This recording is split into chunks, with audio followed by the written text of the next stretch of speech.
Good morning, everybody. Good morning. Good morning, sir. Vinodji. Good morning. Fine, thank you. Morning, sir. Good Wonderful. morning. Wonderful to see you, sir. Good Good morning. morning. Thank you. Thanks, sir. Namaskar. Good morning, Ingal Saab. Welcome. Good morning, Dr. Dr. Ingal, No, good welcome, morning, Dr. welcome. Sriram.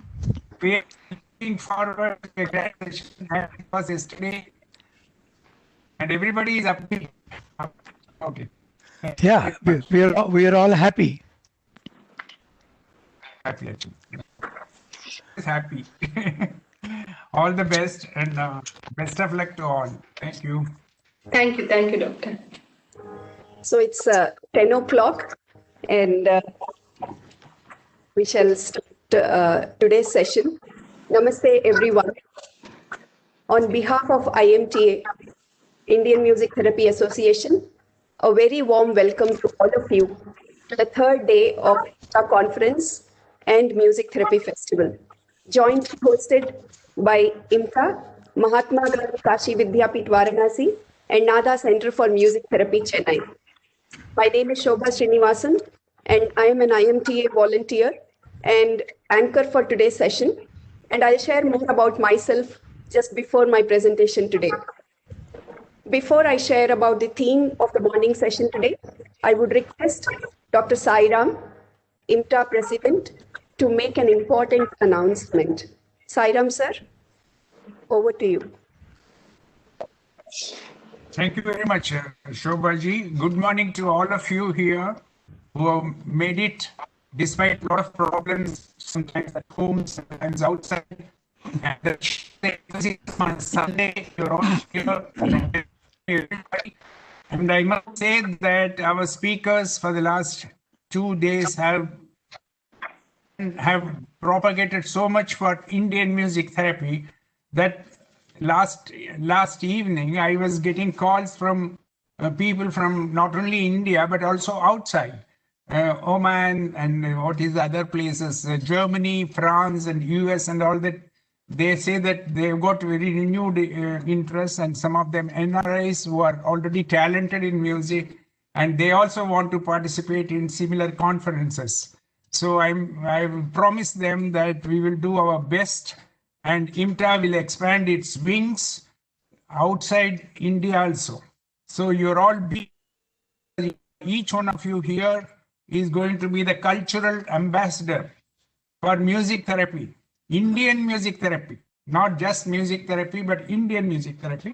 In this context, I have been given a big offer by one of my esteemed colleagues, whom I happen to know for the last 20 years, only in relation to music therapy, although he was a very big medical doctor and he recently retired from AIMS.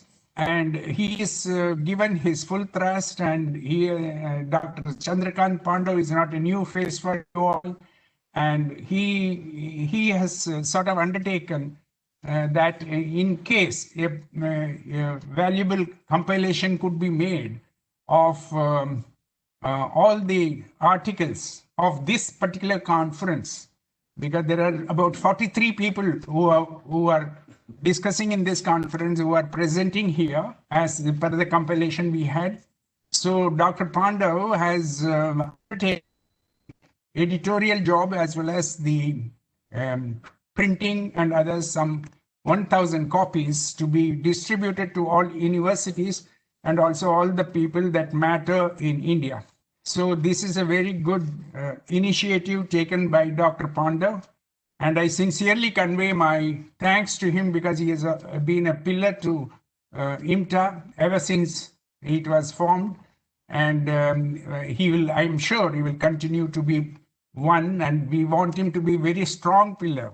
So our good wishes are there to make him very strong, and so that, the burden of IMTA can be shared by him with his wisdom as well as with his knowledge. So with these few words, I invite you all, and I don't want to stand between you and the honorable speakers. There are very learned speakers are there today. Sri Lata I am finding, and she has done wonderful work in Kerala. In Malayalam, she is a star, music therapy star.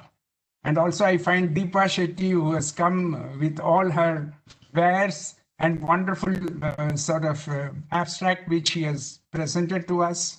And of course, you all know Shobha, Asha, and all that I am seeing in this. Asha and all very melodious, melody queen, Asha. So I find Dr. Vijay Lakshmi Subramaniam, who is not showing my face, Harini there, I am not seeing their face. Rekha Malhotra, I'm not seeing any of their face, but I welcome all of you with my folded hands, and I expect that wonderful job you're doing will not go waste. It is going to propagate, trigger rather, not propagate. What you are going is going to trigger for the future of Indian music therapy. And Indian music people will know already, but Indian music therapy is a new phenomenon, which I am sure it is going to be deep rooted not only in India, but also outside. So congratulations to everybody here. And I'm very grateful for your input for last 2 days and expect wonderful inputs today. And all the best and good luck. Thank you very much. Thank you, Sairam sir. Thank you so much. I think every one of us here heartfully feels that you are the pillar and you are the reason why we are here today. So thank you so much, sir.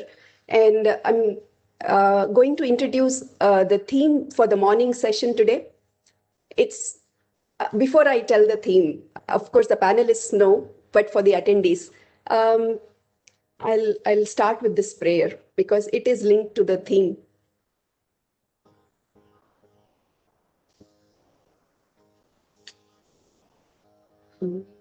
को मन की शक्ति देना मन विजय करे दूसरों की जैसे पहले खुद को जय करे हमको मन की शक्ति देना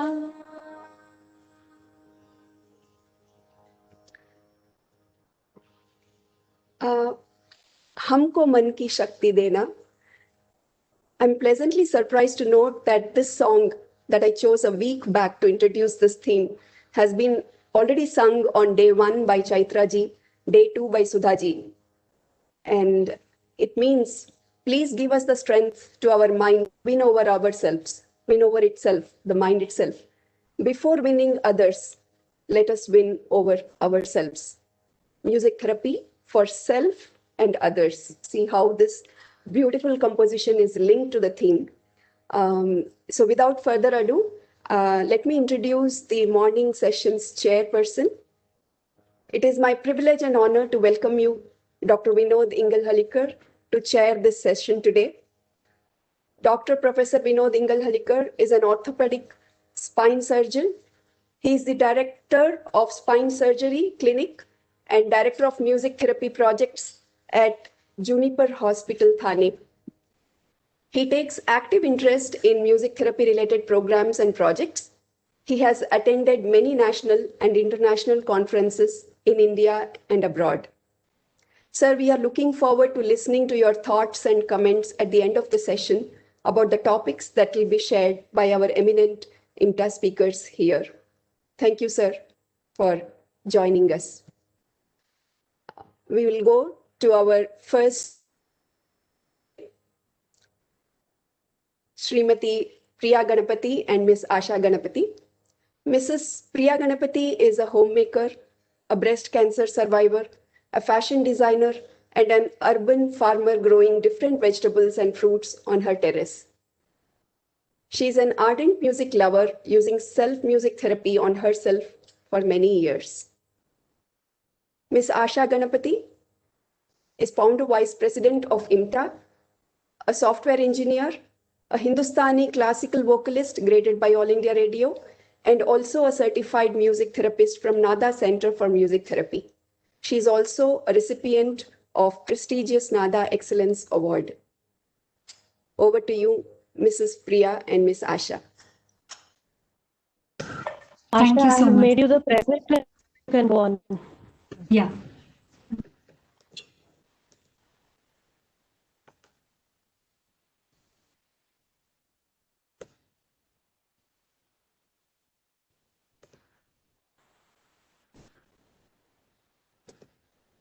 Is the screen visible? Yes, yes, it is. Okay. Hello, namaste, everyone. Today we are going to present about self-music therapy by my mother, Priya Ganapati, and myself.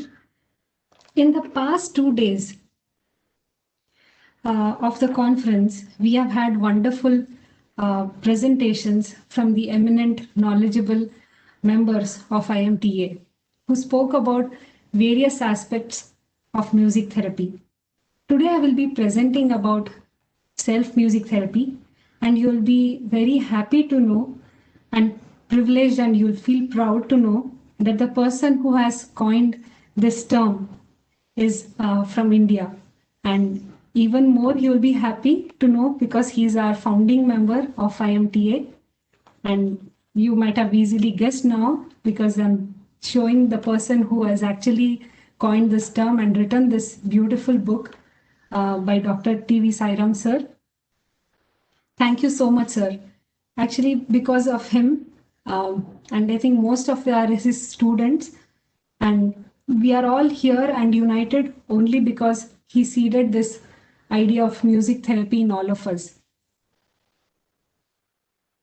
So this presentation is mostly inspired by his book, Self Music Therapy. It's an eye opener, and I would recommend each one of you to read this book.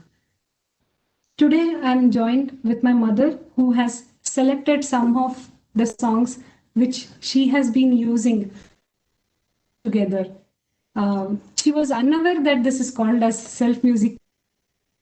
She has been using it for a very long time.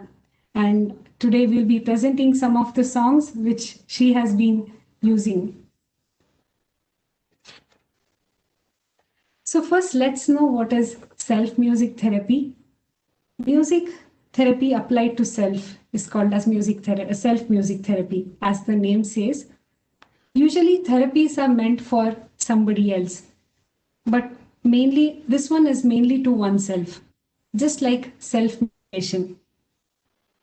And it mainly is used for changing the state of mind.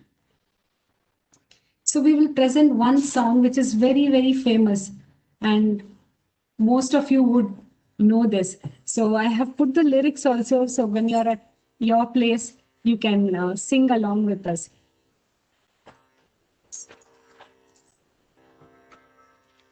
जिंदगी प्यार का गीत sorry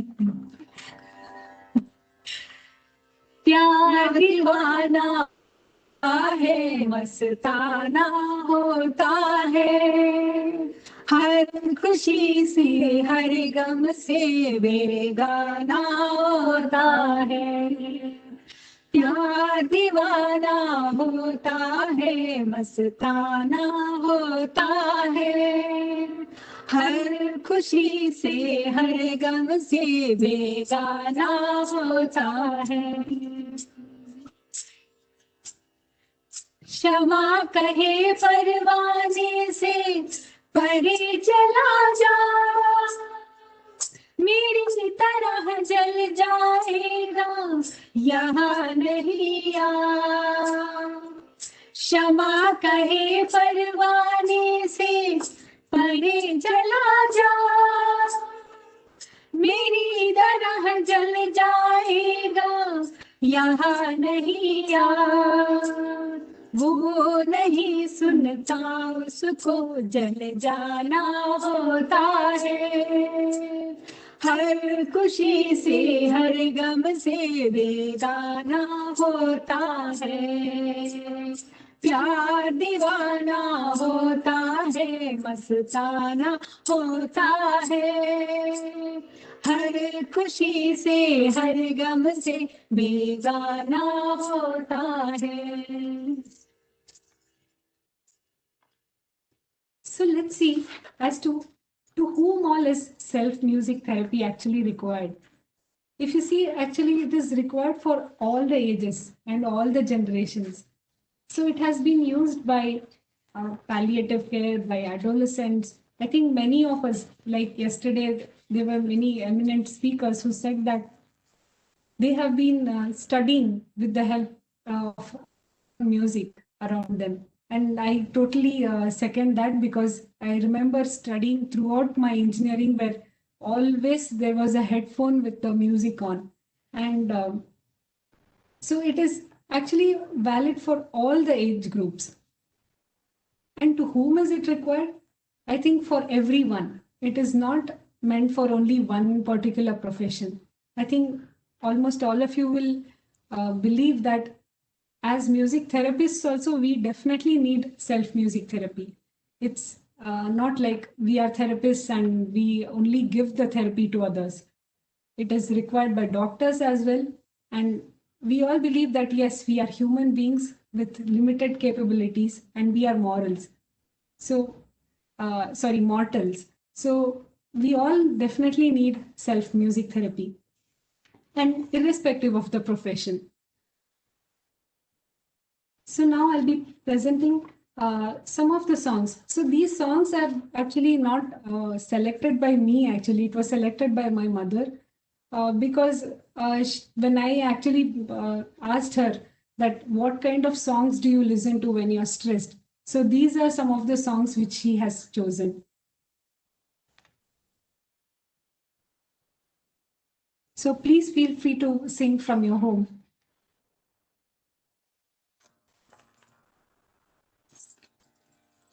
नीले नीले अंबर पर चांद जब आए, प्यार बरसाए, हमको तरसाए, ऐसा कोई साथी हो, ऐसा कोई प्रेमी हो, प्यार से दिल की बुझा जाए, नीले नीले अंबर पर चांद जब आए, प्यार बरसाए, हमको तरसाए, ऐसा कोई साथी हो, ऐसा कोई प्रेमी हो, दिल की बुझा जाए, नीले अंबर पर जब आए, प्यार बरसाए, हमको तरसाए, ऊंचे ऊंचे पर्वत जब चूमते हैं अंबर को, प्यासा प्यासा अंबर जब चूमता है सागर को, ऊंचे ऊंचे पर्वत जब चूमते हैं अंबर को, प्यासा प्यासा अंबर जब चूमता है सागर को, प्यार से संगने को, बाहों में बसने को, दिल मेरा ललचाए, कोई तो आ जाए, ऐसा कोई साथी हो, ऐसा कोई प्रेमी हो, प्यास दिल की बुझा जाए, नीले नीले अंबर पर चांद जब आए, प्यार बरसाए, हमको तरसाए.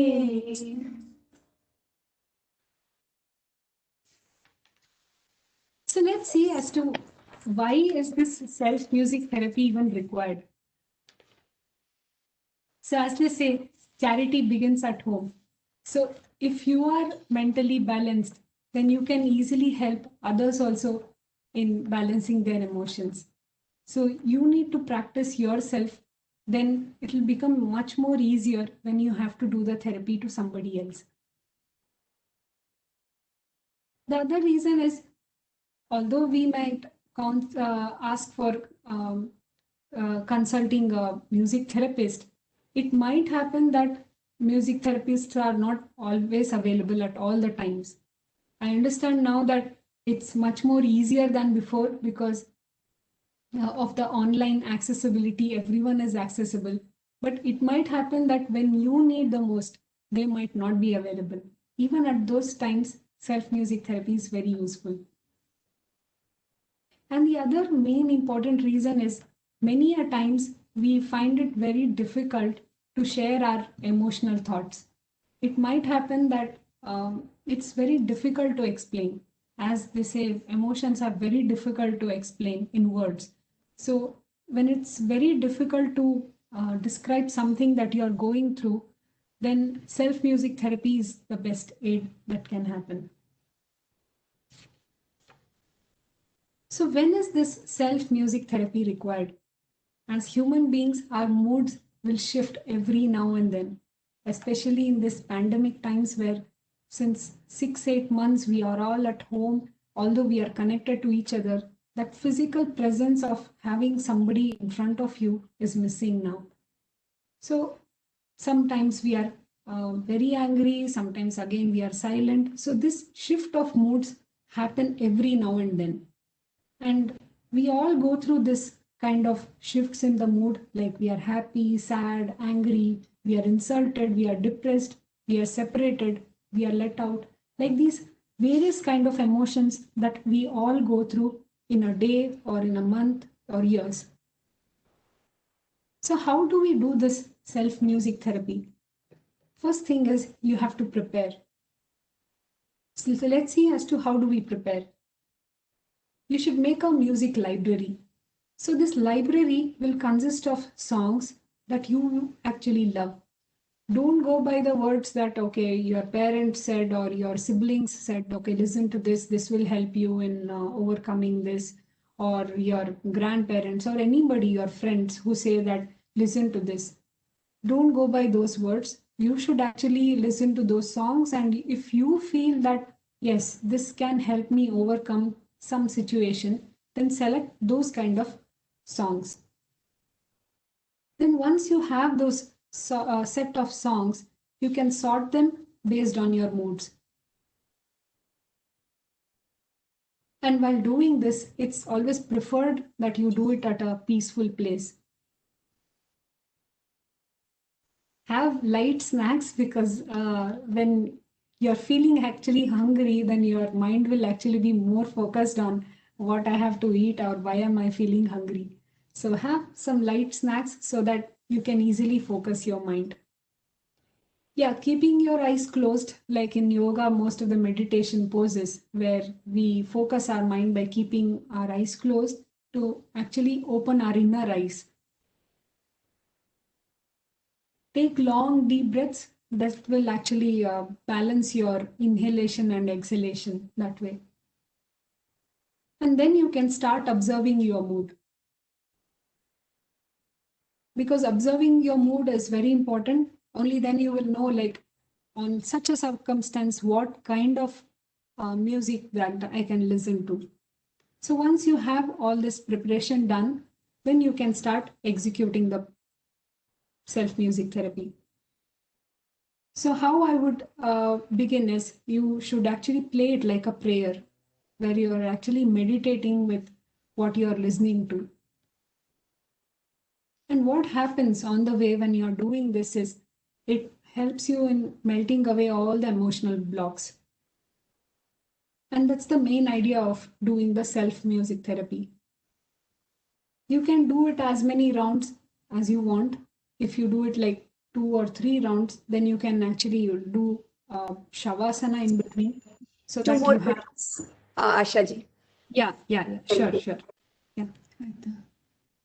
Then this can be repeated after 30 to 40 minutes and then with an intermittent silence. And always conclude with a joyful music, because we always want everyone to be happy around. Although being sad or to be depressed is part of life, but always conclude with a joyful music so that you can always continue with what you were doing. Now, there are different forms of self music therapy. One is listening to music, or you can sing, you can even compose, you can teach, and you can even play music, instrumental or percussion, or you can even chant. And like this, there are many other forms of self music therapy. The main idea is some activity which helps you in diverting your mind away from the present state of mind, then it is very useful. So, what are the uses of self music therapy? Starting from the Vedas and the famous philosophers who have stressed upon this point that the main goal of this life is to know yourself. With self music therapy, you can easily find yourself, know yourself, and that's what we all are actually born for. So this is one of the easiest ways, I think, is to know yourself is by self music therapy. And what's the advantage of doing so? It actually makes a better society. So if you are happy, the people around you will be happy. Then again, the people surrounding them will be happy. So it's something like a chain reaction. So this, I couldn't get an actual picture which could actually depict this. So I've just shown that fission, the nuclear chain reaction. So it's something similar to that. The emotional reaction, it propagates in such a way. So if you're happy, people around you, everyone else will be happy. And that actually contributes for a better society, better nation, and better environment. So I conclude this with a song, which is very apt.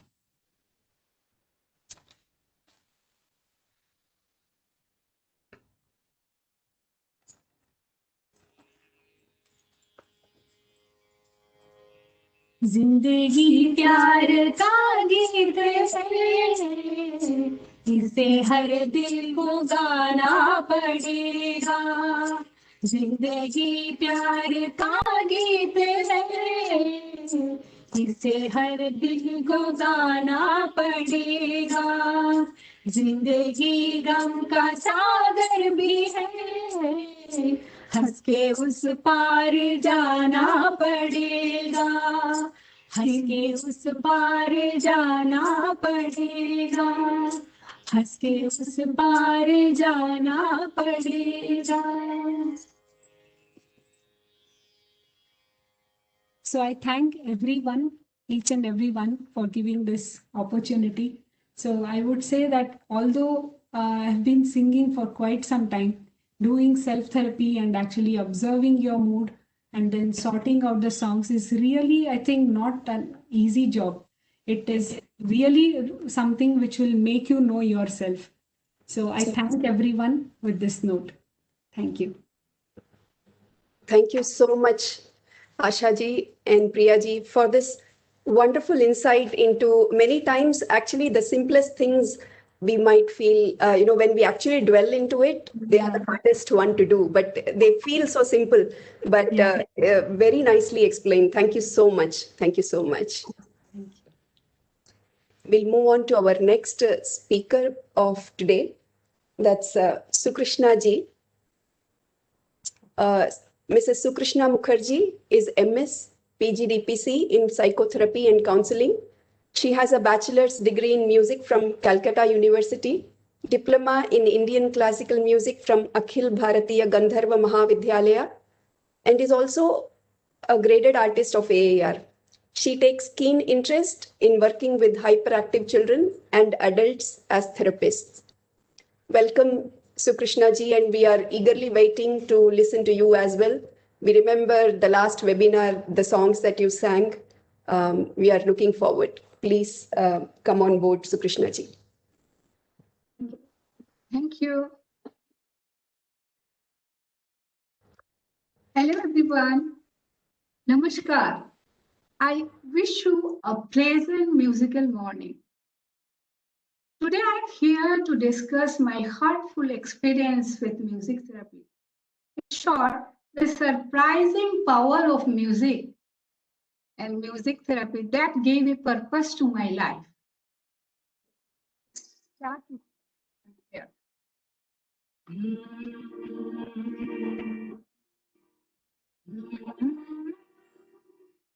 चैतन्य शाश्वतं शान्तं भौमातीतं निरञ्जनं नादबिन्दुकलातीतं तस्मै श्रीगुरवे नमः.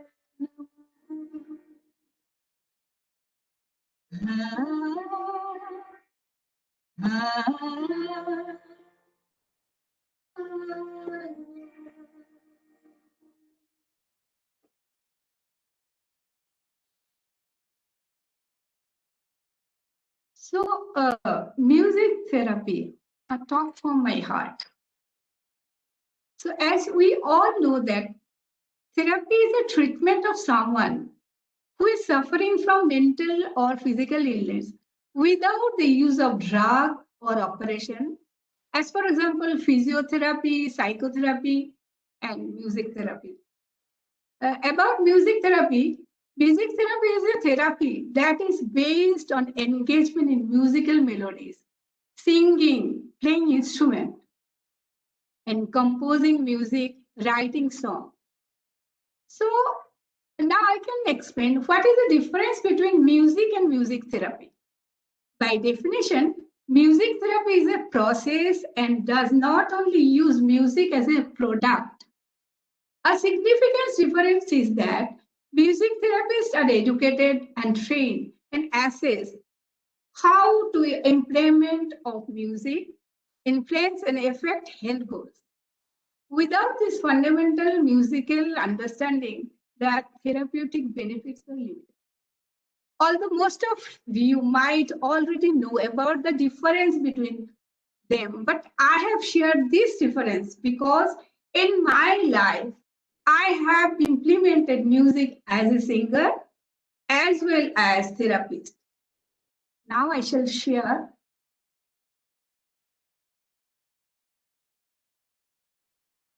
So, where did I discover the path of music therapy? I was driven towards music since my early childhood. I have been professionally trained in Indian classical music, and I joined All India Radio in Assam and used to teach my students in my free time. I was happy and content with my life. I never imagined how absence of music may have detrimental effect in an individual life. So I came to terms with therapeutic properties of music when a student of mine started taking vocal music lesson or exercise from me. In the beginning, she did seem depressed and stressed, but over the course of time, she started being happier and more focused towards learning music. 6 months into the training, she shared a good news with me that she is pregnant and that she was able to conceive successfully after many years. She revealed that her doctor suggested that she should try learning music as alternative therapy to conceive a baby. Although there was no fault in her system. Although there was no fault in her system, she had difficulty to conceive a baby. Even after conceiving, she wanted to continue to learn music as it made her happier. Before learning about her condition, I was focused on teaching her vocal lesson. But as soon as I came to terms with her current situation and the therapeutic properties of music, I started my research and then. And that's when I mindfully applied the technique of music therapy to improve her condition. I also applied critical thinking to assess her current situation. Now, I shall share her profile. So what I found, the problem she was going through first. Second, my finding about her issues. Third, therapeutic approaches implemented by me to improve her condition. Then the total time frame to complete my therapeutic session. And lastly, I uncovered her main issue. So she has emotional issues, physical discomfort, then and mental trauma also.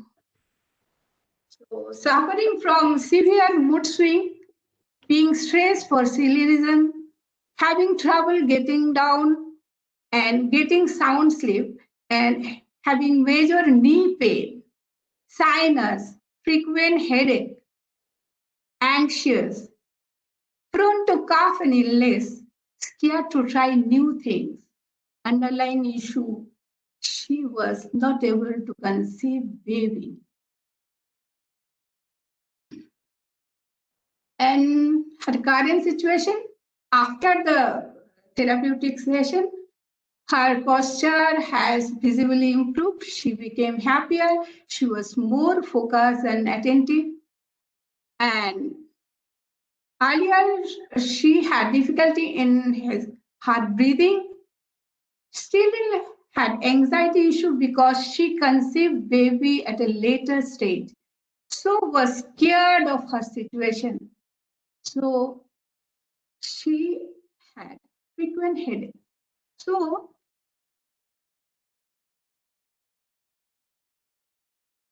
how I started my journey in music therapy. So now I shall demonstrate how I started her music lesson and vocal experience.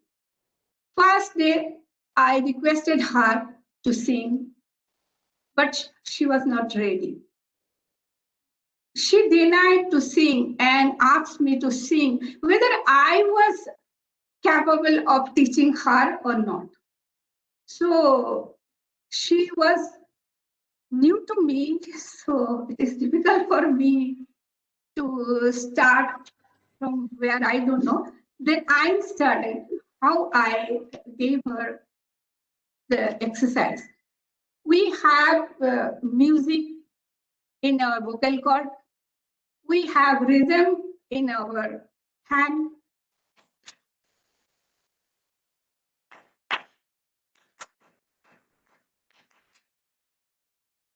So I started with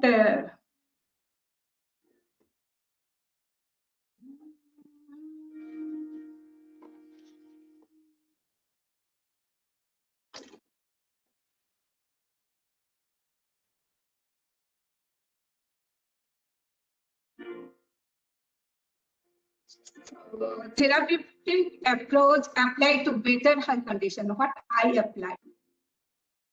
Made her practice breathing exercises through music. Right? So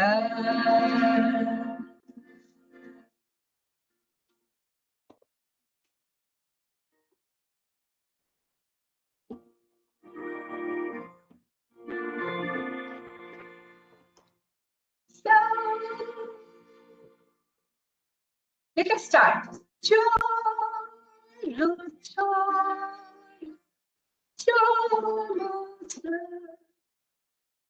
Long breathing.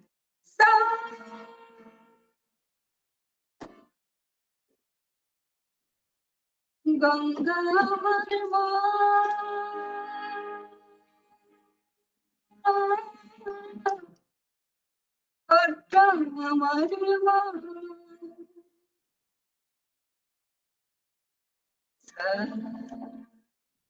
Then I made her practice swars in lower octave, that is mantra saptak, to clear the choked voice.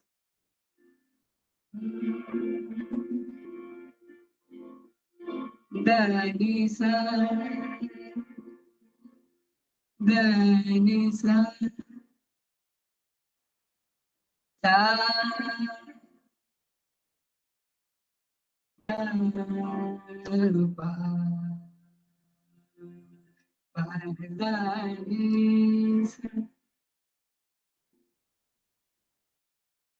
Then I made her repeat the musical notes repeatedly to improve her concentration. Nisa, Nisa, Nisa, Nisa, Gama, Nisa, Gama, Pa, Nisa, Gama, Pa, Nisa, Gama, Pa, Nisa, Gama, Pa, Nisa. I gave up support. I told her, I'm your support. You are my support. So sing with me, please. But earlier she told me, I want to cry. I want to cry. So then I told again, I'm your support.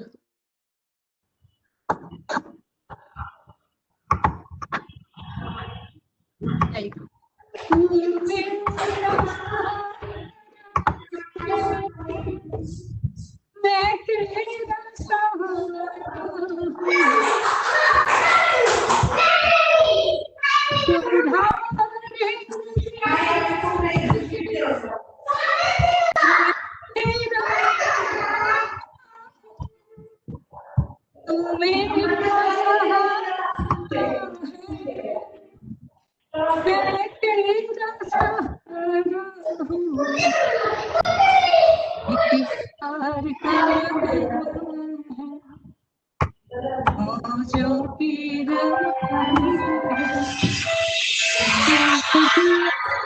Sorry to interrupt. I'm sorry to interrupt. Yes, thank you, Durgeshi.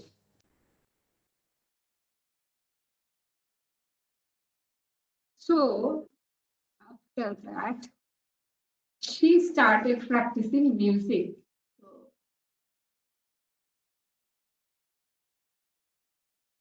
So I encouraged her to perform better and improved her confidence by making her sing her favorite song. So like,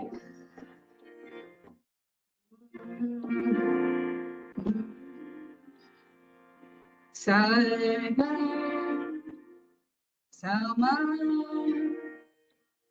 Sama,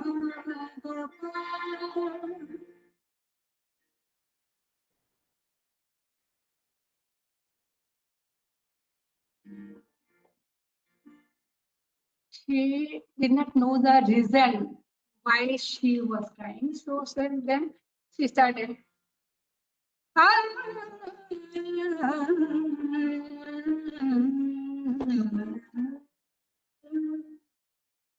Janina, Janina, Janina.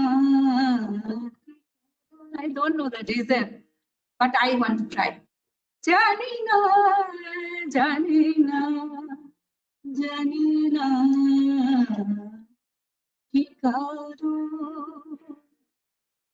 Then I gave her musical challenge like composing a tune to engage her creative brain.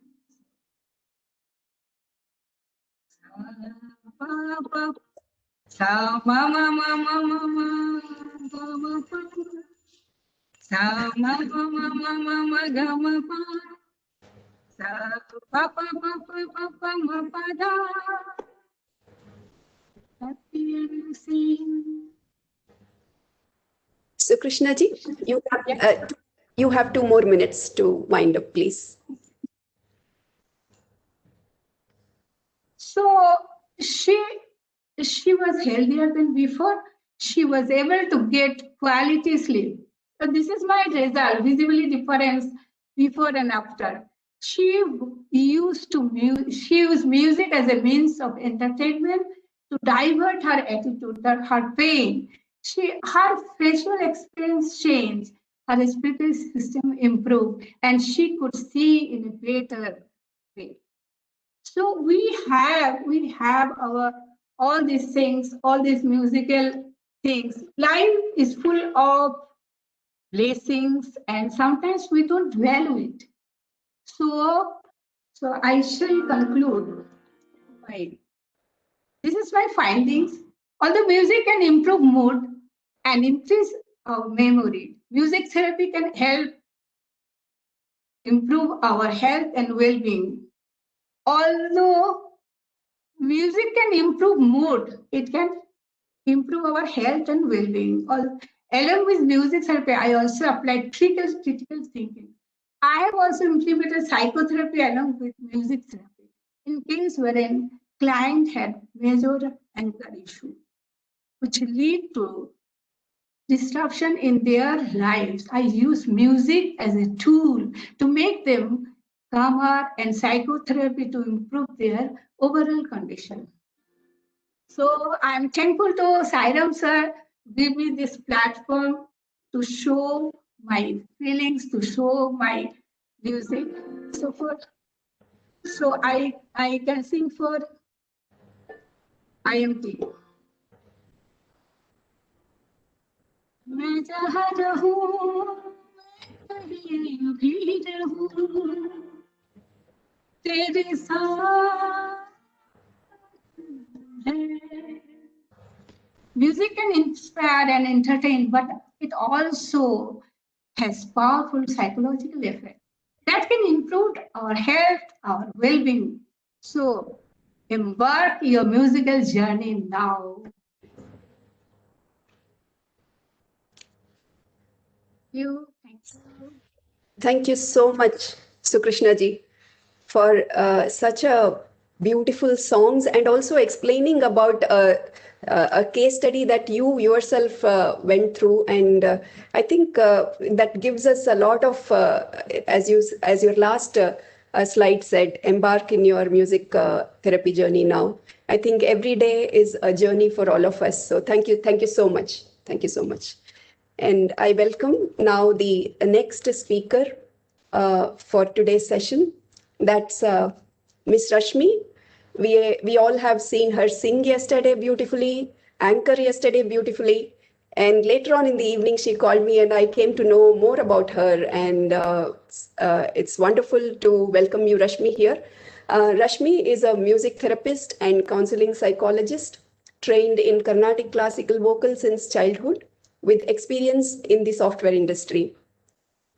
She has experience of working as a music therapist in Richmond Fellowship Society and in Mira Center for Music Therapy Education and Research.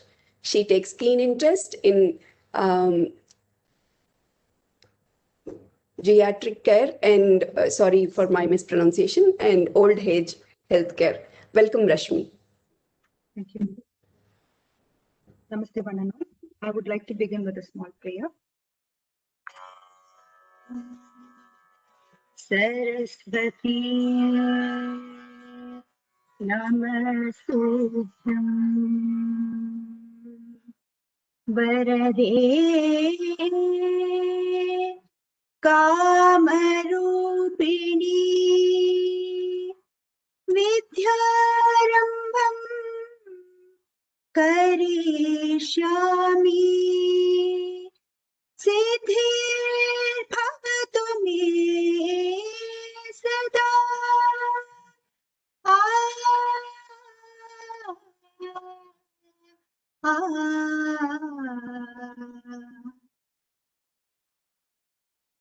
Thank you.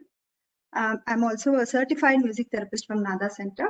I've been working with Mira Center for Music Therapy. My journey has started in this music therapy field from 11 years now. So I have been having varied experiences. Ma'am, can you please get the sharing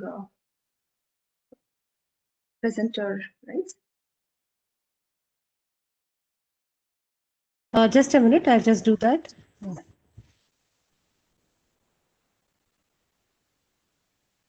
I've been giving music therapy. When I started, I was like, It's already transferred to you. Are you not able to share still? yes, now I'm able to.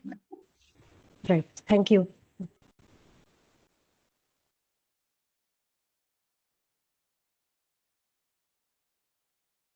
Hope you're able to see my content. Yes, we are. If you can do the play mode, please.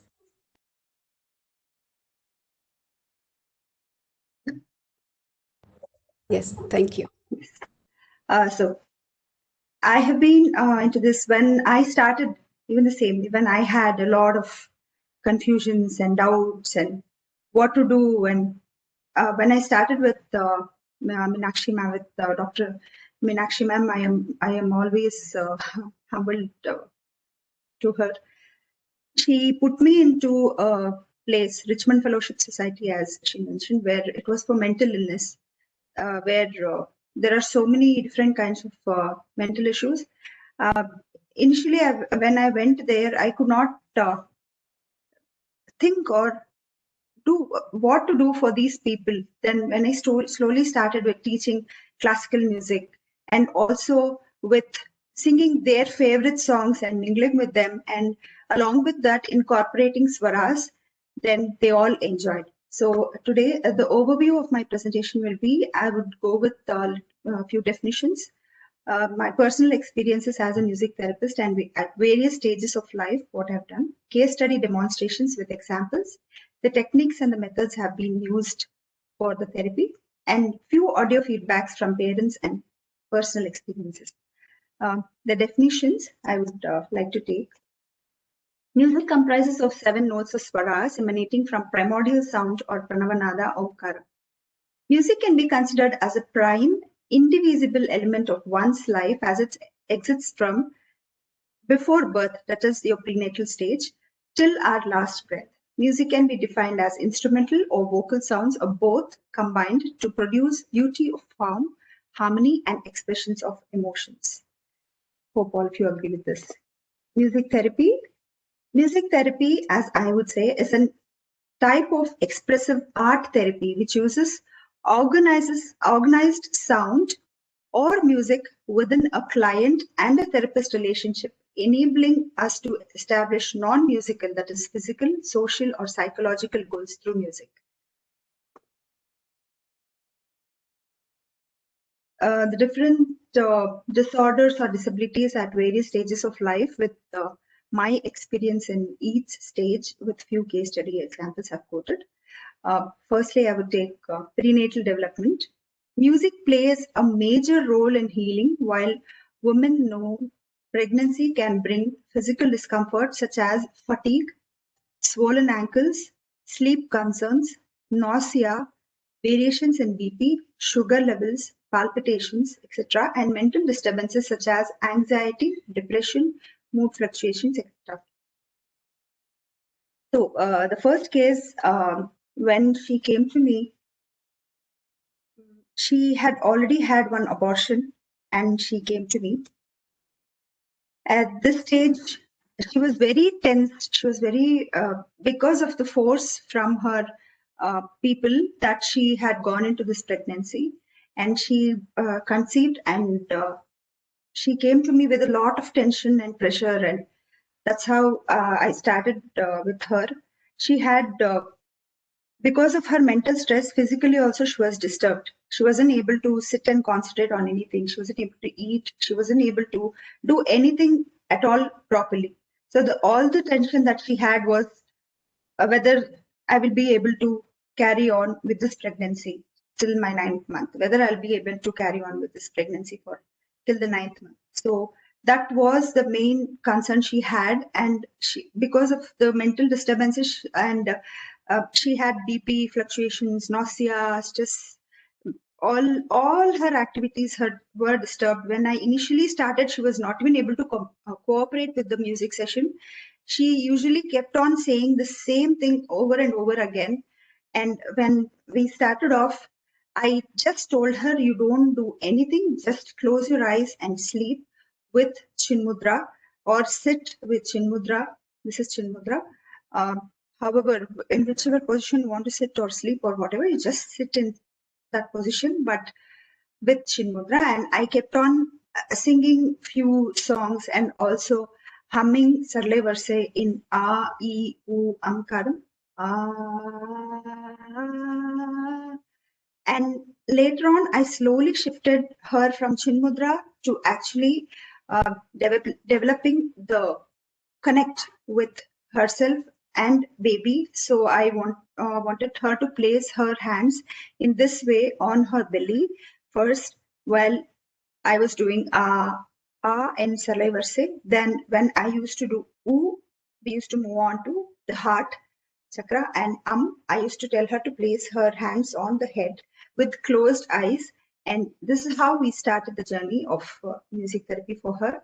And later on, after over 4 or 5 sessions, she was very cooperative and she was liking the music. She started enjoying her tension, BP fluctuation, everything. Her anxiety reduced. She slowly started developing the connect with the baby, and the journey has been very smooth. And even I had advised, after the husband has come back from office, tell him also to hold hands over your hands and just play the recorded sound, which I was recording each session for her, and I advised her to play the recorded sound of ah, ee, oo, and follow this.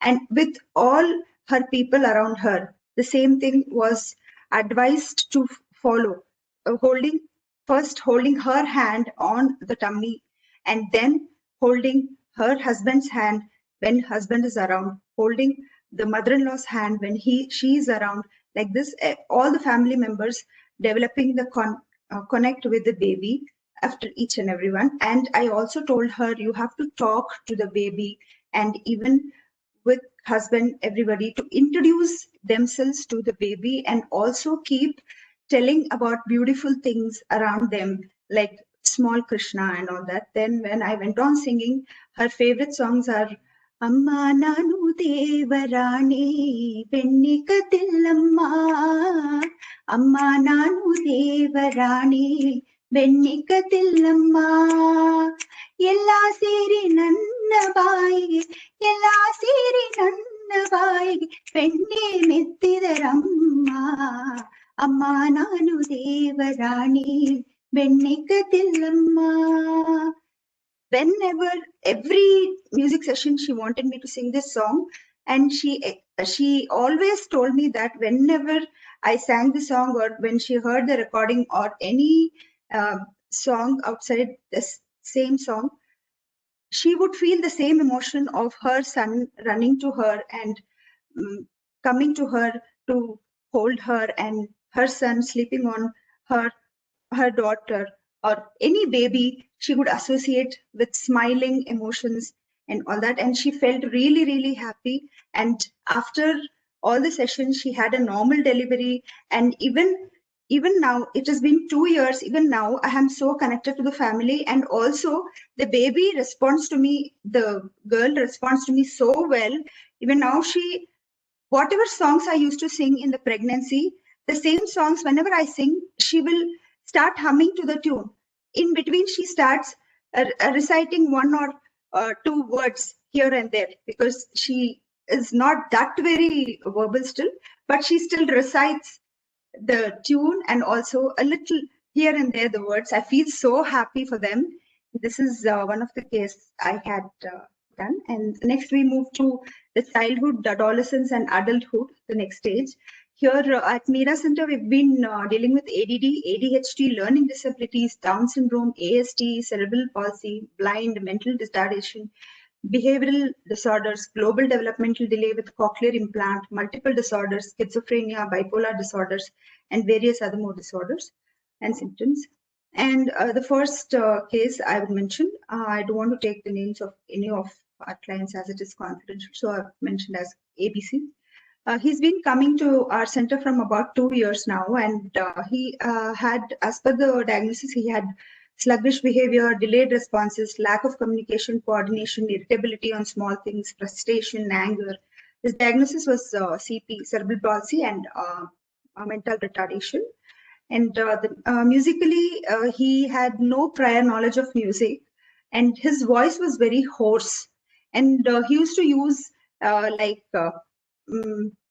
imitative voice, like "Amma," like that, instead of speaking in his original voice, because he himself wouldn't like his voice because his voice was hoarse, and he had the lack of rhythm sense. He was unable to follow lyric. Even one word, if it was a very big word, he wasn't able to follow that. I had to divide into bits and pieces and tell that word and then join the whole word, and then we used to sing. That is how we used to follow. And now after the sessions, for about 4 to 5 sessions only, his voice started improving a lot. And now he's been coming for 2 years. Now that after the sessions, as per my observations, his behavior patterns have changed a lot. He has better coordination and communication. He's much responsive as compared to before. He's improved in his coordination and communication with others also. We keep doing group sessions here at our center. So even he participates very well in the group sessions as well. He's more comfortable with others. He sits, he sings, and he cooperates. And when somebody talks to him, he responds to them as well. Musical changes, the hoarseness in his voice, I have to tell, has come down so much. The parent is so happy for that. He can follow lyric better. He can follow like 2 or 3 words in a row now.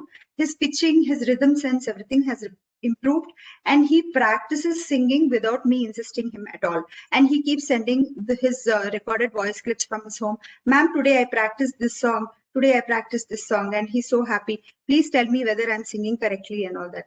So now he follows my instructions, and he's happy, and the mother is really all the more happy. I'll be sharing the parents' feedback in the end. 2 more minutes, please, Rashmi. Yes. Yeah. The last, I would go to old age and geriatric care. Here, I would like to take, we have many cases like neuropathy, retinopathy, dementia, Alzheimer's, depression, Parkinson's, etc. Here, I would take a case about bedridden, poor vision, and depression. As I do not have time to explain, I would quickly go into the sharing of feedbacks from a few of the parents and also the geriatric care. My son is learning music at Mira Music Therapy from the past 2 years, and his voice was very bad when he joined there, and now it has become very melodious and good. It will be nice to hear him talk, and he has gained patience, but when he joined there, he was very hyperactive and he was very impatient also. And now he learns to sit and learn quietly, and he can sit for a long time to listen to music and watching TV. And he has developed interest in many fields after joining the music classes. And thanks to Rashmi ma'am for her patience in guiding him. Thank you. Now the geriatric care feedback. Greetings to all. I am Rupa Etiraju, mother of Rashmi. I am speech therapist. I would like to share my experience about music therapy. My mother, aged about 84 years, is suffering from depression, poor vision. She is bedridden. She is staying with us since 6 months. She was passive participant when my father was getting music therapy sessions for past 4 to 5 years. We have observed significant changes in my mother. Her appetite has improved. She enjoys singing. Her speech has become better. She is more cooperative for caregiving. She enjoys songs and asks for her favorite songs. Rashmi has been very compassionate and encouraging. She has a lot of patience towards elderly persons. Even I get to listen to Rashmi's divine music every day. It relaxes me and helps to cope better. We are thankful to Rashmi and bless her to serve more people and achieve great accolades in her field. Thank you. Thank you, one and all. Thank you, Sairam sir, for giving me this wonderful opportunity to share my personal experiences as a music therapist. Thank you, one and all, IMTA and others here. Thank you so much, Rashmi, for the wonderful, wonderful presentation with the case studies. And what I liked was, how the family needs to be engaged. It's not just the music therapist and the client, because there are a lot of relationships that needs to be. And so that was really wonderful that you shared that aspect as well. Thank you so much. So let's move on to our next speaker for today. That is Dr. P. Srilata. I welcome you, Dr. P. Srilata. Dr. P. Srilata is a Carnatic musician and is a certified music therapist by Nada Center for Music Therapy. She will be sharing her experience about Raga Hindolam, its concepts and practice and its therapeutic properties.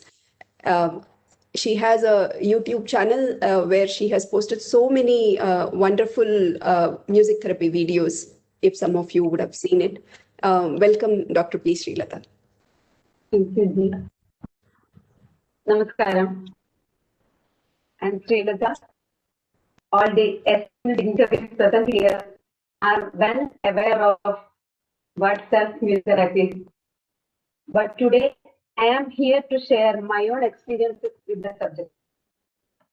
First of all, I would like to thank my guru, Dr. Sairam sir, for introducing me to such a wonderful platform. And I also would like to thank the IMTA group for giving me a chance to present it. As we know that music is the soul of human culture.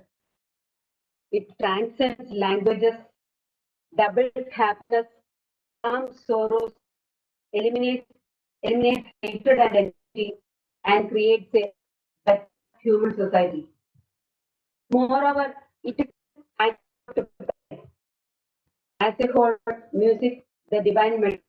That's my program name in Malayalam. Geetam Siddhaushadam. Before I say about my experiences, I would like to say a few things.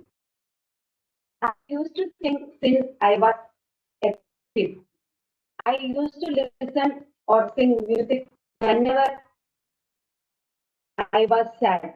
After a while, I would feel relaxed and refreshed.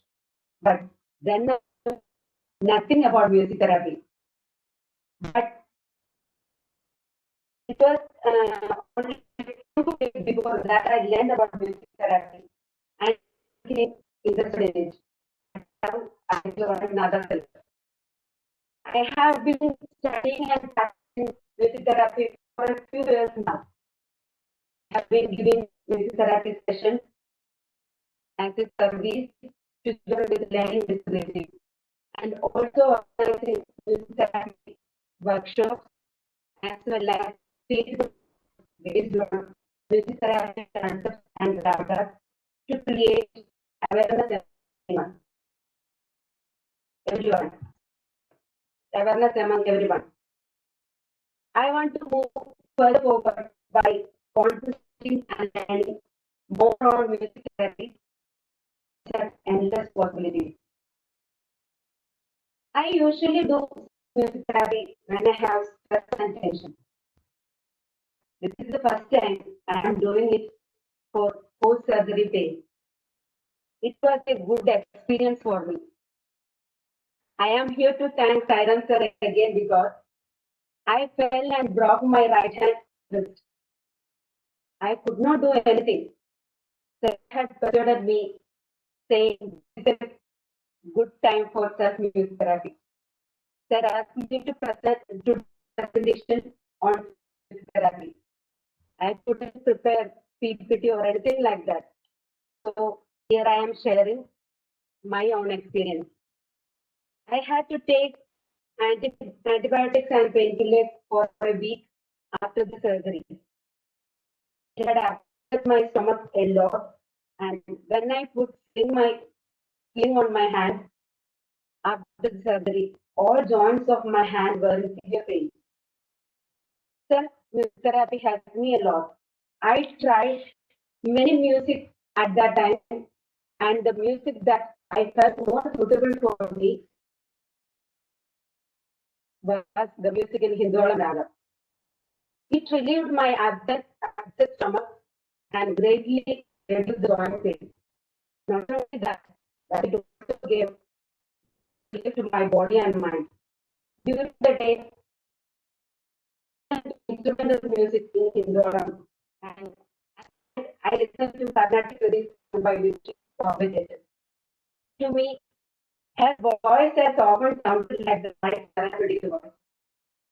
It gave me a good relaxation and sleep. Now the doctor has removed the plaster and put a disc on my hand. I still sing and listen to Hinduolam music. Raga Hinduolam is the Janya Raga of 20th Malakarta Raga, Nagapayati. This raga is a pentatonic scale. It is a symmetric raga that does not contain Rishabham and Pandava. The Arohana of this raga is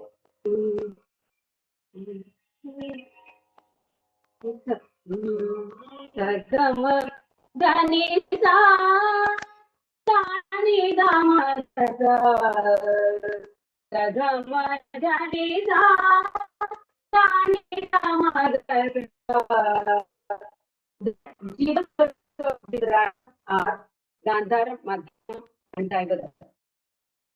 The ascending and descending order of these swaras, I think that is the soothing, that swaram gives soothing to our body and mind. I think like that. I felt like that. Raga is full of freshness. It helps to boost the mood. The therapeutic effects of this raga are it helps to reduce anxiety, give relief to gastritis, joint pain, and purify the blood. A raga with hypnotizing melody. Sorry, I forgot to tell you an experience that is the most important because after after the flower, some they do half of the fingers of my hand. After my fingers were numb, but I felt a throbbing sensation every time I hear an instrumental music in Raga in the world. Can I play here? Yes, please. Yes, please.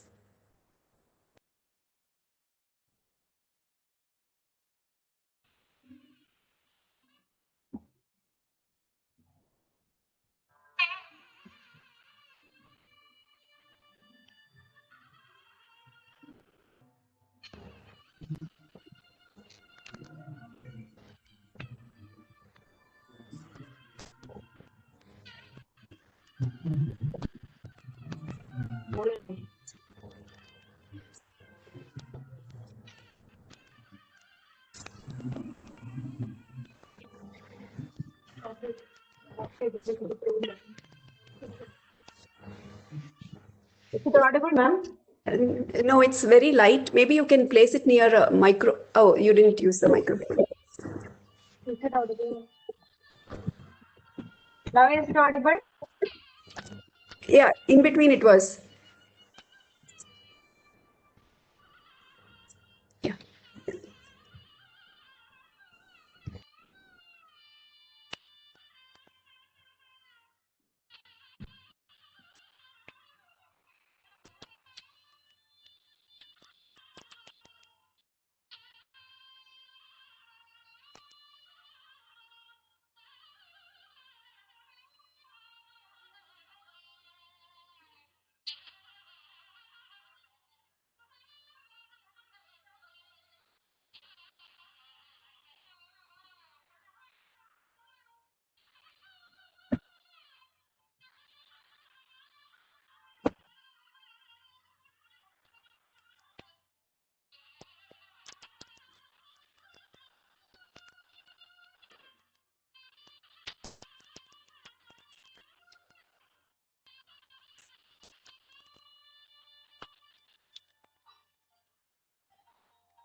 Samajagavana,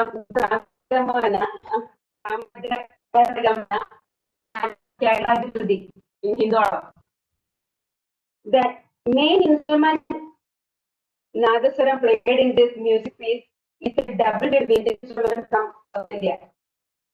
This instrument is among the world's loudest non-brass acoustic instruments. The tone of this instrument has very important role in music therapy. It helps to rejuvenate our damaged cells and tissues. Here, I would like to sing a few songs, few lines of few songs in the door.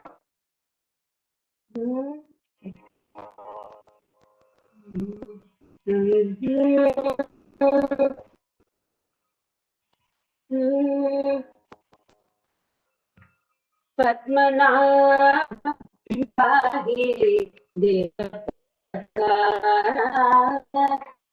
Padmanabha Deva Padmanabha Deva Padmanabha Deva Padmanabha Deva Padmanabha Deva Gunavardhana Shaurya Padmanabha Deva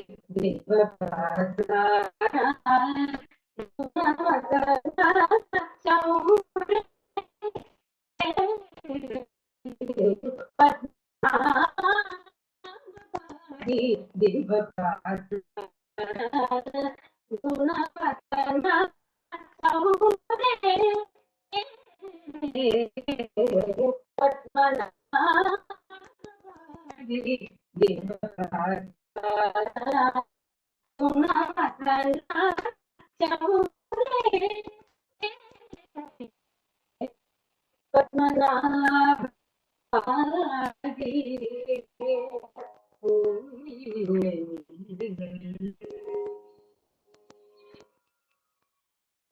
Another 2 more minutes, Sri Lataji.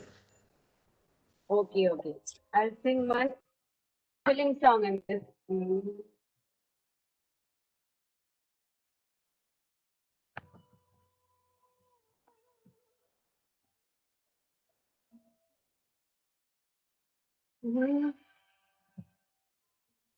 Will only 4 lines.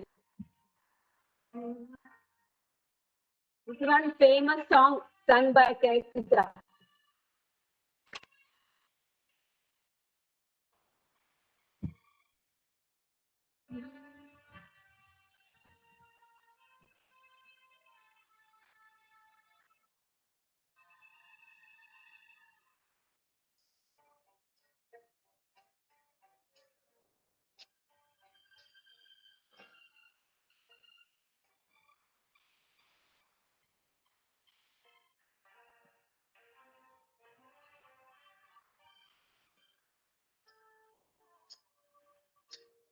Raghavamsame Harabhil Vedalopamai Varumo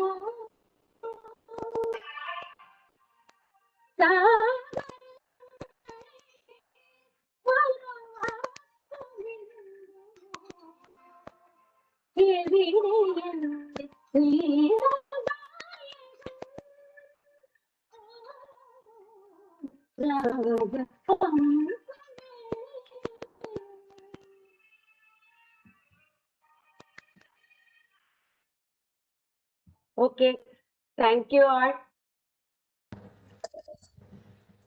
Thank you so much. Thank you so much, Srilataji, for this wonderful presentation and wonderful songs. Just wish that whatever you played, we could hear it better. That was the only thing. But such a joy to listen to Hindolam. I mean, I'll talk more about it in my presentation, as I also chose the same ragam. So definitely, thank you so much for your pleasant presentation and wonderful singing. I now let's move on to the next presenter of the day, Ms. Deepa Shetty. Ms. Deepa Shetty, who lives in Mumbai, is a graduate in commerce with a diploma in early childhood care. She is currently pursuing her PG diploma in music therapy with NADA Center. She's been closely working with her son for many years, employing music with the guidance of Ms. Sujata Nair, an alumni of NADA Center for Music Therapy, India. She has experienced consistent improvement in speech and fine motor skills and is now a member of IMTA too. Welcome, Mrs. Deepa Shetty. Thank you, ma'am. Namaste to one and all present here. I'm audible, ma'am? Yes, you are. Do you want me to present your presentation? I have to talk, give my introduction. Yes. Namaste to one and all. I would like to share my story to be, it's a part of my life journey. To be more precise, a musical journey from holistic healing to authentic and aesthetic living. In 2006, I heard this word autistic, and since then it has become a part of my life. Yes, my son Dhruva Shetty is diagnosed as high functioning autistic. And then our life started revolving around therapists since his age of 3.5 years. When so many therapists could not help us much, I found my life to be going in circles, just going back and forth in Dhruva's milestone achievement. Something that brought light in our life was music. First, the music class the keyboard classes was introduced in Dhruva's occupational therapist, Dr. Sushant Sarang's clinic, T3 clinic. He was in 6th grade then. Because of he was so interested in his keyboard classes, and this was his first learning where I found him to be totally involved. He was in 6th grade then, and because of his basic knowledge in keyboard playing, he could participate in his school music band, which was organized by Ms. Sujata Nair. Ms. Sujata Nair is an alumna of NADA University and a beautiful human being. It was her acceptance, positive attitude, and my motherly instinct that I felt Sujata ma'am can help with Dhruva. So I approached her to start his keyboard classes. After a few sessions with Sujata ma'am told me that playing keyboard is his forte. And I was so touched. When so many things came upon my son, here's someone who's having such profound knowledge in music saying that he can excel in music. Soon ma'am started with Carnatic singing too. Initially he was just listening to ma'am, but he was registering the swaras. When I started taking his practice, he started singing with me without referring notes. Today, Dhruva has started playing keyboard independently and he has calmed down a lot. He looks forward to go for his music therapy sessions. I'm so sure that music will work wonders with Dhruva and many more children who are trying to develop their cognition skills. Cognition, which is very important to acquire knowledge and using this knowledge to improve one's perception and mental capacity. In today's time, where there are more and more children born with compromised intelligence, development of cognition has become a grueling and most challenging piece of work for parents, doctors, and therapists. And our development of cognition skills accelerates when our brain is posed to certain kind of intricate learning. And what could be more intricate than music itself? And for cognition development, something has come to our rescue. I'm so sure in near future, music therapy will be an indispensable line of treatment for cognition development and in restoration of cognition. Ma'am, my PPT presentation you will present, or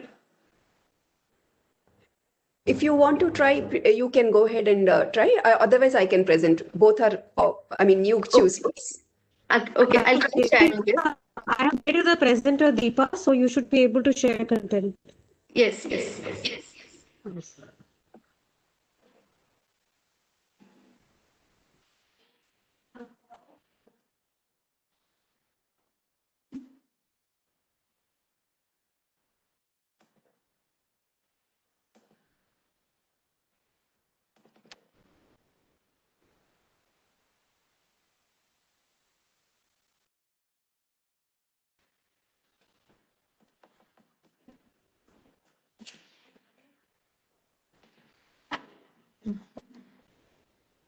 Yes, Deepa, we are able to see your slides. You just need to go on the slideshow mode. Yes, it's on Okay. slideshow now. So my presentation is on music and cognition. I've seen playing piano helps in hand and eye coordination, thus improving fine motor skills. It helps in maintaining focus of placing particular finger on a specific key. So the child needs to focus to see to it that he places his finger right on that particular key. So that improves in the focus of the child or anyone who's learning keyboard. It helps in improving the fine motor skills. And I found this in Dhruva, who was struggling to make his, was able to not write properly. After playing keyboard, he was able to work on his fine motor skills, and he was trying to become independent in his writing skills too.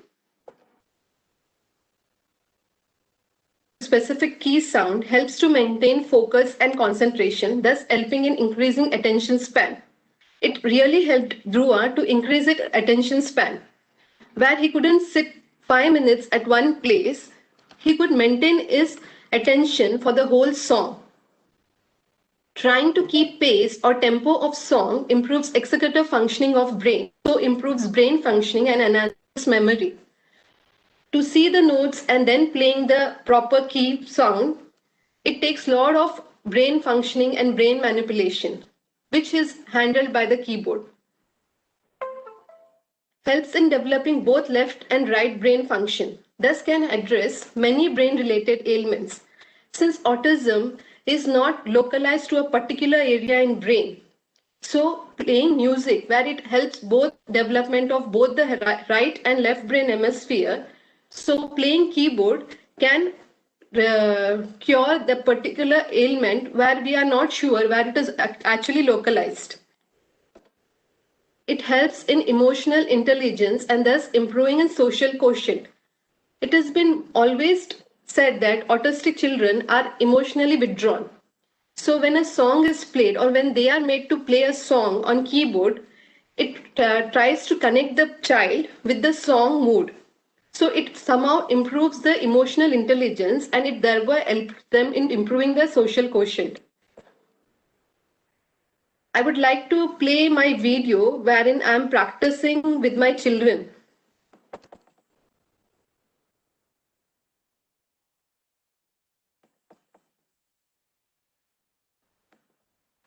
Today we are practicing Chaturasana Jati Durga Tana. I'm practicing it with my children, Juba and Sach.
So I would like to conclude my presentation by saying in recent times where there are more and more incidents of neurodiverse children born, music should be definitely considered as a fundamental part of medical science for prenatal care of both mother and children.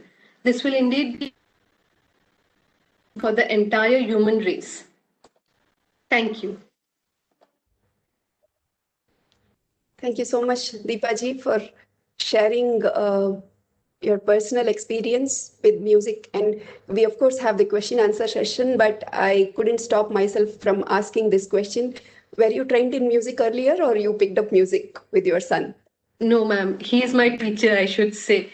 Because of him, I'm learning. And he has taught me that you cannot heal anyone until and unless you're healed. So today's session, where it started with therapy, it has me first, and only then I can heal him. So Wonderful. it is true. Wonderful, wonderful. I just wanted to share one more thought here. Dr. Sairam sir, who actually compiled all the list of speakers, and he gave this session theme. It's so apt to see each and every presentation in each of the sessions connected so much. So Yes. thank you, Sairam sir. Thank you.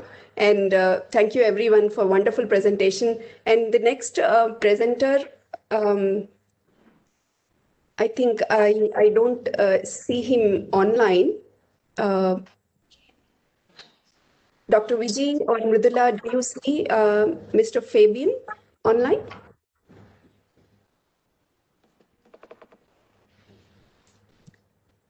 No, we are not able to Oh, see Shobha, I'm him not as seeing him yet. either. I'm not seeing him either. I'm not seeing him either. Okay. Sure. Thank you. Thank you so much.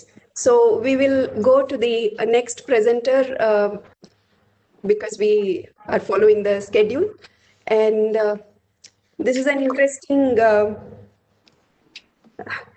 situation for me to introduce myself, but I take this opportunity to actually detach myself from the role of the speaker and attach myself as a anchor, and then I will move on to the speaker role.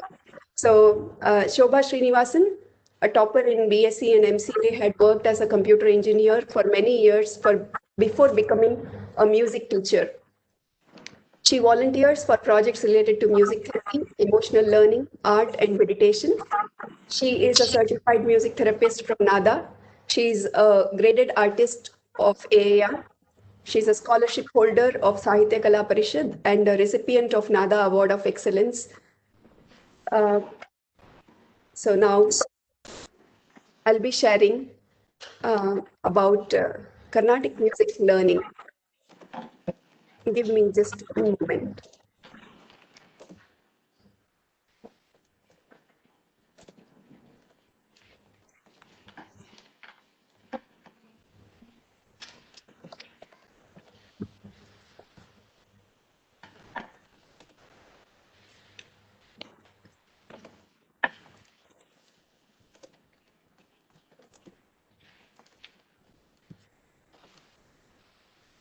Is everybody able to see? Yes, Shobha. Okay. So my topic is just 1 second. Give me 1 second. Shobha, please go on the slideshow mode. Yeah, that's what I'm doing. Just 1 minute. Namaste, the presentation. Yes. Are you able to see the entire screen now? Yes, yes. Yes, we are able to see. Okay. So my topic is Carnatic music learning. Because the chat and Can I request the speakers, other speakers to go on mute, please? The panelists. Thank you. Yes, I've just muted everyone. Yes. Thank you so much. So I actually work with various, just 1 second, I have to time myself. So yes, I have devised various programs under the names Willing to Look Within, a meditation program, Dance to the Music in You, a program for children to be able to express themselves as they feel. And so I work under the label called Aksharam Abhyasam Anandam. That's my trademark. Aksharam is indestructible. We are all indestructibles, but somewhere we don't know about it. Abhyasam is the practice to know that we are indestructible. Anandam is the joy in that practice that we do.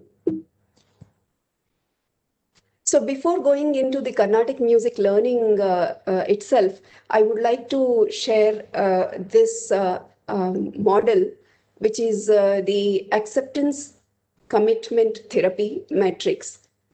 And this is a beautiful model to actually look at life and actually see ourselves in whatever we do. So I'm going to take a few moments to explain this whole the slide. If you see, there is a horizontal line and a vertical line. You see the right, to your right is where we are moving towards, and to the left is all those which if we do, we will be moving away from wherever we want to move towards to. And if you see the bottom section, it's about the inside world that's happening inside us. And if you see the top section, it is the outside world, which we perceive through our senses. Now, this is a model which is used really well for all the therapists. And so this is one thing. The second thing that I've integrated into this slide is the developmental assets that Search Institute has come up with. And the Search Institute is there from 1958 onwards, and they work with children and youth to empower them. And they have created this 40 developmental assets, which are grouped into groups of 8. For example, empowerment, positive values, positive identity, support that the child gets. So all these come under developmental assets for the child. And the topic is self-therapy. So what I'm going to do is use both the ACT matrix and the developmental assets and music into this to convey something through this slide. So if you see the right bottom corner, right bottom quadrant, there comes this who and what are important to me. So for example, if I take myself as a music therapist, when I'm working, or even a music teacher, when I'm working with a client or a student, who and what is important. So for me, I'm just stating a couple of things here. Information that I pass on to my students or clients, that's very important to me, because that information that I pass on has to be authentic. It has to be the true information as far as I know. I cannot pass on something which is my opinion or my perception. If I pass on, I have to say that it is my perception. I cannot say that this is the information. So I have to be very careful, and that comes from within me. It is something that is actually a trait of my inside, not the outside. And then what else is important to me is the relationship that I share with my students. It is about understanding them. It is about understanding what I can do to best understand them. In that process, it's very interesting that when I try to understand them, till date, I have always found something in me that I've seen in them, whether it is positive quality or whether it is negative quality. That's an eye opener for me, because I am not afraid to accept any negative quality inside me, because I know that it is there for a purpose, and unless I see it, I won't be able to work on it. So this is something which is happening inside me, which is the right bottom corner. Now, because that is happening inside me, how the right top, how it gets manifested, just look at it. If I say that relationship that I share with my students is important to me, then what will I do outside? Because it has to reflect. There is no way, if something is happening inside, it's not getting reflected outside. Temporary period will be there where, the outside and inside are totally disconnected. We do see those scenarios. But if you are on a self-discovery path and a self-improvement path, you will have to notice the connection between what is happening inside and what is happening outside. So how does it manifest outside? The top right corner is that I create a space for all my students and all my clients so that they are open to share anything that they want. They are as much vulnerable as me. If I don't share my vulnerability, they will never share their vulnerability. And if they don't share their vulnerability, then healing is not possible, either for them or either for me. And the information that I pass on to my students, how does that manifest outside? I am very disciplined about the fact that they attend the music classes regularly. If somebody is not attending the classes regularly, but are performances oriented, then I don't encourage that situation, because I believe what you do in the class has to come out in the performance. You cannot work for performance. You have to work for the class. So that's how it manifests outside. And I do tell them that this is how I have a policy which I share with my students before they even join me. And and practice is very necessary. And in this pandemic period, I have a 21-day challenge with each of us, all my students, that we all practice 10 minutes of music a day. And I am including myself in that practice also. Attire doing performances, right? Today's generation, they ask so many questions, and they do ask me, like, why is it necessary to dress up in a particular way for a Carnatic music concert? And I do share why is it necessary. And so there is it is linked to the Search Institute developmental asset, which says boundaries and expectations. As much as the freedom is necessary, the boundaries and expectations are necessary. And that's what is creativity within the bound of Laya means. I will come to that in the later slide. Now, so this, we talked about teacher's perspective in the right corner, right side, the bottom and the top portion. And now I have 4 minutes, so I'll have to, go a little faster. Now, because as a teacher, if I practice whatever I mentioned in the right side, I will be able to notice what's happening with my clients or students. Many of us feel that we are not gifted to sing. When this feeling comes, it can directly have an impact on even the willingness to learn. It can have that. We have seen lower self-esteem. How does it manifest? Fear of judgment. this fear, when it is there, how it can impact on the learning, we all know about it. So these are all inside happening, which is taking us away from where we want to move towards to. So when this happens inside, what happens outside? You will see a student not opening his or her mouth during singing, or you will have a lot of resistance to practice. And some people may not be, open to listening to many genres. So because we have less time, I'm moving on to the next slide. So this is how I view the learner's journey in music. I see Sarali Varsai as, the birth of our learning journey. Just the way we bond, a baby bonds with the parents, we bond with the concept of the Shruti and the Laya. Sari gama pada nisa, sani da pa magarisa. Jantai, Tara, Mandarasthai, and Dhatu Varisais, which are the next stage of learning in Carnatic music, they remind me of friendship, pairs, Jantai. Sa, sa, ri, ga, ga. If you see, we cannot sing sa, sa, ri, ga, ga. That's not Jantai. Jantai, sa, sa, ri. A friend needs to sometimes go low to understand the other person and come back to understanding them. So that's how I perceive Janta Varsai.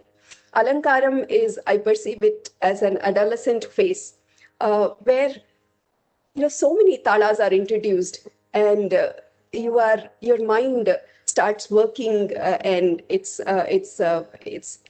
enthusiastic about learning and seeing new things, right? Geetam, I perceive it as a model of connectivity. That's the first time we are connecting Sahityam to the Swara. Shri Gananatha Mapada Sari. It's very important for a therapist or anybody who wants to learn to be able to connect things. That's the main thing. Varnams, I perceive it as patterns and time management. So Srilata ji had sung Hindolam, so I'm going to quickly sing a Hindolam Varnam. Sakala Kalavani Sakala Loka Vani. If you see this Varnam, it is lot of gamakas are there, but it is time bound. And if you see the chitta swarams, they are all about patterns. So it is about understanding patterns, but within the bounds of the time. When we come to the kritis, we Samajavaragamana Sadhuhrit. When the student learns the kriti, they then can know at that stage what is the course that they want to take. Whether they want to take a course of music connoisseur, just appreciating music, because appreciating music is the first step to learning. If we cannot appreciate, we cannot learn. So whether we want to open our I have 2 more minutes to go. So whether we want to open ourselves to learning, appreciating many genres, so or we want to grow vertically, go to the next stage. So this is what students feel when they come to the Varnam and Kritis. The next is, once you have learned about 50 or about 20 Varnams and 50 Kritis, now comes the creativity part. So that's the journey. We have to go through this journey to be creative. Creativity is not something that can be taught, or it cannot happen by us forcing something onto us. It has to happen from inside. And so there are, of course, manodharmam exercises and all that help in that. Then comes the advanced stage where it is manodharmam exercises, manodharmam itself, like Tadari na.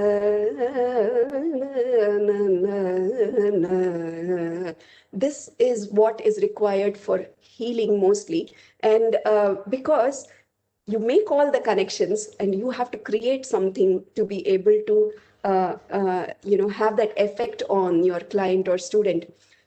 And that's not it. I mean, we cannot stop at Manodharmam. We have to move forward. And what do we do? Because we know that our role in this body is going to end at some point in moment. I mean, at some point in time. So then what do? We have to give it forward. We have to be that being which inspires others and motivates them to be. We cannot do that by just talking. We have to be that person. And then when we do that, we internalize so much. We go back to the basics. What is that? We practice these Sarali Varsais daily, but in with different ragas, different gamakas, different aspects.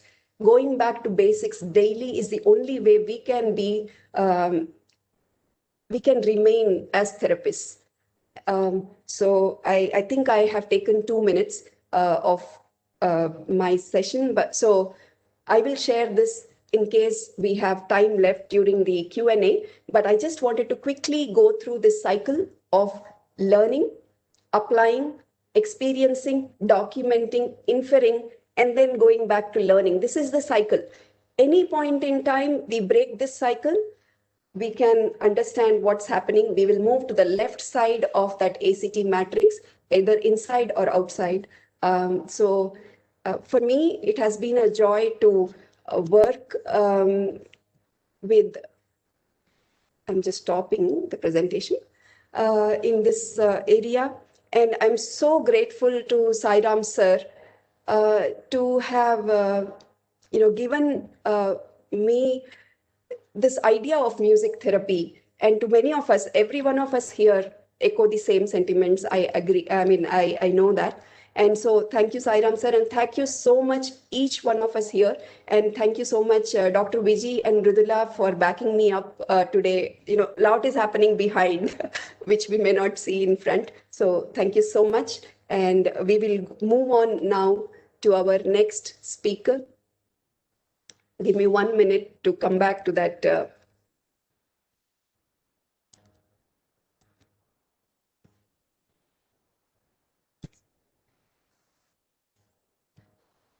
Yes. So our speaker for this last session today is Dr. S. Gayatri. Dr. S. Gayatri is from New Delhi.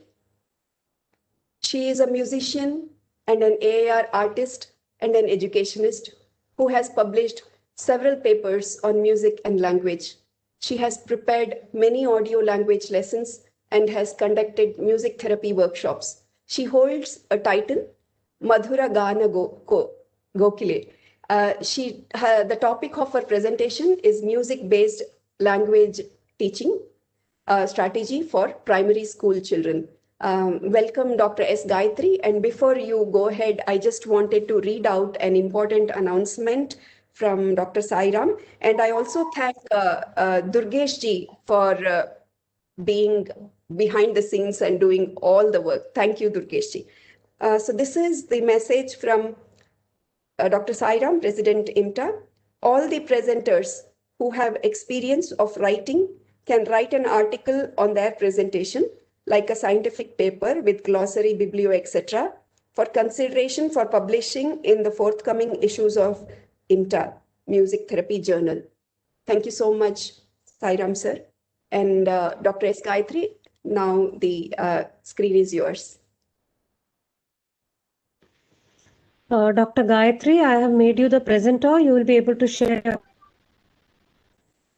Okay, ma'am.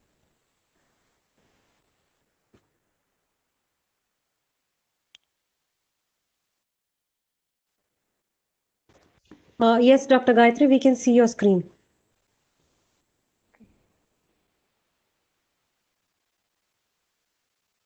Picture of Shiva your screen. My screen. 1 minute.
Yes, Dr. Gayatri, we are now seeing your.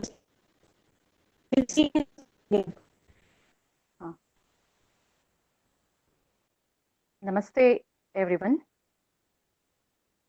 Today's my topic for presentation is effect of music-based language teaching strategy, that is MBLT strategy, on reading competencies among primary school students. Music and psychology, music and medicine, music and mathematics, music and yoga, all these are interrelated. So likewise, music and language also closely connected. All of you know that music is a universal language.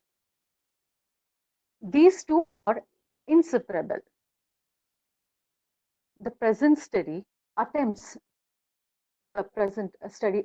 to know how the components of music helps to enhance the quality in language teaching.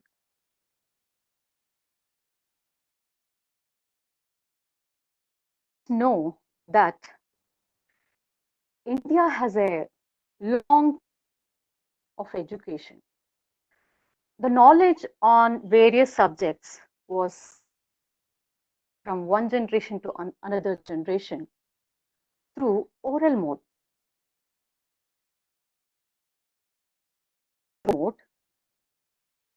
Students to memorize the concepts, and it could be possible only because of the rhythmic and music. The importance of music in teaching children is emphasized even in present days also. This is the reason children in nursery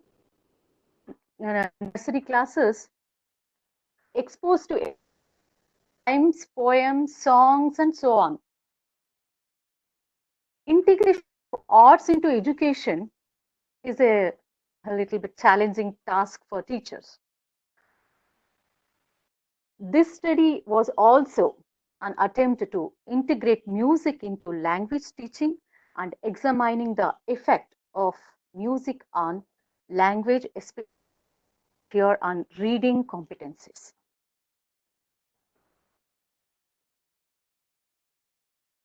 So now let us know about theoretical basis of language and music. Language, we all know that it is a systematic and conventional use of sounds for the purpose of communication or for self-expression. So music is also, music is an art form. Its medium is sound.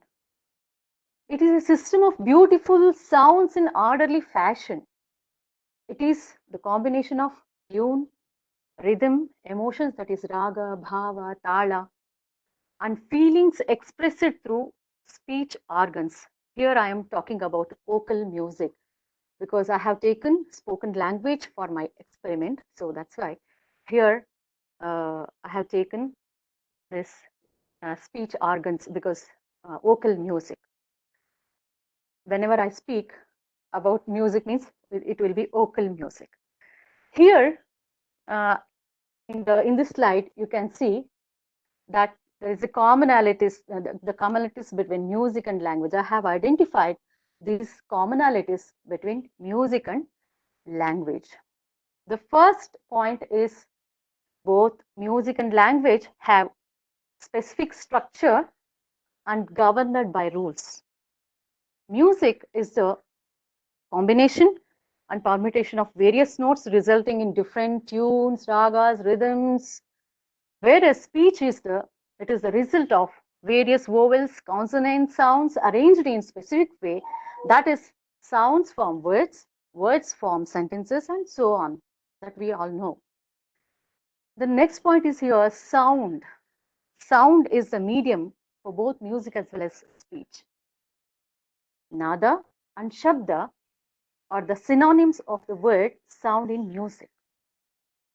Sounds are systematically organized in all human languages. music and language both use the oral and auditory channel. Music and body language are strongly tied. The main function of music and language is communication. Music is also a language of emotions. Feelings can be expressed powerfully with navarasas in both music as well as language. So, this music and language are both are having the similar characteristics, that is emotions. The next is expression, appreciation, intonation. All these are this, for example, comprehension, expression, and appreciation are the important objectives of any language. In music also, comprehension, expression, and appreciation play a very significant role. When one is able to comprehend and express feelings, ideas, and thoughts, naturally, he appreciates and enjoys the rhyme, rhythm, ideas, meanings in the language as well as music. Pronunciation, stress, pauses, intonation, rhythm, melody play a very significant role in both music as well as language. For example, reading aloud is not just reading letters, words, or sentences. It is more than that. If one reads with correct pronunciation, stress, that is alpa prana, mahaprana, aspirated and unaspirated sounds, with correct pauses, with appropriate voice quality, then only it will be more effective. And another point is, teaching these points will be very easy and effective through music. Still, we can go in detail about these aspects in coming slides. All of us know that there are 4 language skills. They are LSRW, listening, speaking, reading, and writing. These are interlinked. So here in this slide, components of music. Now I am going to only the reading reading components, reading competences, how music affects on reading competences. So in between, I can even tell about speaking also, listening also. Here in this slide, components of rhythm, melody, emotions, lyrics, pronunciation. Here I am talking about, already I told you, spoken speech. That's why I have taken here lyrics in a piece of music, pronunciation in a piece of music, that you have to keep in mind whenever I speak this pronunciation lyrics. So if I take the first component, that is rhythm, tala, in a piece of music, provides pause and breathe grouping, which may enable students to speak and read with proper pause, sense, and breathe grouping, and which indirectly influences on writing skills. So children learn to write correctly, the composition, correct usage of punctuation marks, full stop, colon, semicolon, etc., with the component of rhythm. So the second component is melody. Melody means intonation.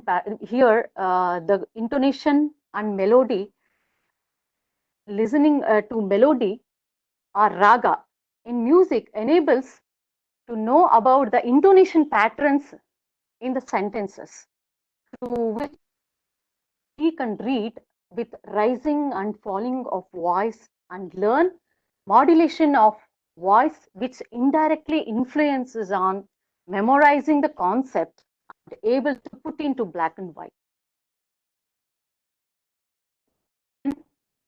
The next component is emotion. So listening to emotions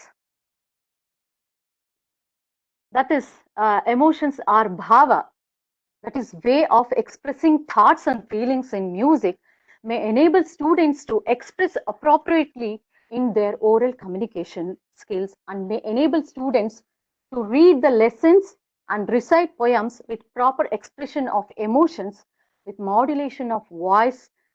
That is, different rasas or emotions in music influences deeply on the emotional status of individual, and the subject matter remains in the mind for a long time.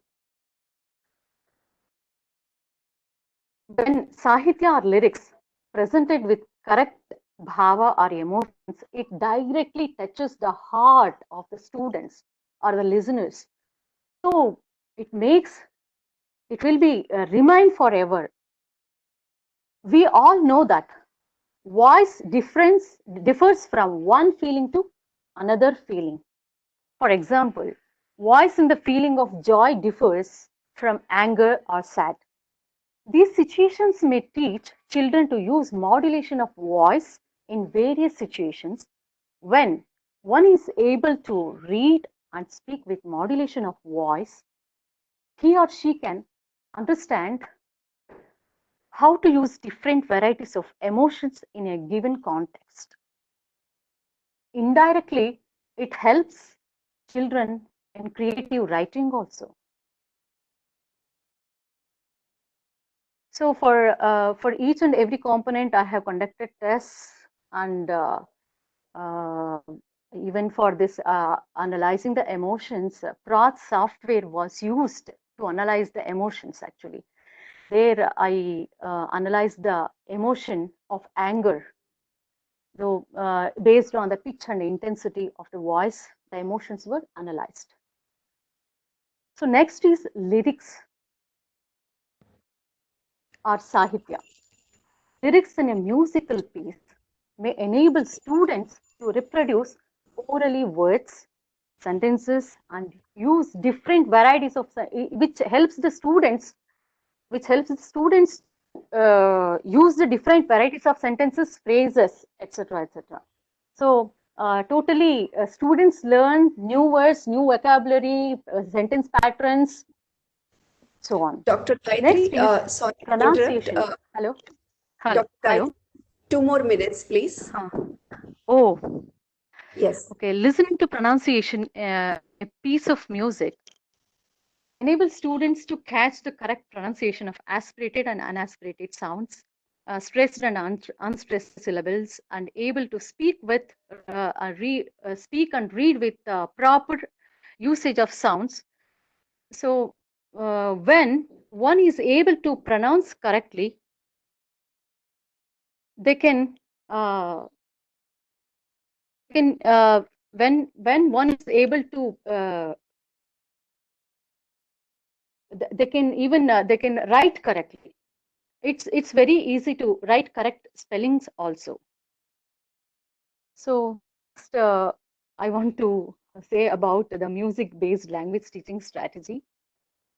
So music based language teaching strategy utilize the components of music such as melody, rhythm, use of emotions, pronunciation while conducting intervention. It consists of recorded material of songs, discussions, model readings, and musical way of recitation of poems, teaching letters, words, and sentences. This session may not sufficient to explain all these points in detail.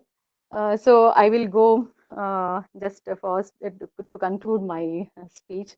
The variables of study was independent. The independent variable of the study, music-based language teaching strategy, and dependent variable was reading competencies.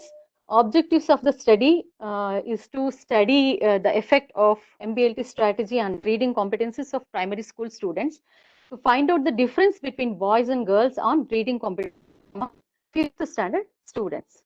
Hypothesis of the study were the first one was there is no significant difference in reading competences between who taught with MBLT strategy and those who attended regular. There is no significant difference in reading competences between boys and girls with MBLT strategy. So delimitations of the study was the study confined to 5th standard Kannada medium government school students of Mysore city. So design of the study was experimental in nature, wherein, sorry to interrupt. We are running out of time, and the next speaker is online. So, if you can just, if you have any concluding remarks, 1 or 2 sentences, please do share. Okay, totally. The study showed that music has effect on language skills, especially on spoken languages, and this music is really exercise for tongue. It is a bunch of memories, and reading aloud with correct stress, intonation, gestures filled with emotions. It adds beauty to the language. Totally, music plays a significant role in teaching and learning. My experiment showed that music has positive effect on language skills. I suggest this for the language teachers to utilize the components of music, utilize the music, teachers, music teachers for making the MBLT lessons, for making MBLT lessons. So this is my remarks. Thank you so much for giving me an opportunity. I want to convey so many things, but because of the shortage of time, I could not convey. Thank you so much. Thank you so much, Gayatri ji, for the wonderful analysis and connectivity shown between language and music. Thank you so much. Thank you. We move on to the last speaker of today, Mr. Fabian Sorabella. Thank you so much, sir, for joining us here from all the way from France. And Mr. Fabian Sorabella is, and please excuse me if I make any pronunciation errors. He is a French psychologist, musician, sound designer, and music therapist. He teaches in University of Toulouse in southern France. He plays a variety of musical instruments, percussion, saxophone, guitar, and different virtual instruments using the new technologies. He will now share about the novel French approach to music therapy. So welcome, sir. And we have 15 minutes for the presentation, and I will be reminding you around 13 minutes during your presentation. Thank you so much. Looking forward. Thank you. Thanks to you. Okay. Let me just 1 second, please, to check if everything is okay, because I'm not a professional of WebEx. We are seeing your screen, but you need to go on the slide mode. Okay. Okay. It's perfect. So, no, we lost your screen. We lost your screen. Yeah, but you. Okay. Perfect. Okay. Yeah, you're back. It's back.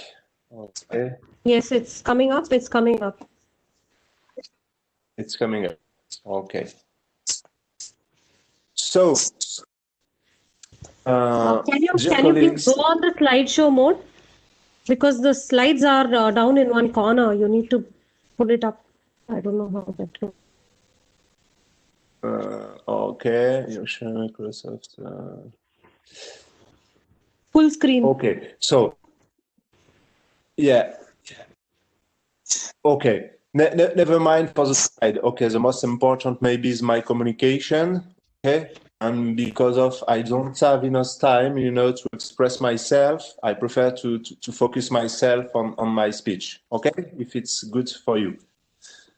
So first of all, I want to let you know that I'm very happy to attend to the IMTA conference, and I want to thank my dear and estimate old friend, Dr. Seram, for having me today.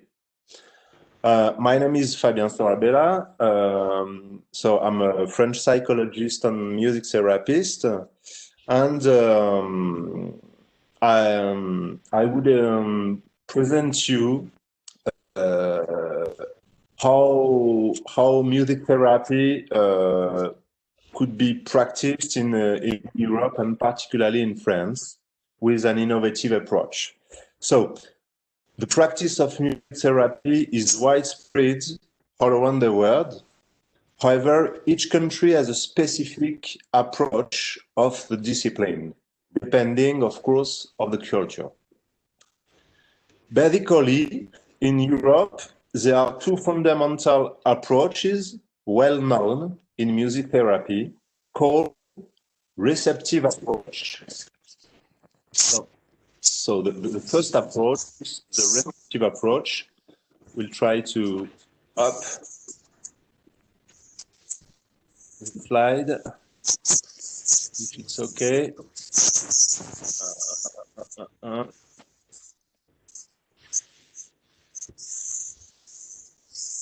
Oh, no, difficult for me to have a feedback of my slide on the screen, but anyway. So the first approach, we call it a receptive approach. In this approach, to listen to different songs, tunes chosen by himself or playing by the music therapist. Okay. The second fundamental approach is the active approach. What is the active approach? The patient is invited to play a piece of music with his voice, body, or musical instrument. And then the music therapist can play with his patient if needed to support him. So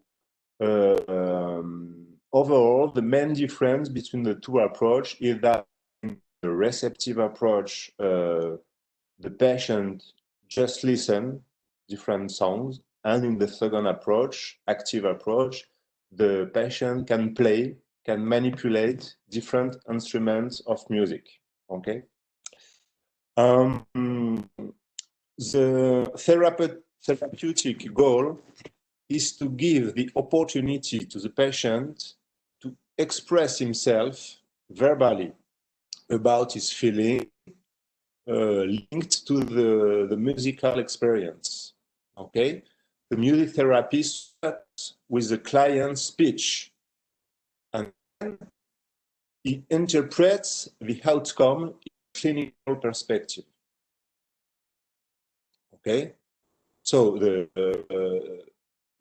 patient, for example, play something. Okay, then after playing or during the musical production, he can express himself about his feeling linked to this musical experience. This is the main therapeutic goal. I will point out a huge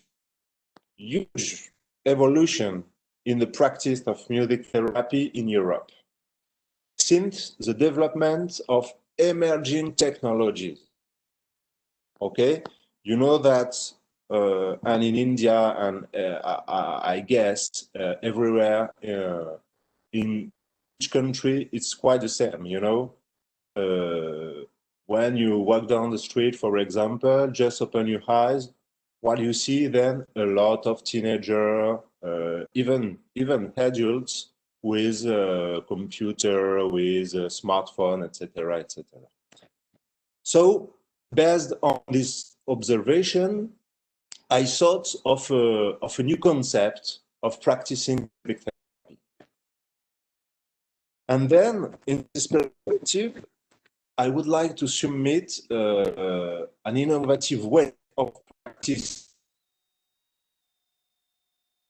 approach based on the new technologies. What does that mean? It stems from my professional practice and researches. We have to pay attention to the fact that music comprises different dimensions: melodic, rhythmic, harmonic, but also narrative. Because music is a kind of a storytelling. you know, when you're listening to music, the music tell you a story which is very singular. Okay, each listener has his own representation of the story linked to the music. So, as a psychologist, I used to work with the concept of narrativity, which is a method of articulating life experiences in meaningful way. This is a short definition of the narrativity. In the field of music therapy, I've developed an innovative method called the musical painting. Try to show you my slide if it works. Share. Okay.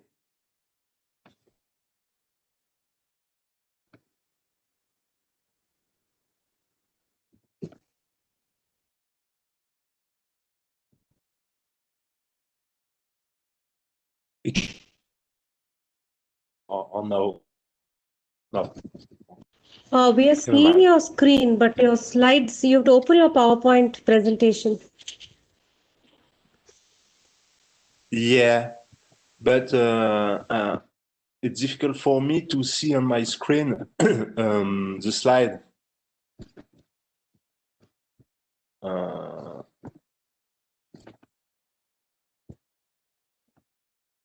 Anyway.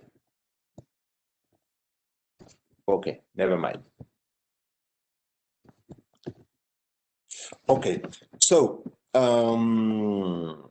in the field of music therapy, as I said, I have developed another method called the musical painting. So the musical painting is based on narrativity concepts and new technologies.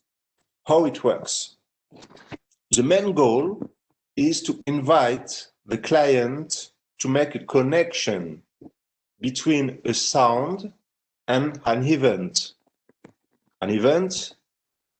which belongs to the client's story. This is a type of a transformation of the past memory trace into an actual sound, you know, and this point is very, very important. So for that, you need an equipment, you know, not really a musical instrument, but that we can call a home studio. What is a home studio? It's like a musical professional studio, okay? But it's not so complicated to have it. You need a laptop. You need an external sound card, you need a microphone, and you need a master keyboard, and at least you need software that we called sequencer. Sequencer, for example, like Logic Pro, Ableton, Pro Tools, are different types of sequencer. The sequencer digitally stores sound for modification and playback for master keyboard.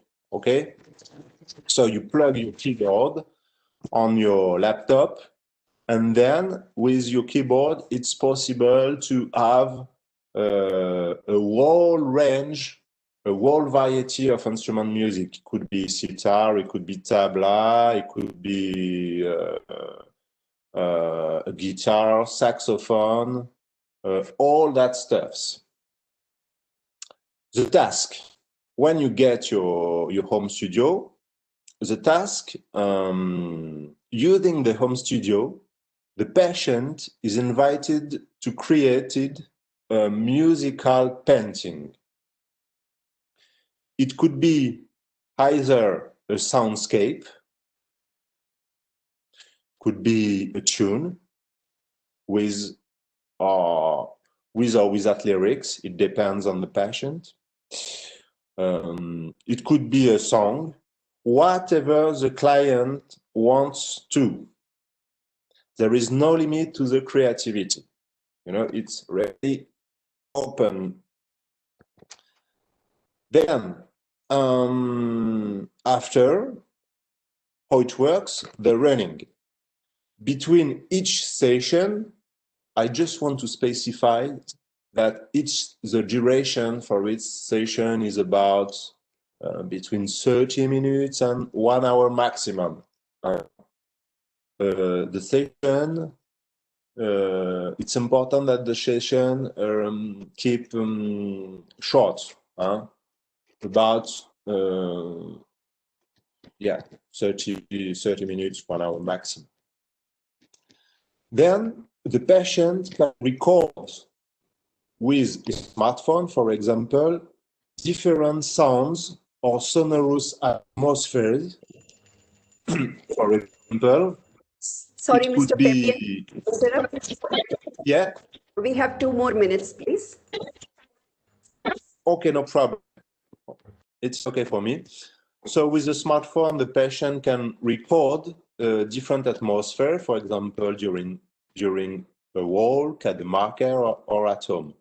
Then the items recorded are implemented in the sequencer software and integrated in the musical painting. You know, during the process of creation, the patient is invited to verbalize his psychological experience and is supported by the music therapist. Okay.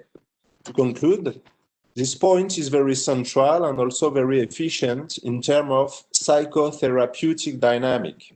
In other hand, the music therapist can propose to his client to illustrate his psychological symptom towards the creation of a tune, soundscape, or a sonorous atmosphere. This approach focused on the symptom is very precious to understand in a clinical way the psychological dynamic of the individual.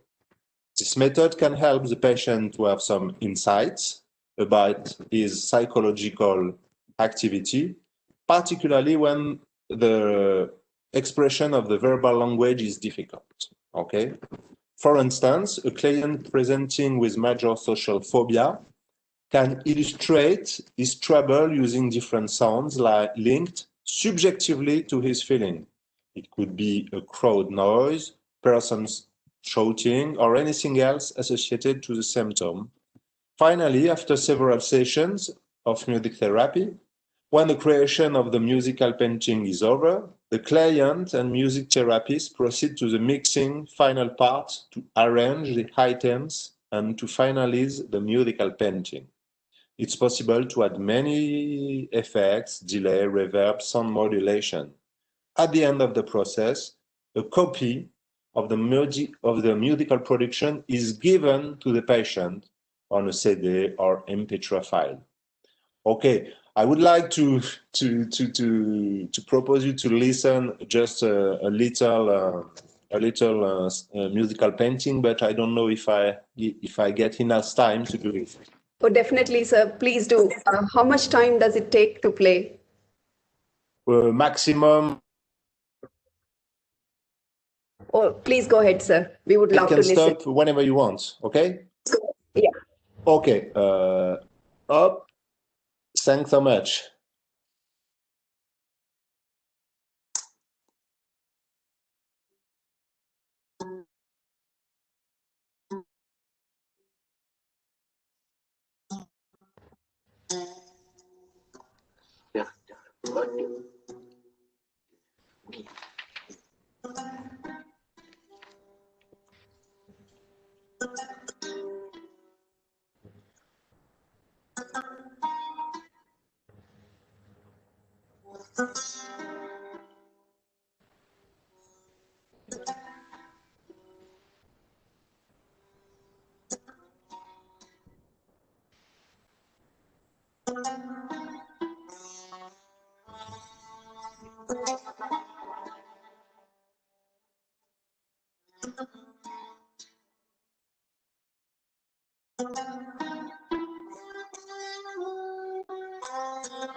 Okay.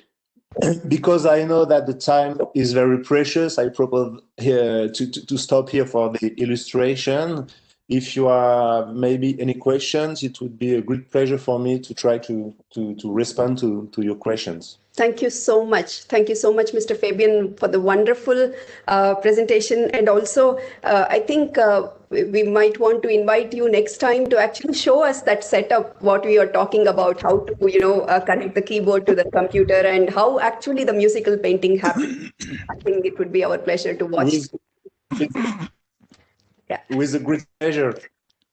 So I now invite Dr. Vinod Ingalhalkar to come and please share your insightful thoughts, and as always, share about how you felt about the presentations today.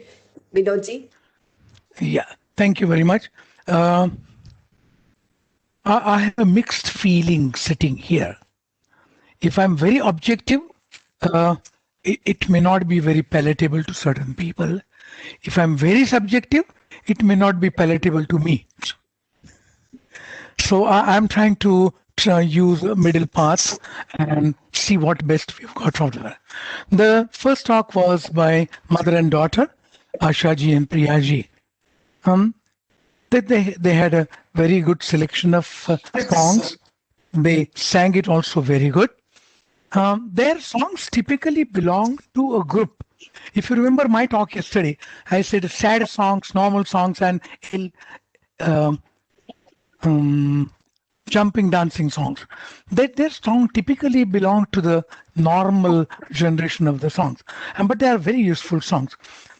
They also suggested of making a library of good songs that you like, because then you don't have to keep on hunting. And they also quoted lots of good thoughts. Their quotations were very good, all of them. At the end, they said, "Zindagi pyara ka geet hai, ise har dil ko gana padega." I would add one single word to that. "Ise har dil ko roz gana padega." In other words, you must listen to those songs, whatever songs that you make of, you must listen to them daily. Of course, when I say daily, you may not be able to do it in a daily form, but you must try to do that. Then we have, maybe I may not talk exactly in the same sequence. We had a talk by Sukrishna ji, who talked about the talk from the heart. She narrated to us how she discovered the utility of music in her student who was not getting pregnant and eventually got pregnant. Well, obviously the symptoms and signs, all that she describes, they belong to the mainly depressive tendencies. This could be existing earlier, and even depressive patients can have effect on gestation or pregnancy onset over a period of time when the situations are better. It is a single case description, and therefore we generally call that as an anecdotal case presentation. Anyhow, she told us what is them. Then we had Rashmi. All in all put together, Rashmi is a bright star. And I look forward to her growing into it in future. She knew exactly what to do, and she knew exactly what methodology to use. So methodologies were correct. And like Shubhaji, you said, of involving family in the pregnancy for doing physiotherapy to the baby in the womb. I think that's a very novel concept. So far, mother herself and generally the father of the baby do this. They talk to the baby, they touch the baby, they listen to the baby, etc. Now she's also involved one another important personality who's going to take care of the child or connect to the child. That's mother-in-law and other people talking to them. And I think that's very, very important, because the elders in the family are important members to take care of children. She talked about second case, which was a mental retarded and cerebral palsy. Again, she gave us a similar improvement. One very important thing I would say that she knew her clients thoroughly well, which is very important when it comes to tutoring. And she also knew the disorders they were suffering from thoroughly well. So that was very good. But my one small advice to Rashmi was, Rashmi, the light on your face was very poor. And partly because you cheated the camera by taking a very blank white wall behind you, and the camera perhaps didn't show it well enough. You could have used a little brighter lighting for that. Okay. Now we have next speaker.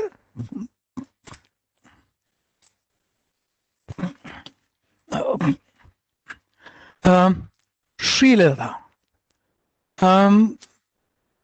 She narrated her experiences with Hindolam, which is a Malkaus in North Indian style. But unfortunately, a lot of her time was wasted in attempts at playing music. She also narrated experience of pain of post-surgery. Well, all of us already know that the music does give us relief from pain, relief from suffering. It was a single good episode about her.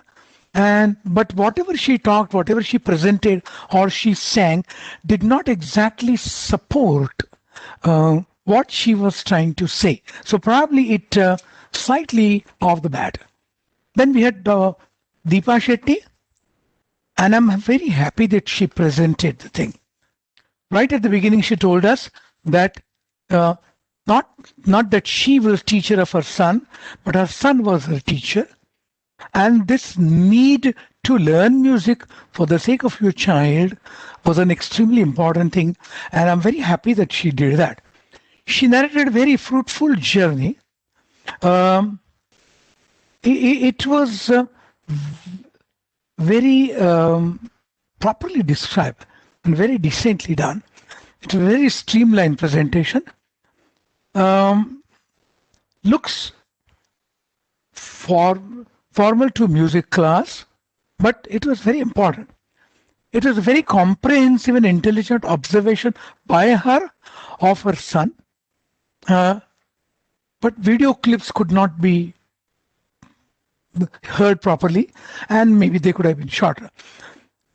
Her presentation reminded of one of my distant relative who's staying up country. He was a slightly mentally retarded CP child. So he could not go to the routine school. Now he is about 60 years old or 55, 60 years old. He could not go to the normal school because he was lagging behind in the school. And ultimately he was at home. Nobody paid attention to his learning because he's not just studying anything. Then he used to wander around, and in the lane where he was staying, there was a Tabalji about 3-4 houses beyond. And every afternoon, every time he will go and sit with them, and he learned tabla with him. And today he is a professional tabalji who is in good demand, and he's earning very well. But academically, he did not learn beyond 4th standard. So these children do have certain faculties in their brain which can be utilized, and they can still be very, very useful. That her talk had a beautiful thing. And one most important thing, her every slide took us forward. I give great importance to this in a presentation. Every slide that you put, everything that you say must take your talk forward. It must take the topic forward. Very often certain things are inserted which have no relevance. So it's like watching a movie where suddenly people come out and start dancing and jumping, which have no relevance to the progression of the story. Now that happens sometimes even when people sang. They sang just for the sake of it. But if they did not singing, I'm not against singing. I'm not against their showing their singing, but it did not support the topic or took the topic forwards in many of them. The next speaker we have Fabian.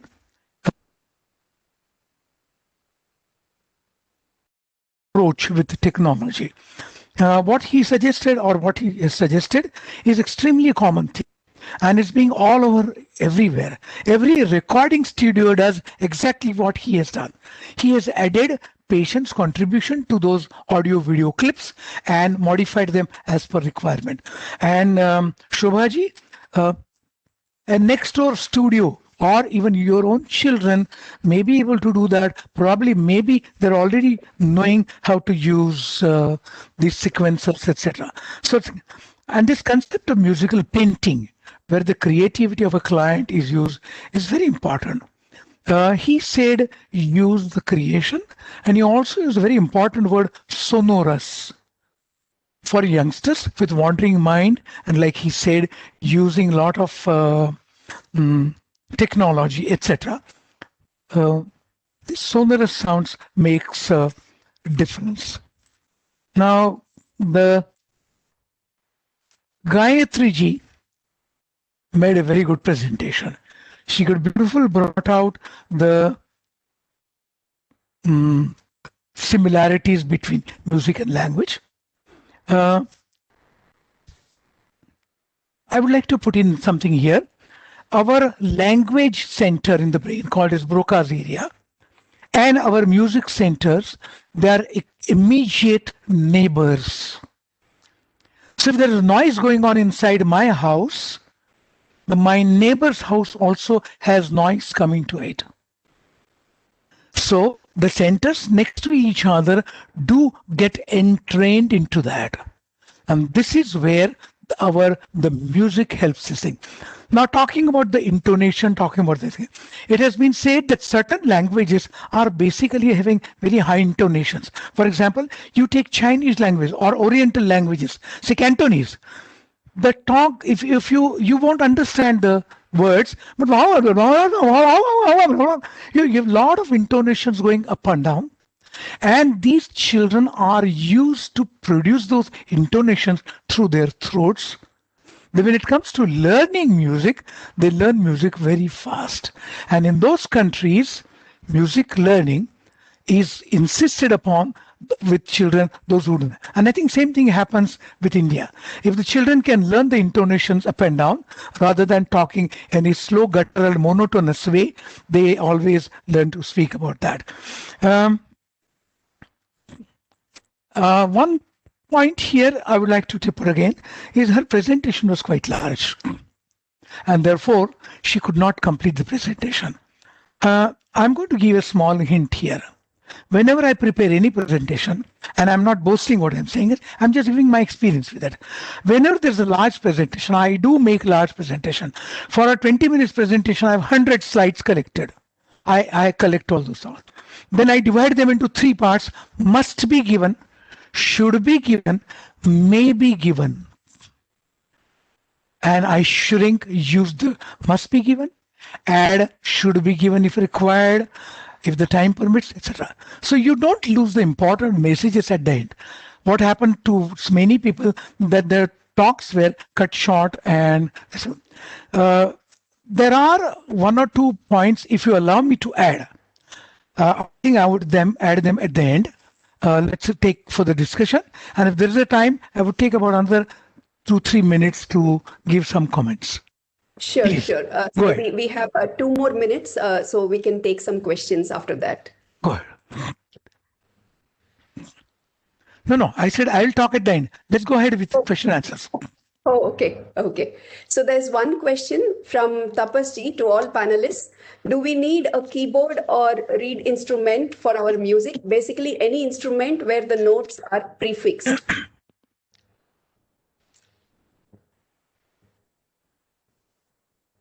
This is open to all panelists. So if anyone wants to take it, they can. Otherwise, I can share my thoughts. Can I take it? Yes, please. Yeah. I didn't get the name of the person mentioned. Tapas, Mr. Tapas. Mr. Tapas ji, namaskar. Actually, I would like to mention the need of the instrument is completely based on what kind of music therapy or music you are planning to give to your client. We can use our body itself as instrument, clapping, snapping, tapping. Certain times we can even use, small things available with us like plate and spoon, like always Sairam sir keeps mentioning us, or small bells, whatever is available with you, you can use it as instrument. If at all they are able to buy a keyboard or anything, even that can be used. Depends on what you are trained in and what you are trying to give the client purely. If you want to teach the client keyboard and you are learn keyboard and you are proficient in it, definitely you can go ahead with it.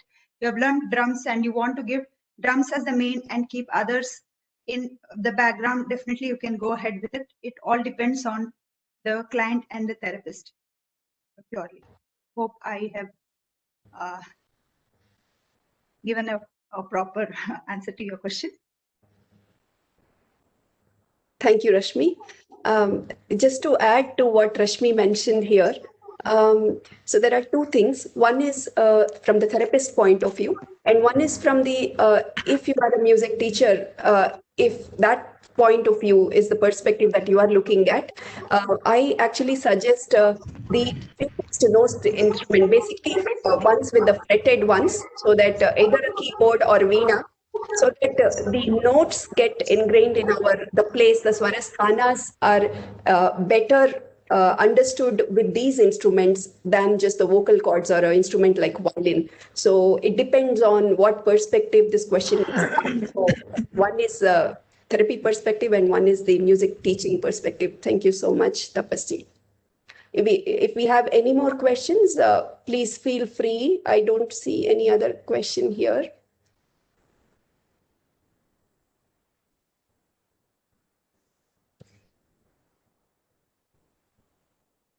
We have 10 more minutes.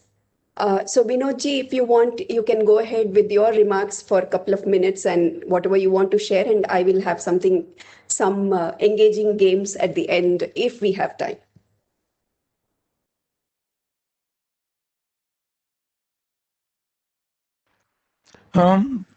This is something in general. I'm going to make general demands. I have seen all the presentations of yesterday, day before yesterday, and even today's presentations. And there are few things I would like to say. Every presentation will always have a purpose. And every presentation will have a specific audience. So when you make a presentation, you must decide exactly what is the purpose of presentation and stick to it. You can't keep wandering here and there. And you must also tune it up or down as per the audience what you want to keep about. There's no point in giving some terribly technical things to somebody who is not going to absorb it, or talking too elementary to somebody who already knows a lot of things. So there's no point in somebody singing and saying, I sang sa, ga, pa, dha to my client and taught them. Well, if you say that sargam were taught, sargam were taught. So the presentation has to be tuned up to that.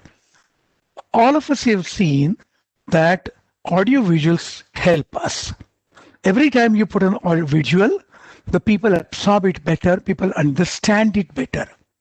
And therefore, you must learn the technique of using whatever presentation platform you are comfortable with. You cannot shirk off from learning these things. Like if I want to do a concert, I must be prepared. I have learnt music. That alone is not enough. There is a technique of presentation and I must learn that during concert. Similarly, if I want to make a presentation, I must also learn the technicalities of that, how to switch it or how to switch it off, etc. So I have to learn those things. Without that, I cannot do it. Another thing I have observed is if there is a 15 minutes talk given to you, your talk contented thing, by that I mean even myself, the talk contents could be over in 3 minutes. And it was expanded to 15 or even beyond and still not completed. Don't let that happen. All that you have to say, you streamline it and give it away all that. Use all those 20 minutes. A lot of minutes are wasted in so many things. One of the ways of missing is describing yourself. You have already been invited as a speaker. You already been given an opportunity to speak. Don't waste time on saying, I did this, I did that, or this, or talk about commerce or promotional things. So don't spend time on that. Even when it comes to singing or showcasing anything, don't talk about how popular my program has become or this has become, because you are depriving yourself of a good area. You must be good friends with them. Audio video presentations, if you do presentations through PowerPoint, when it comes to sharing on a platform like this on a Zoom or Google Meet, there are adjustments inside. There are settings inside where the audio also must be shared. If you don't share the audio, you get a broken audio, which so often we got from so many people. So what they wanted to present just didn't reach people. Second thing, most of these, they have what is called automatic volume control inside. That's for the sake of controlling sounds beyond you, who's a presenter. Now, when that happens, these often sounds get dampened out, and I think if possible, Dr. Sairam should think of having a seminar or how to PowerPoint presentation. We must also have a seminar on how to make a research study, how to do research project, how to write paper, how to put presentations, how to present a research study, or a little part of the statistics. And Dr. Sairam, you should seriously think about it, because IMTA cannot come to the international level unless the members are versatile in all these things. I cannot say that I've done research by using 3 or 4 patients where I have not used p-values, I have not done analysis properly. My analysis is not scrutinizable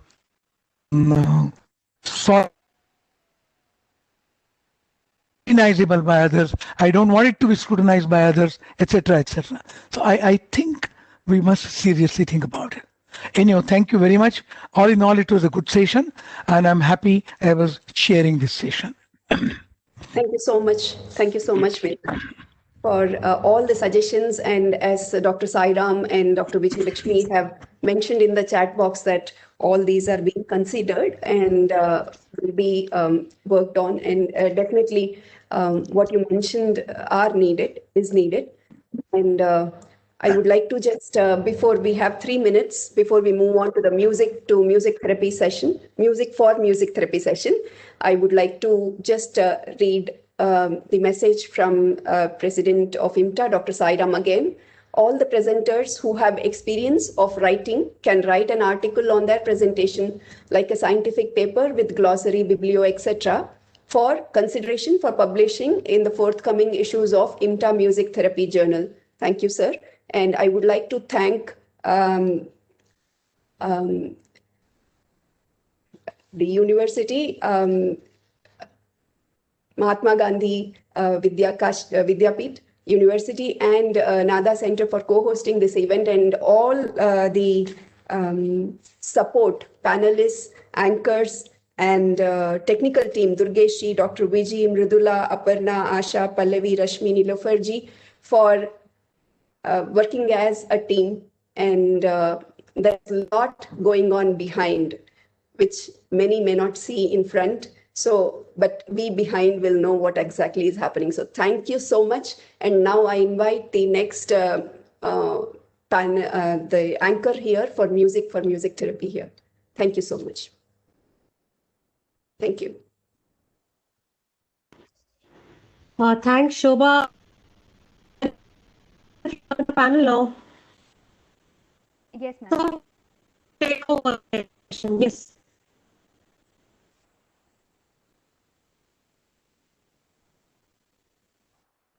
I hope I'm audible and visible. Yes. Yes. We are seeing you fine. Okay, finally, yeah. A very good afternoon to one and all. As in the morning, Asha Akka and Priyanka madam were talking about self music therapy. So I would like to, I couldn't hold myself back from singing this particular song. This song is really close to my heart, and I sing it to myself whenever I go through a very rough patch in my life. I hope you all like this song. I would like to start the session with this song. Thank you. Hmm. झूम ले हंस बोल ले प्यारी अगर है जिंदगी झूम ले हंस बोल ले प्यारी अगर है जिंदगी सांसों के बस एक झोंके का सफर है जिंदगी झूम ले हंस बोल ले प्यारी अगर है जिंदगी सांसों के बस एक झोंके का सफर है जिंदगी झूम ले हंस बोल ले. Thank you everybody. Music gives a soul to the universe, wings to the mind, flight to the imagination, and life to everything. With this beautiful quote by Plato, I welcome you all to this wonderful session of Music for Music Therapy. Today we have with us some amazing singers and music therapists who are going to drive us to their music world. So let's all gear up to listen to some wonderful music. Firstly, I would like to invite Ms. Mrudula Arvind from Bengaluru. She is a counseling psychologist and a psychotherapist. Over to you, madam. Thank you so much, Mansaji, for that beautiful start. Your extremely melodious voice, very soulful. Thank you so much. And we've been having a beautiful session in the first half, and then we have another day to go now, another half day. So please stay tuned and enjoy. Today, my presentation is on the Ragam. I will sing it, and I'm sure we all can connect, and please put it in the chat how you feel about it.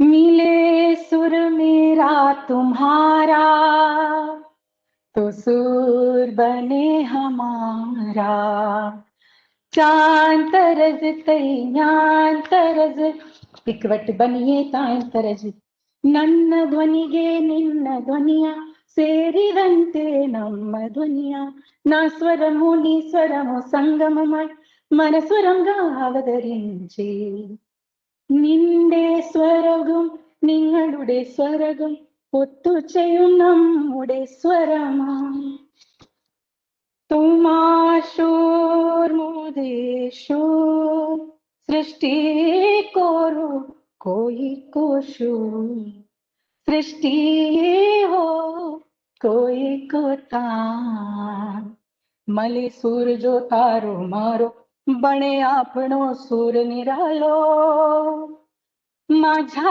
तुमच्या जुळता तारा मधुर सुरांच्या बरसती धारा सुर की नदिया and it just goes on. But I'm sure you'd have guessed this song. I think this Ragam Sindhu Bhairavi has got perhaps this ability to melt the hearts, amalgamation of emotions and bhava. It brings soham, sorrow. It brings up another emotion, if I could say viraham, separation, right? So perhaps the ability to melt even the hearts and melt the boundaries and demographics. So why this has been selected in India as a tune. because it brings that kind of unity in diversity. And I think it's a very important element in raga, because when we're talking in times, I believe even at world level, we're talking about embracing diversity and inclusion, and embracing and diversity of different genres of music, whether it is raga based, whether it is a different form altogether, I think is the heart of music therapy. So just to talk about a little bit of the Nada heritage in this raga, when we focus our minds on the intonation of this raga in a slow and a melodic way. Yesterday, in fact, Dr. Vijayalakshmi's presentation mentioned there is a hormonal response when we sing slow in a melodic way. Oxytocin is released. So I would like you to enjoy that dose of oxytocin in a very famous movie by M.S. Subbulakshmi Amma's movie. She also acted, she sang also the song. I will, if I have some time later on, I might just translate it in English. It's in Tamil actually. It's very compassionate. Karuna rasa just flows, and of course bhakti. So these are the four main rasas I have to just touch upon. I have preferred to sing it in F, because F is a scale which is resonating to the heart chakra. You can enjoy with closed eyes.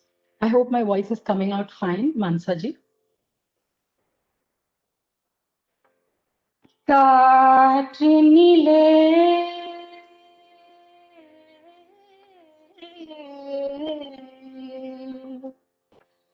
வரும் கீதம்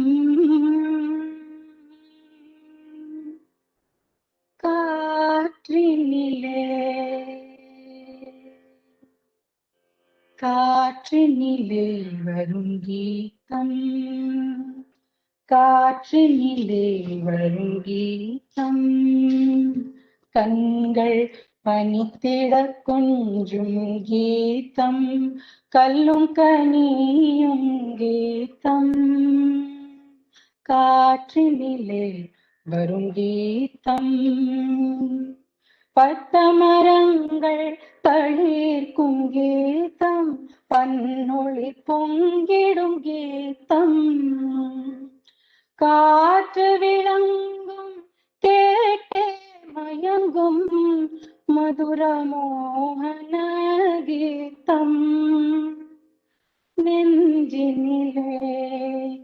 நெஞ்சினில் என்ப கனலை எழுப்பி நினைவழிக்கும் கீதம் காற்றினிலே வரும் கீதம் சுனை வந்துடன் சோலை குயிலும் மனம் குவிந்திடவும் வானவெளித்தனில் தாரா கணங்கள் தயங்கி நின்றிடவும் ஆயம் சொல்வேன் மாய பிள்ளை வெண்குழலும் பொழிகீதம் காற்றினிலே வரும் கீதம் நிலாமலர்ந்த இரவினில் தென்றல் உலாவிடும் நதியில் நீல நிறத்து பாலகன் ஒருவன் குழல் ஊதி நின்றார் காலம் எல்லாம் அவன் காதலை எண்ணி உருகுமோ என் உள்ளம் காற்றினிலே வரும் கீதம் காற்றினிலே வரும் கீதம் காற்றினிலே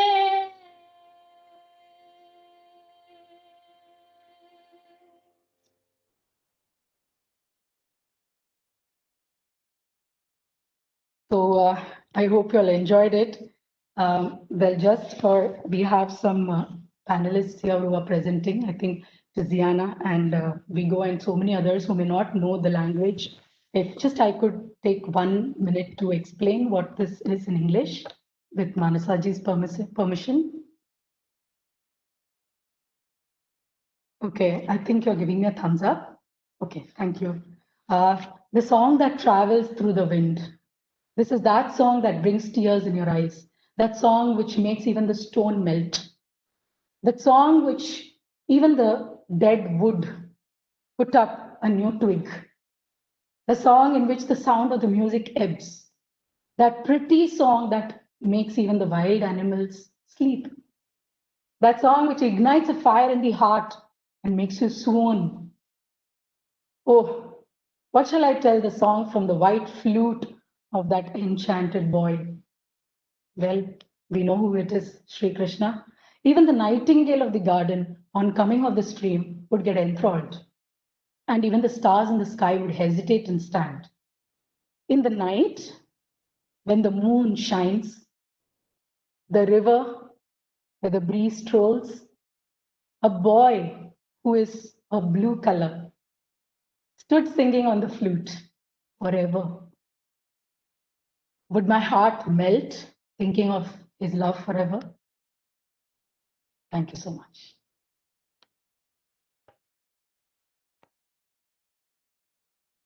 That was indeed very mesmerizing, Mrudula madam. I think I remembered one song when you were singing the Bhairavi Raga. You said that, and it goes like this, Mile Sur Mera Tumhara, and it goes like this. I would like to sing two more lines with that. सुर की नदियाँ हर दिशा से बहके बादल से मिले बादलों का रूप लेकर बरसे हल्के हल्के मिले सुर मेरा तुम्हारा तो सुर बने हमारा. Thank you so much, Mrudula madam, for that nostalgic feeling. Thank you so much. Thank you for completing from that Suriki Nadiyan. Thank you. I couldn't stop myself. Yes. Absolutely. Thank you so much. Thank you so much, madam. Next up, we have Dr. Vanishri. She is a doctor from Bengaluru. Over to you, Dr. Vanishri.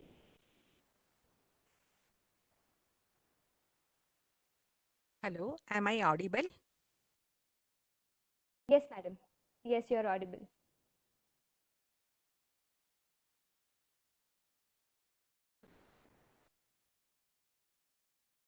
Harihi Om, Shri Gurubhyo Namaha. Namaste, good morning. I am Dr. Vanishri from Bengaluru. Like to present my music for music therapy. It gives me immense pleasure to present the therapy which has been time tested and trusted. Ayurveda always has helped in conditioning one's health since thousands of years. Lord Dhanvantari, Lord of Medicine, who brought Ayurveda, the whole medical entity, to the universe to help the needy one by relieving the diseases. Prayers and salutations to Lord Dhanvantari will enhance the healing capacity of the physician, and it also helps in reducing the ailments. When the patient is suffering from a group of diseases which is called as Vyadhi Sankara, the special treatment or Vishesha Chikitsa is needed, where that helps in giving relief by Panchamakosha, that is Anandamaya Kosha, and also Manomaya Kosha. The healing is faster in all the cases in this direction. In this way, I have worked and found result from past 20 years. I am practicing in my clinic and found a very good result in the patients along with a good feedback. Now, my presentation is about this along with a Kirtana in Carnatic classical vocal by Muthuswami Dikshitar, Jalandhara in Voloji Ragam. This presentation has 5 parts, including this introduction. The second one is Shloka or Dhanvantari Mantram recitation for healing therapy. The third is a song presentation for therapy. And fourth is conclusion, Dhanvantari Prapatti and Dhanvantari Vaidyamangala Stuti. Thank you. Now, I'll start my Shloka recitation. धन्वन्तरि मन्त्र।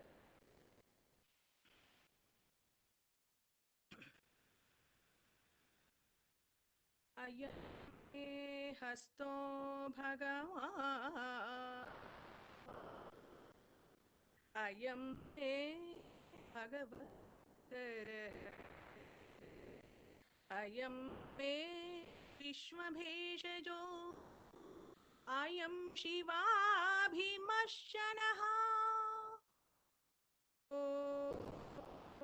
नमो भगवते धन्वन्तरये अमृतकलशहस्ताय सर्वामय विनाशिनाय त्रिलोकनाथाय विष्णवे स्वाहा त्रिलोकनाथाय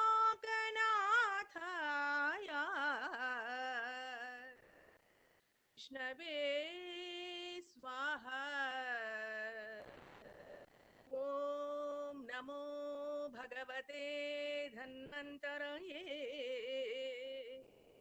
अमृतकलशहस्ताय सर्वामय विनाशिनाय त्रिलोकनाथाय विष्णवे स्वाहा त्रिलोकनाथाय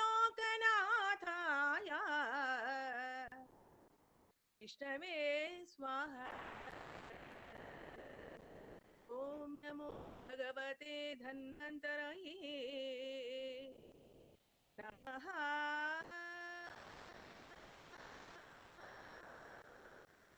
नमः।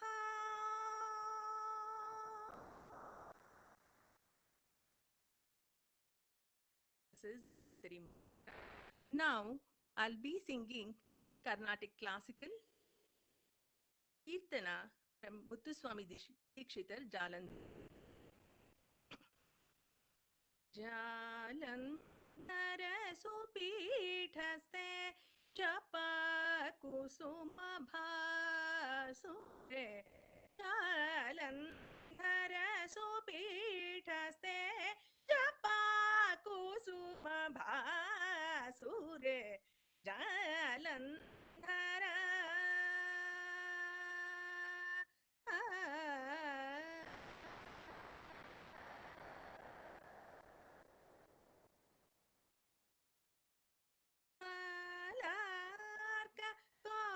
कोटि प्रभे बालार्क कोटि प्रभे बालार्क कोटि प्रभे पाले परि पालिसो जालंधर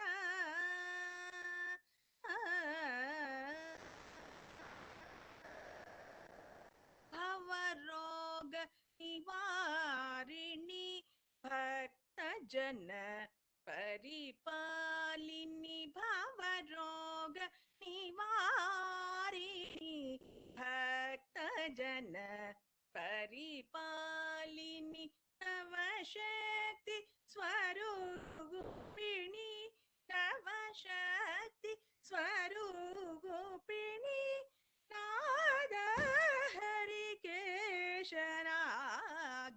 जालंधर सुपीठस्थे जपा कुसुम आसुरे जालंधर सुपीठस्थे जपा कुसुम आसुरे जालंधर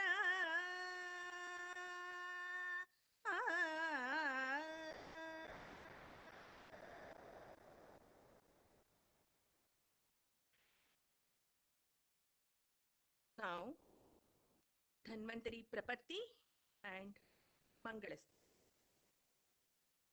Adi Vaidya Dhanvantari.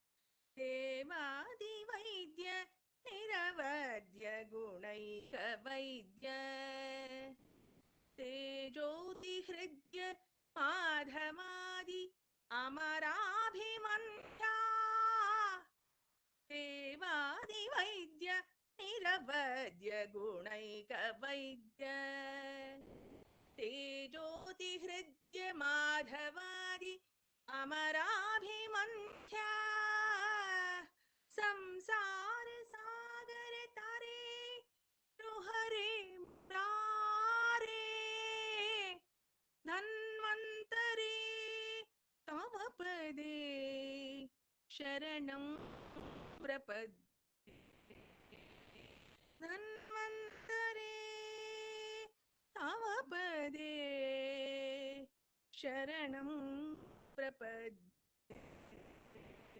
शरणं प्रपद्ये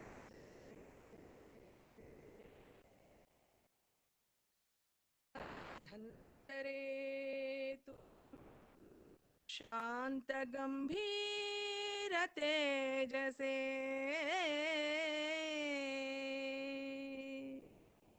आदिधन्वन्तरे तुभ्यं शान्तगम्भीर तेजसे ओजसे सर्वदेवानाम् आदिवैद्याय मङ्गलम् आदिवैद्याय मङ्गलम्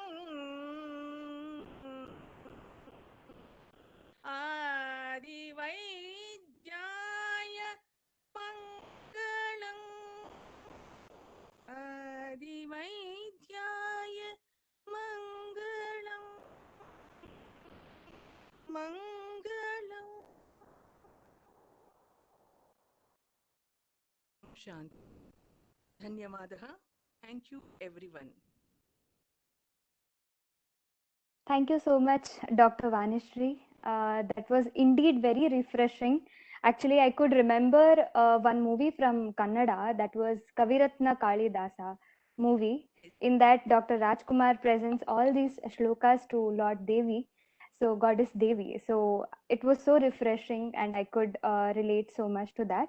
Thank you so much for that wonderful rendition, madam. Thank you so much. Thank you very much for all patient listening and for having given me a chance to present this therapy session from my music therapy. Thank you, Vanet. Thank you so Thank much. you so much, ma'am. Thank you so much. Thank you.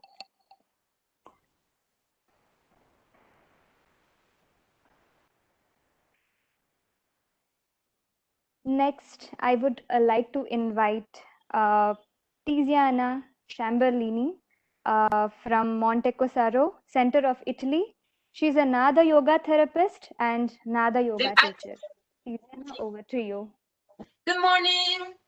Namaste, everybody. Good morning. Namaste. Namaste. Hope you can see me. I just moved the camera. Okay, so now you can see my head. Yes. Yes, I can see you. Okay. Today I'm gonna sing for you a song about love, taken from the Bible, from a little piece of the Bible, and the title is The Song of Songs. I've chosen this because this is one of the songs that I used to play during meditative concerts. That means that me and my musical project, we used to have concerts to help people to feel music from the heart and not from the mind. And this is very important for us. And we use music to get in touch with ourselves and with the others from the heart and not from the mind. That is something that in the Western countries sometimes we forgot. So I will use unconventional musical instruments. That means singing a crystal ball. I think you can see it. Yeah, crystal balls, chimes, and the ocean drum. My partner, that is a very great guitar player, Federico Cittadini, will help me with the ocean drum. So I hope you will appreciate this song. I will sing in ancient Hebrew. So It's very, very ancient language as Sanskrit.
Set me as a seal on your heart, as a seal on your arm. Oh love is strong as death. Jealousy is as cruel as Sheol. Its flashes are flashes of fire, a very flame on your well. Many waters can't quench love, neither can floods drown it. If a man would give all the wealth on his house for love, it would be utterly scorned.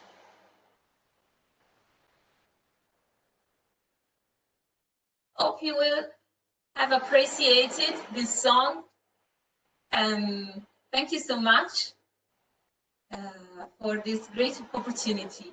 Thank you a lot, and have a nice day. That was so amazing, Tiziana, because there were so many vibrations in your presentation. The talam, also the bowl thing, and also your voice is so powerful. Your voice is so it speaks out. It's so powerful. We thoroughly enjoyed it, and hope to listen to you more in coming days. Okay, if you want, I can sing a little bit of something if I have time. Yes, you do have time. Yes, you do have time. You can present. Okay. You do have time. Yes.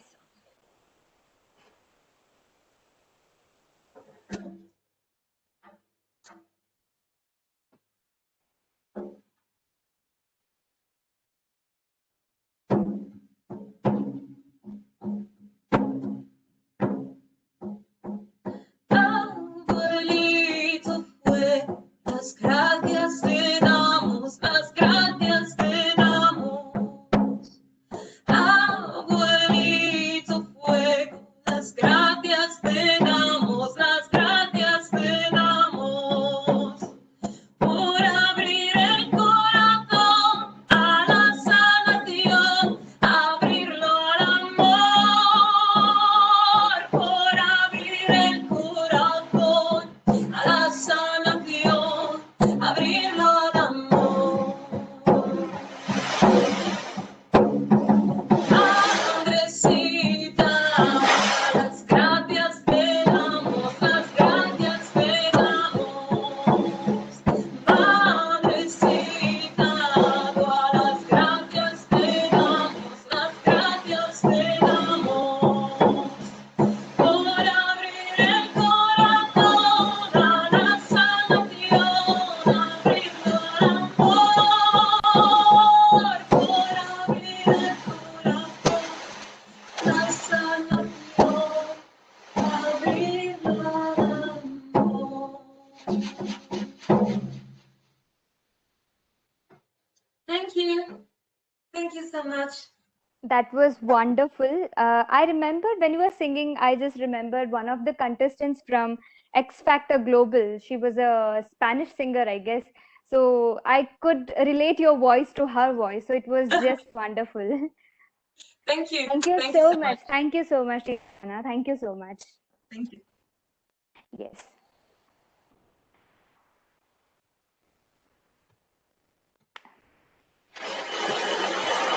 Next, I would like to invite Viggo Kruger, sir, from Bergen, Norway.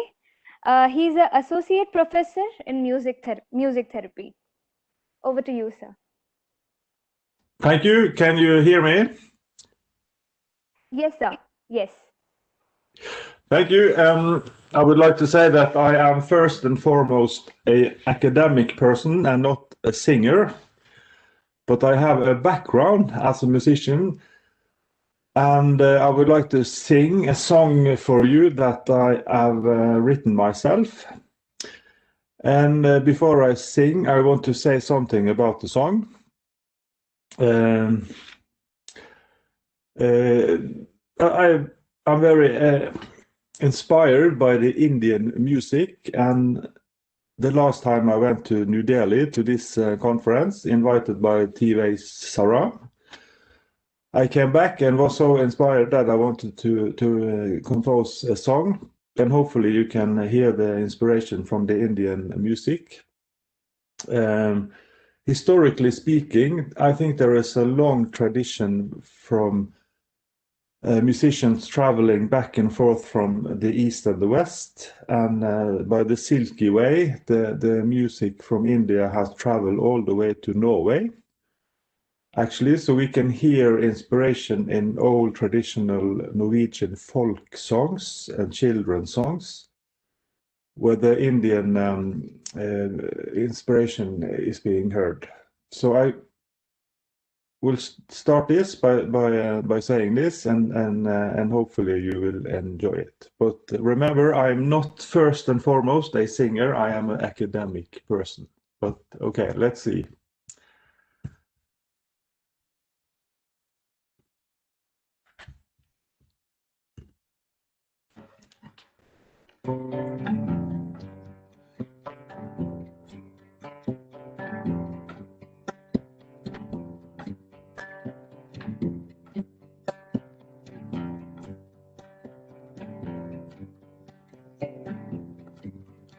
Now I'm dwelling over things that I never cared to do. I'm jumping over fences almost every night and day. I'm moving towards an end.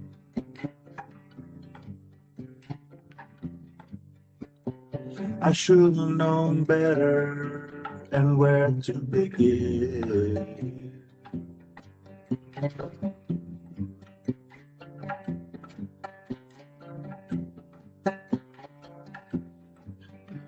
Don't you know that I will always love you so? 'Cause we related to the stars in the sky up above. We will last just like the wind.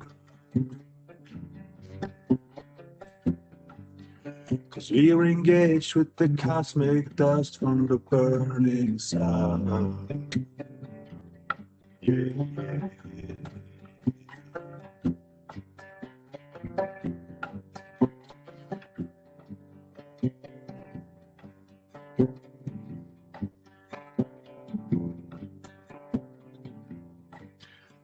I'm pulling strings towards this weary mind of mine. I'm sorting out images as time throws back its funny vision in a widescreen movie.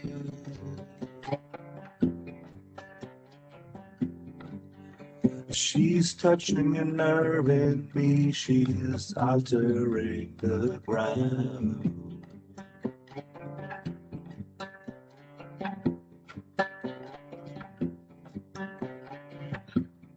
Yeah.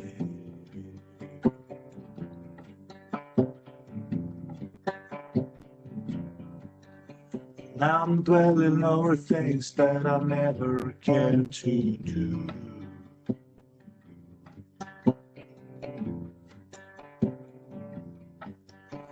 Now I'm jumping over fences almost every night and day.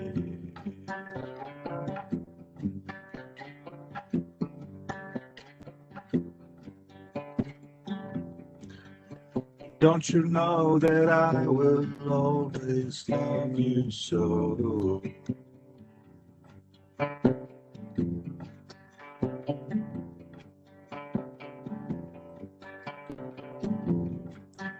Cause we're related to the stars in the sky up above.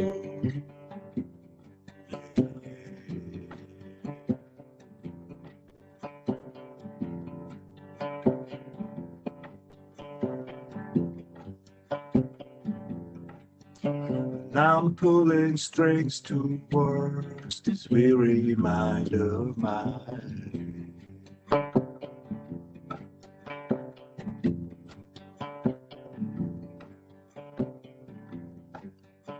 Now I'm sorting out images as time throws back its phony vision.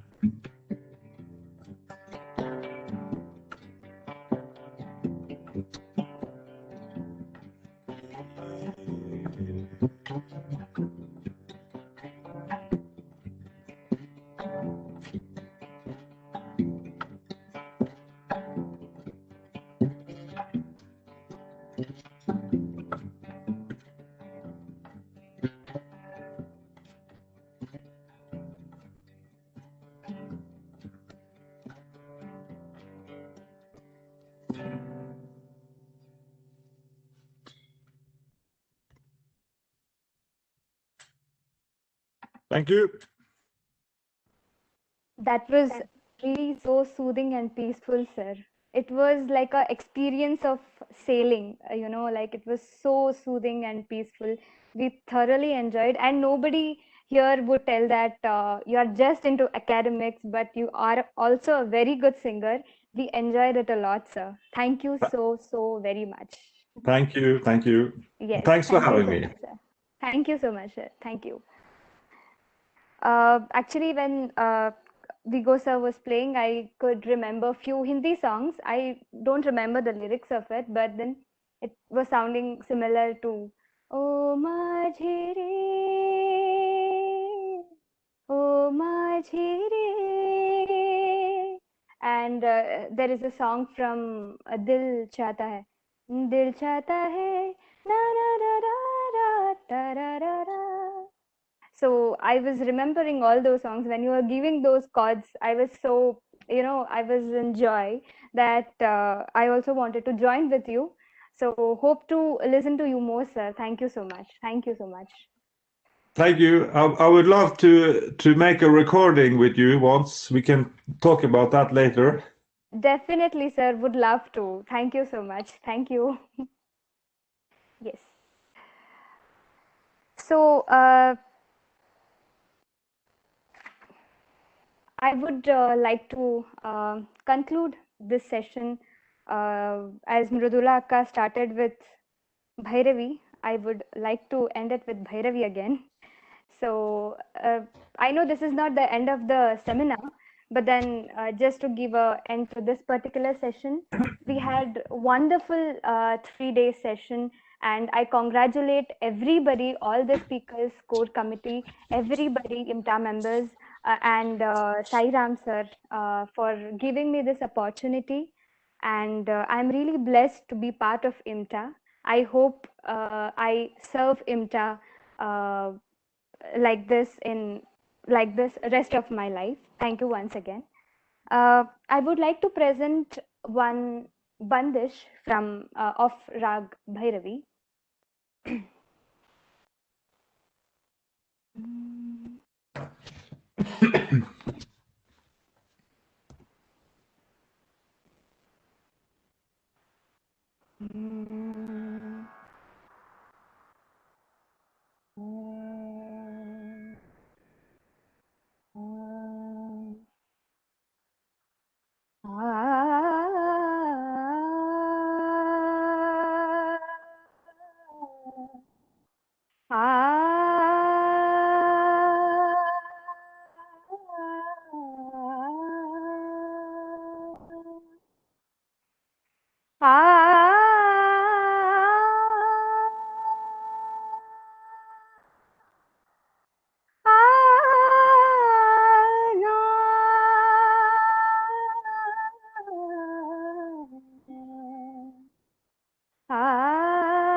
माता सरस्वती शारदा हे माता सरस्वती शारदा विद्यादानी दयानी दुःख हरिणी जगत जननी ज्वाला मुखी माता सरस्वती शारदा हे माता सरस्वती शारदा कीजे से दृष्टि कीजे से दृष्टि सेवत जाल अपना इतना वरदान दीजिए तान तान और अलाप बुद्धि अलंकार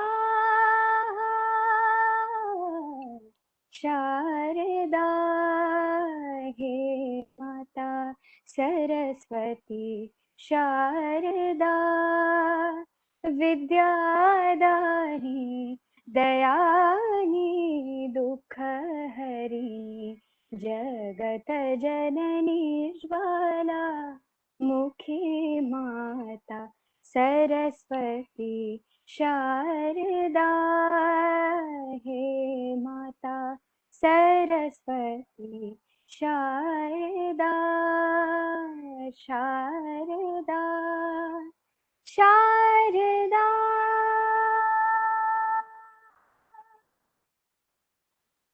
Thank you, one and all. As there is some time left, I would like to play a small bit of Dr. Neeladri Kumar sir. This is one of the music that I listen to every night actually. So I would like to play that for all of you.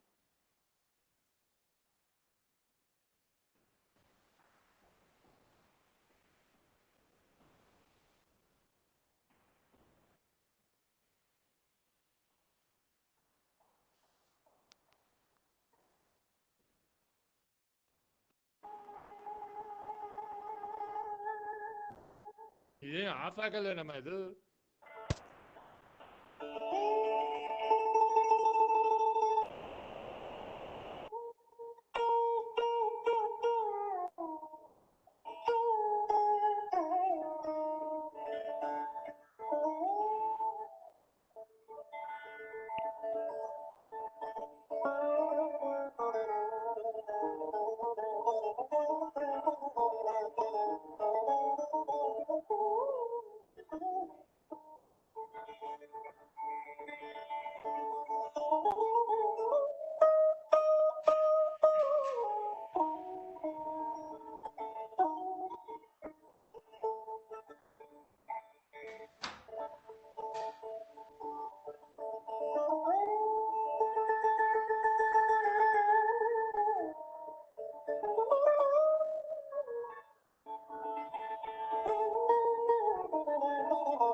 Thank you everybody for listening to this. That was Niladri Kumar sir. That was Raksh Shri. Yes. Today is Kadri Gopalnath sir's 71st birth anniversary. He introduced Carnatic music in Western instrument, that is saxophone. He introduced Carnatic music in a Western instrument, that is in saxophone. Thank you so much, Vijayalakshmi Madam, for reminding me this. So I would like to thank everybody once again for this wonderful opportunity. Thank you one and all. Over to you, Vijayalakshmi Madam. Thank you, Manasa. I'm just transferring the host rights to Durgesh ji as we move on to the next session in another 10 minutes or so.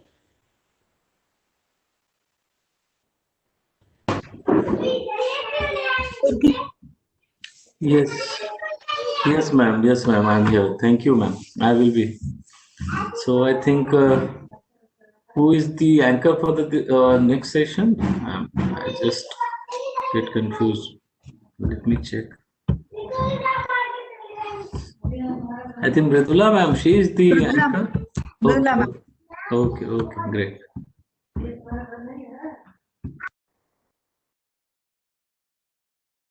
Yes, I'm here. Durgesh ji, somebody is not good. There's noise in the background. We have to check that. Yes, ma'am. I'm looking into it. Yes. We'll start at 2 p.m.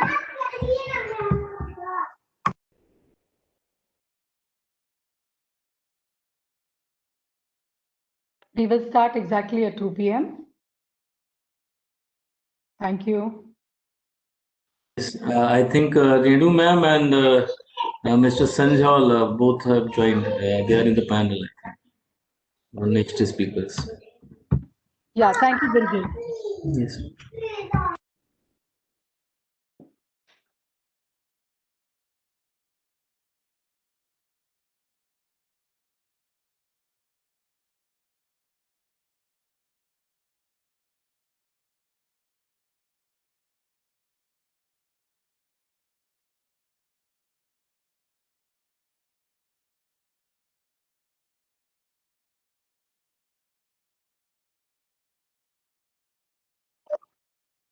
Hello, Nilofa ma'am.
IMTA, Indian Music Therapy Association.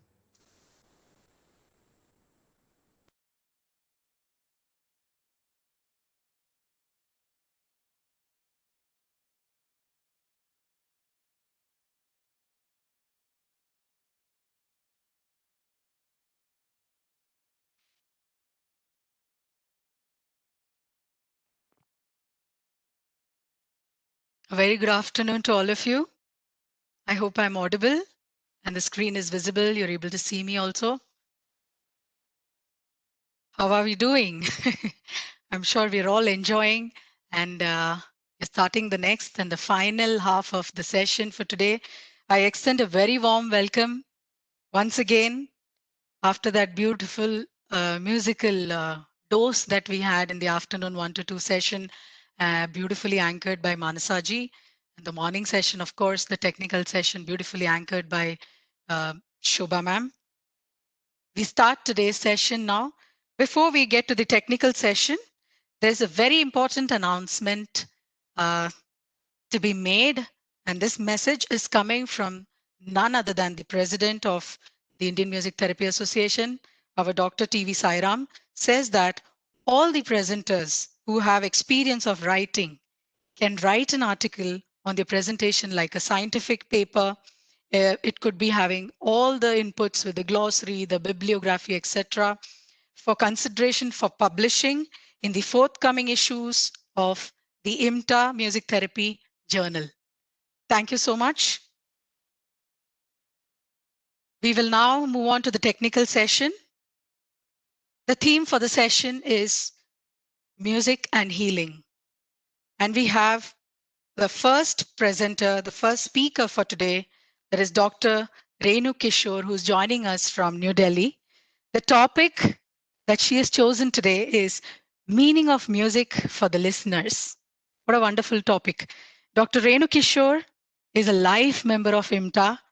She has done doctorate in psychology and has been teaching the subject for many decades in the Delhi University. Her topic is meaning of music for the listeners, and we are all awaiting to listen to you, ma'am. Over to you. Thank you so much. I hope I'm audible and I hope you can see my PowerPoint. Please let me know. Please, can we have the presenter to be made for Renuji? Renuji, they'll make you the presenter and you can then share. Okay. I request to Done, have. done. Thank you. Renuji, Okay. you're the presenter now. Kindly Okay. share. Thank you. Yeah, sure. Thank you.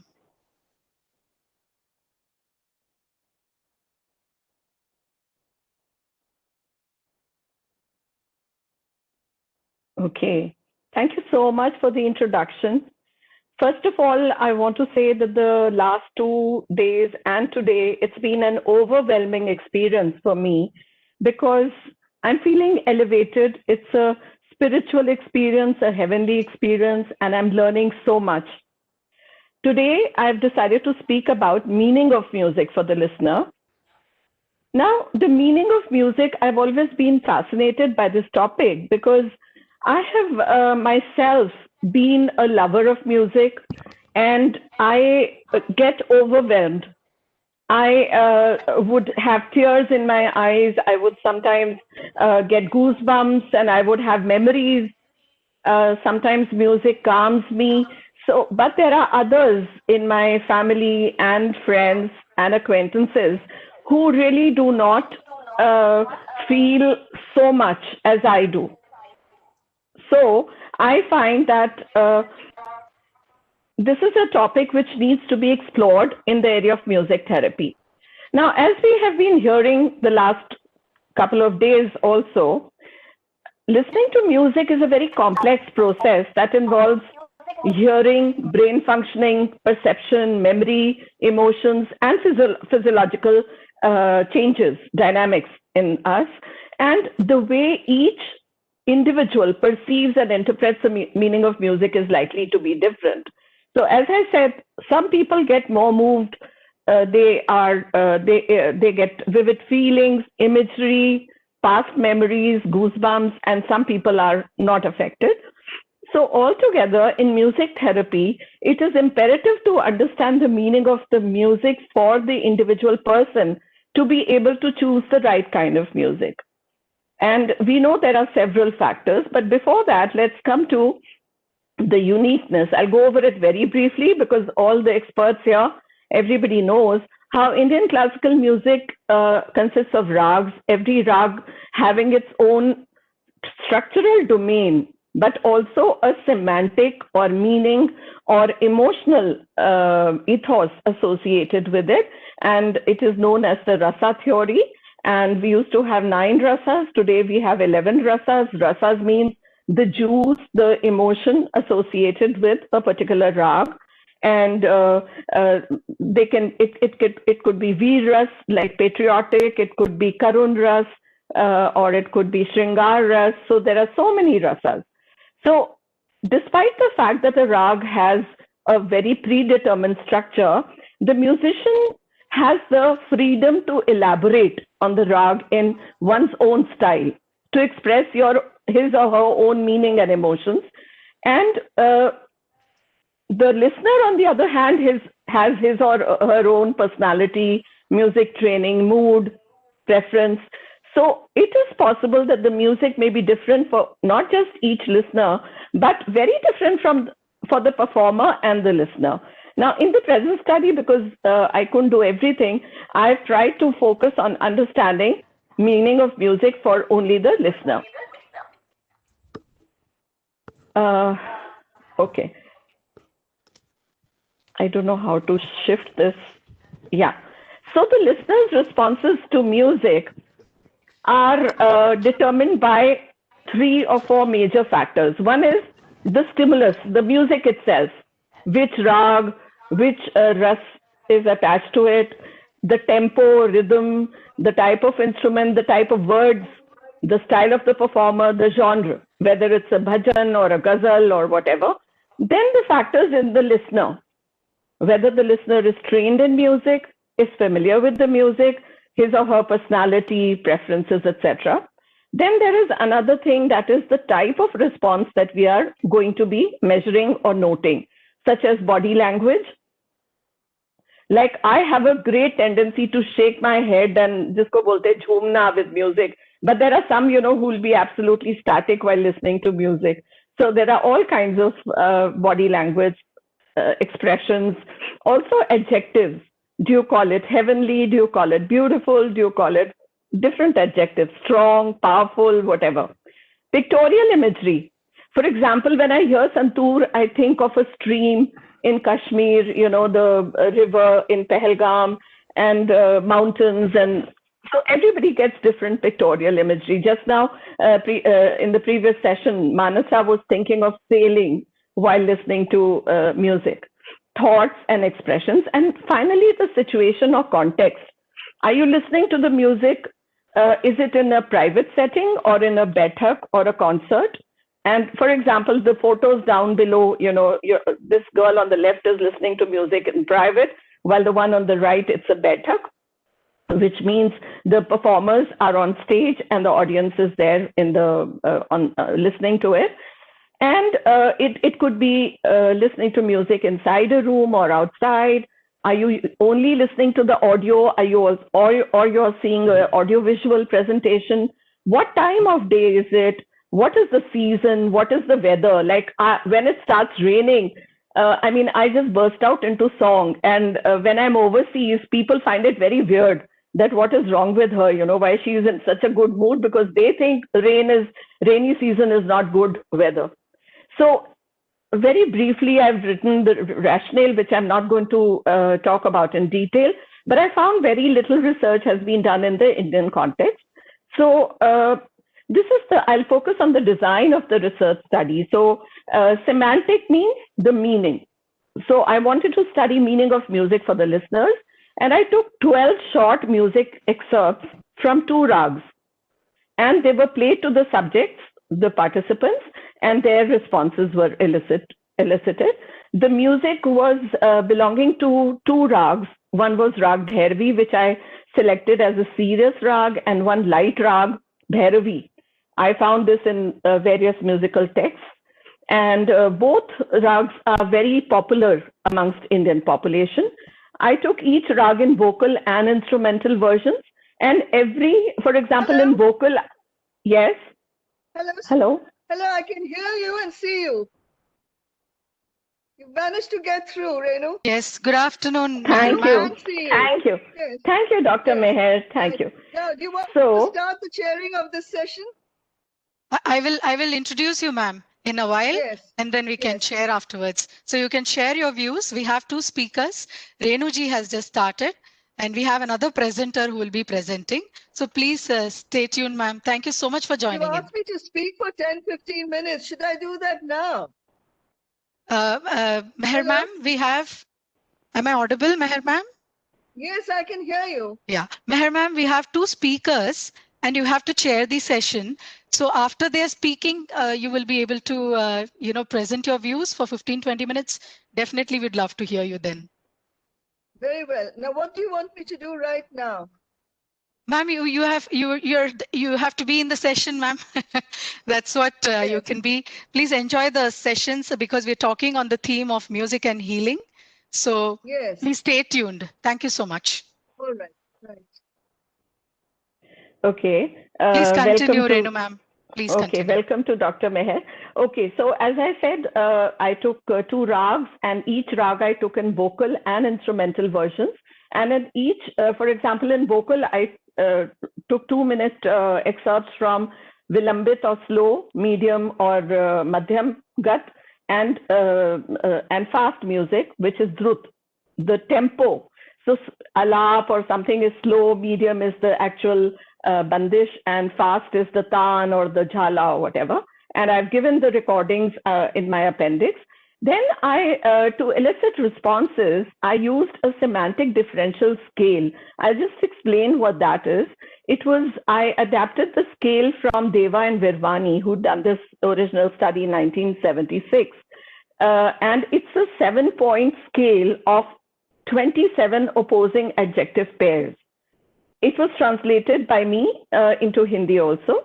Then I used a free association form where the person had to write down immediately after hearing the music, what was the feeling, what did it evoke, whether she liked it or he liked it or not, and your imagery. Then I asked the person to match the music heard, not match, but kind of say which painting. I showed them 6 paintings at a time. Ragamala paintings are paintings which have been created over the years, and there are many schools of Ragamala paintings. So I'll just show you an example of Ragamala paintings. And of course, there was a personal data form. Basically, I took 140 subjects. They were young students, both males and females, more females than males, but I didn't find gender differences. And some of them were untrained, while some were students undergoing music training. So this is the schematic representation. At the end, you can see there are 12 music pieces. This we've done before. So, okay, this is a semantic differential for people not familiar with it. It consists of, this is not what I used, but a semantic differential means scale. It's a technique for where you have adjective pairs. And the person, like, for example, if I'm listening to music, I will be asked to place it somewhere on the scale of 7. Is it non-competitive? Is it competitive? Is it slow? Is it fast? I didn't use these adjectives, mind you. And then if you have 2 groups, you can make profiles like these, You can easily see how one group feels about a particular subject as compared to the other group. These are examples of Ragamala paintings. On the left is Rag Hindol. On the right is Kedar Rag. Middle top is Bhairavi and middle bottom is Darbari Kannada. These are some more Ragamala paintings, just to let you understand what we mean by Ragamala paintings, where traditional painters would paint their interpretation of the rag. And I got them from the National Museum. Now, the two rags that I used, Rag Darbari Kannada and Bhairavi, I have written here the intended rasa. What is the traditional intended rasa? Darbari Kannada is considered to be a serious rag, to be played deep into the third prayer, late night. And its main rasa is shant, calmness. And it is often depicted in a spiritual way or with royalty, because darbar means royalty. Then Bhairavi is considered to be a light or chanchal rag played early morning at sunrise. It can convey a variety of rasas from Shringar to Bhakti also, devotion, despair also, viraha also. And in Ragamala paintings, Bhairavi is often depicted as a lady offering flowers. So my hypothesis were that there will be an impact of musical training, the nature of rag or the intended rasa will influence its perception, the speed or tempo will influence the meaning, and the nature, vocal or instrumental, would influence. This is all about analysis of data. I don't want to bore you with all that, but I did use statistical, quantitative and qualitative analysis. Now, I'm interested in sharing my main findings with you. One was that there are large individual differences in meaning of music. Now, this is an empirical study, and it's a very funny joke amongst academicians that empirical research or experimental research is simply trying to prove what is obvious. So we all know there are large individual differences, but I confirmed that in my study. Musical training surprisingly did not make much of an impact, except that untrained listeners gave more, simpler responses of I liked it or I didn't like it. And a lot of them gave responses of visual imagery or, feelings, butterflies or goosebumps, while trained listeners were more analytical. They would say, oh, this is this rag, and this is the performer. Then tempo was seen to be a most important variable, because the same rag, when it was played in a slow lay, it induced a feeling or meaning of calmness, seriousness, or sadness. Happiness and imagery for madhya lay or medium pace, and for fast tempos there was either agitation expressed or joy. There are some participants who said, I feel like dancing, or I can imagine somebody dancing. So more than the rasa, it was the tempo that was more important. And so this is what I've repeated. And Ragamala paintings, there was much agreement, again based on tempo. If the tempo was fast, the listener would choose a picture depicting dancing. So in conclusion, we can say that formal training in music does not significantly influence the semantic responses of the listener, but training does make you more receptive to the structural aspects. The rasa theory that each rag has an intended emotional impact is partially corroborated, but the main finding of my study was that tempo and rhythm are the most important factors. Type of presentation also did not make a significant difference. Suggestions, which for me actually, that I want to study the correlation of meaning between the musician and listeners. Sorry? Do I have time?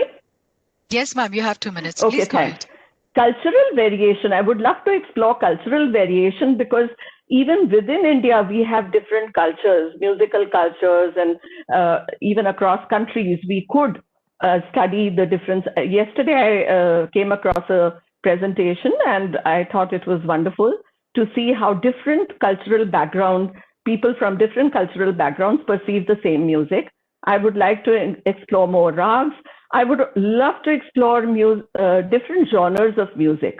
For me, film music, ghazals, bhajans, folk music are areas which need to be explored. Then a before-after design can be done.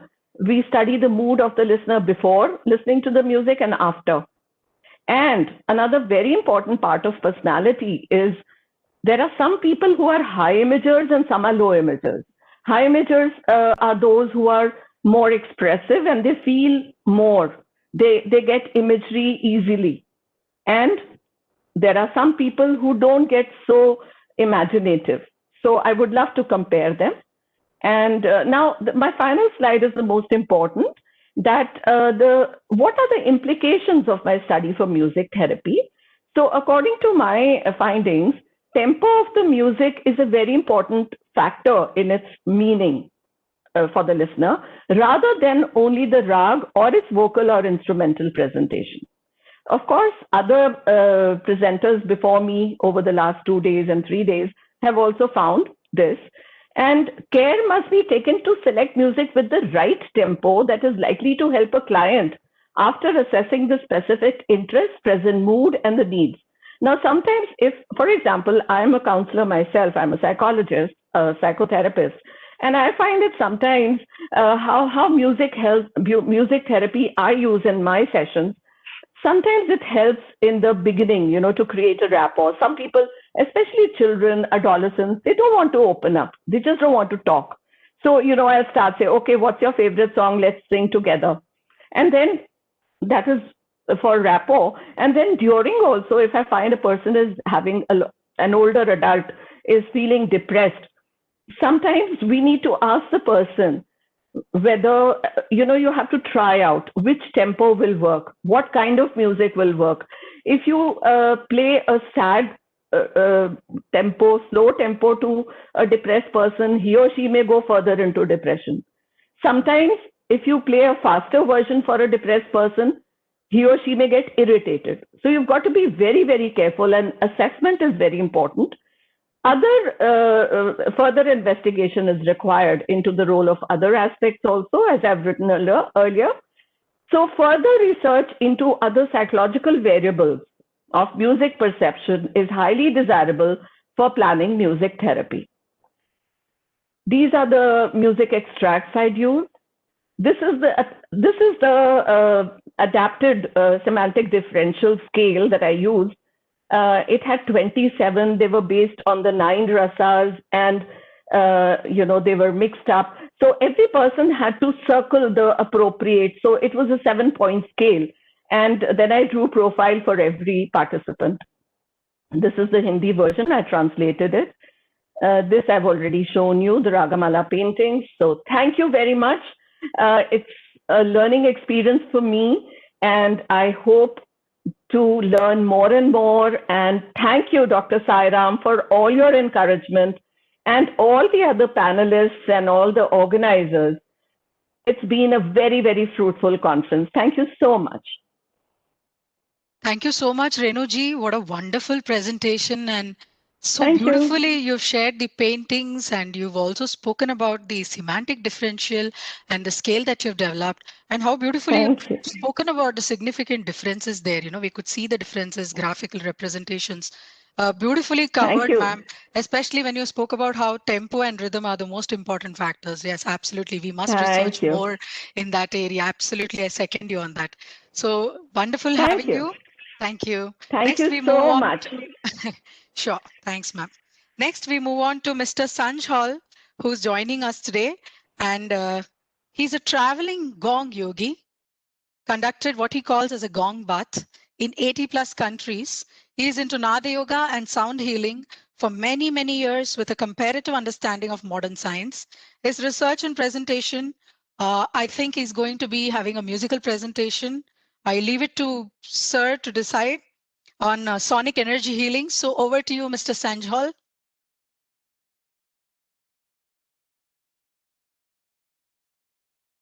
Sir, if you could please unmute. You're on mute, sir.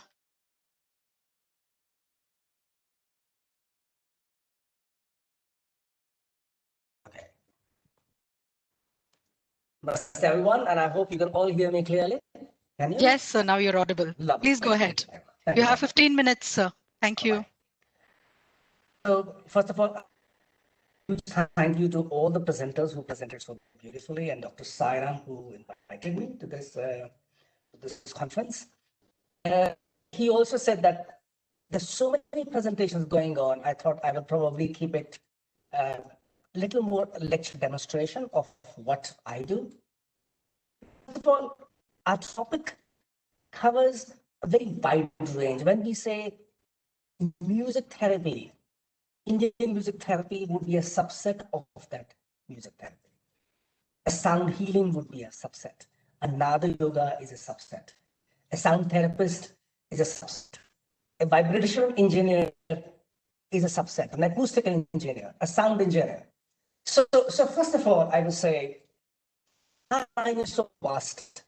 So for example, when Shambhavi spoke about different frequencies, we're talking about sound therapy now, where sound therapists define their work in terms of frequencies, decibels, rather than terms of raga. Whereas a sound healer probably speaks about alpha, theta, and delta, and he also speaks about in modulation, which I will briefly talk about. So I personally feel, to me, music therapy is when you become music. When you find your own raga and you sing in your own personal raga, you are in perfect health, or as doctors say, in a perfect state of homeostasis.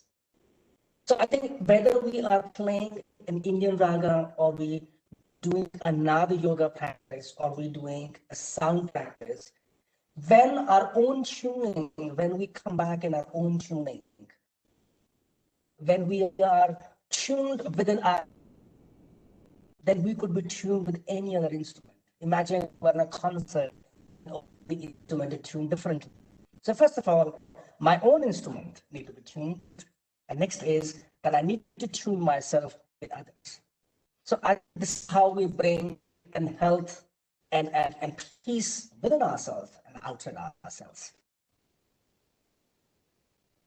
Very closely with. He also says that when your 30 cells come together, they're aligned towards one goal, you are in perfect health, because cells are vibrating at frequency.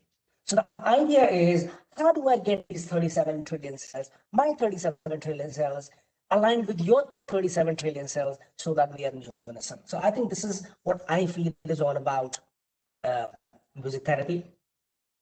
I think somebody also spoke about a very beautiful research that when a fast music was being played, the eyes work faster. Now, you also would be surprised, and probably you know, that the hospitality industry has been manipulating us for a long time. You go to a pub, a very strong, fast music, you drink, your people that drink more beer, you go to a fine dining restaurant, they try to use very subtle, soft music so that you sit there for longer and possibly order more food. You go to a hypermarket or a supermarket playing very nice, gentle music so that you calm down, you slow down, you spend more time in the supermarket, and you possibly buy more merchandise. So in a way, hospitality industry has already been using the power of music to manipulate our behavior. I think what music therapy is how do I manipulate my own self to get into that state where I'm feeling happy, calm, and peaceful, and of course, healthy. So I think this is how I define. Now, I have worked for corporate for many, many years. I was actually a global human resource director, and also I am a doctorate in management, and I've taught in business schools for many years. And I think I would define my work as how we can affect human and organization health and performance. So if we can work on human health and human performance, I think the music therapy has a wonderful role to play. Now, obviously, when I say we can treat ailments, anybody whose cholesterol is already high, music alone, therapy alone, or medicine alone will not work till that person, first of all, changes his behavior, his lifestyle, possibly his food, to change it. So I would say anything we do in our life has many other factors, but sure, I personally feel music and sound plays a significant role. Just before I start a little bit demonstration of the instruments I have, I must say again, Dr. Shambhavi spoke about alpha, beta, and theta. So we say that our body rejuvenates while we sleep, because in sleep we go to a deep delta, which is between 0.1 to 4 hertz. So in music therapy, in sound healing, if we can take an individual to that delta, delta doesn't mean that you are in deep sleep. Delta means that you be awake and that deep process within. If you see a Buddhist monk or monkey, you see walking, they are talking, and probably their rosary is moving at the same time, because they can do meditation while they are moving. And I think that's where I like to focus on, that how do we get in this chaos? How do we play the music and sound so that we are able to bring people to the state of peace and calm? Lastly, I also quote Madhukar, which speaks about 4 different stages, which is the stage of Jagriti, the stage of Swapna, the stage of Shushupta, and the state of Turya. And I think when sound and music is played and it goes and becomes one with us, we move from the stage of awareness, which is Jagriti, to the stage of Swapna, which is a dreamful state, to the state of Shushupta, and then eventually to the state of Turya. In yoga, as you know, we have 8 limbs of yoga, which is basically yama and niyama, which is do's and don'ts. Then you talk about asanas. Then you look at pratyahara, dharana, dhyana, samadhi.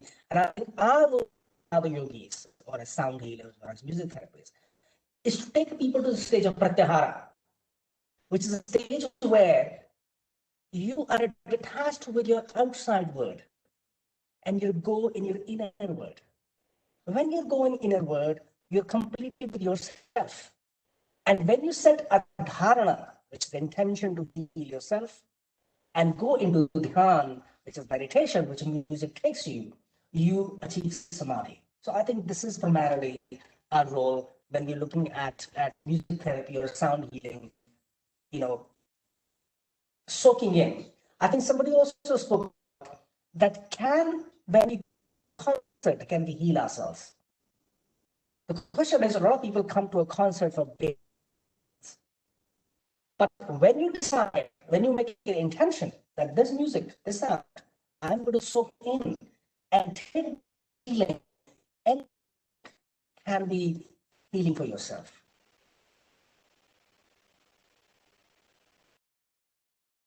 The way we are structured, I have to say in important words, in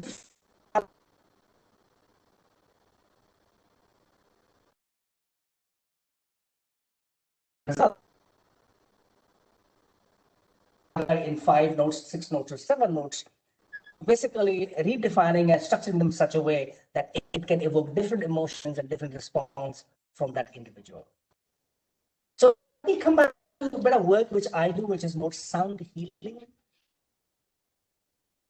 Sound healing and music therapy, they aren't very different from each other. Obviously, the words healing and therapy are similar and they're different. Therapy is more well-defined, probably more linear, probably more protocol-driven, whereas a healing is a non-linear and is a more internal process. Eventually, both lead to one thing, that a person feels good about himself or herself. So you have, yes. So you have 2 minutes. Yeah. I have 2 minutes. Is it 15 minutes or is it 20 minutes, ma'am? 15 minutes, sir. And then for question and answers, ma'am? Yes, after that you would, definitely. Okay. So I think, so I would say I have a couple of instruments here. The whole idea is how to get ourselves through that overtones. It's effective. So when I play conch, for example, it plays everything here, including your own self.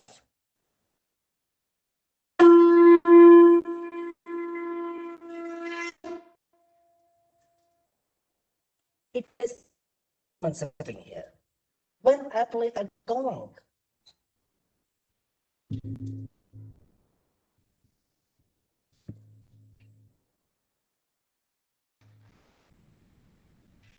the whole sound passes through you. When I play this modern instrument of hand drum,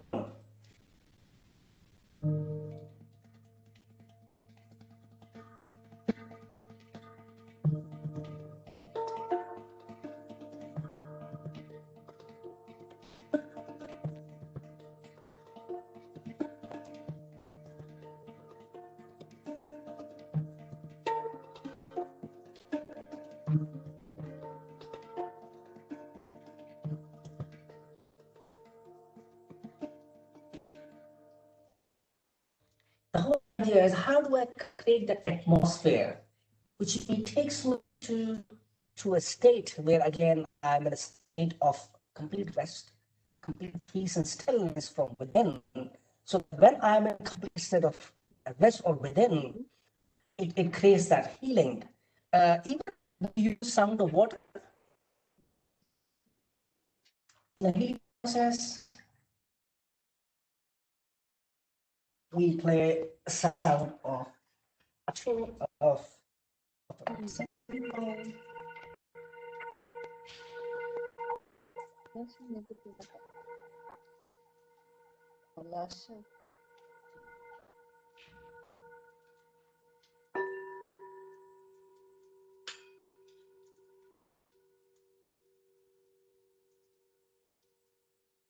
and so forth.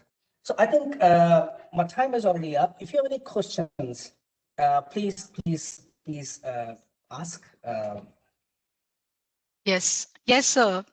Yes, Mr. Sanjhal, thank you so much. You have given us literally a sound bath experience right now. Beautifully, I mean, the ambience and everything that you've created. Thank you so much. Please stay tuned. We have the chairperson joined us here today. That is Dr. Dame Professor Meher Master Moose, all the way from Mumbai. So, very warm welcome to you, ma'am. A brief introduction about Dr. Meher. Dame Dr. Professor Meher Master Moose is the president of the Zoroastrian College All India Shah Behram Bog Society for Scientific and Educational Research, NGO in special consultative status with the United Nations Economic and Social Council, Mazda-Izni Monastery, and Medicina Alternativa Societies. An advocate, barrister at law, and professor of the international law. She's also an authoress of 23 books. I think true personification of kindness. Meher ma'am, please present your views and over to you now. I think Meher ma'am. Yeah, thank you so much, ma'am. Thank you. First of all, a very great thank you to Dr. T.V. Sairam and all of you, your entire team.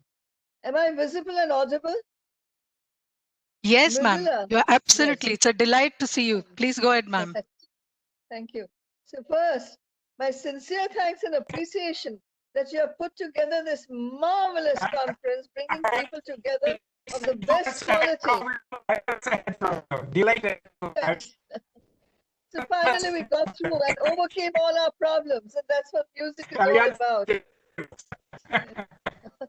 And we have, thank you. We have this beautiful quotation from Shakespeare: all things shall perish from under the sky. Music alone shall live, never shall die. And that is true of all the creation of the universe.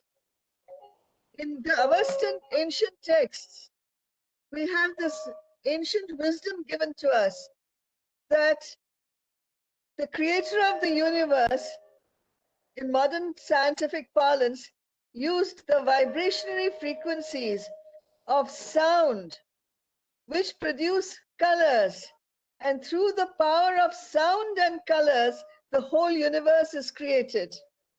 Stars of the galaxies, and here in our solar system, the planets, and all of us on planet Earth, everything is created through the power of sound, music, and vibrations, and color vibrations produced by that.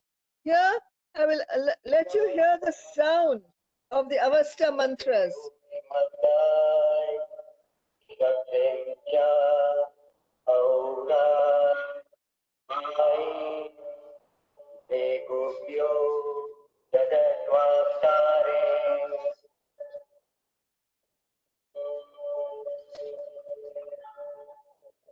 Hashem Gaho Vaistemasti Ushta Asti Ushta Amai Yadashai Vaitayashem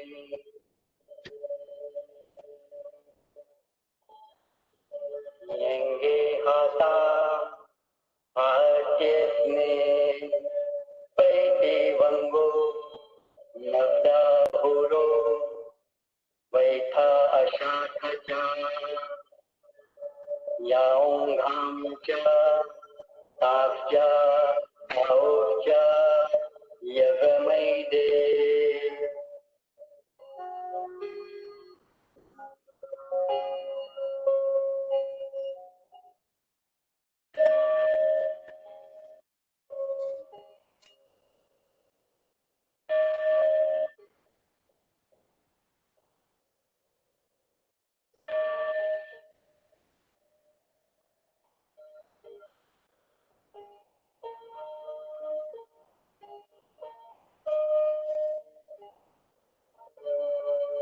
Yatha Hovaidyo Atharato Ashachithacha Vangeu Davdamanango Shodhanana Angeushmadai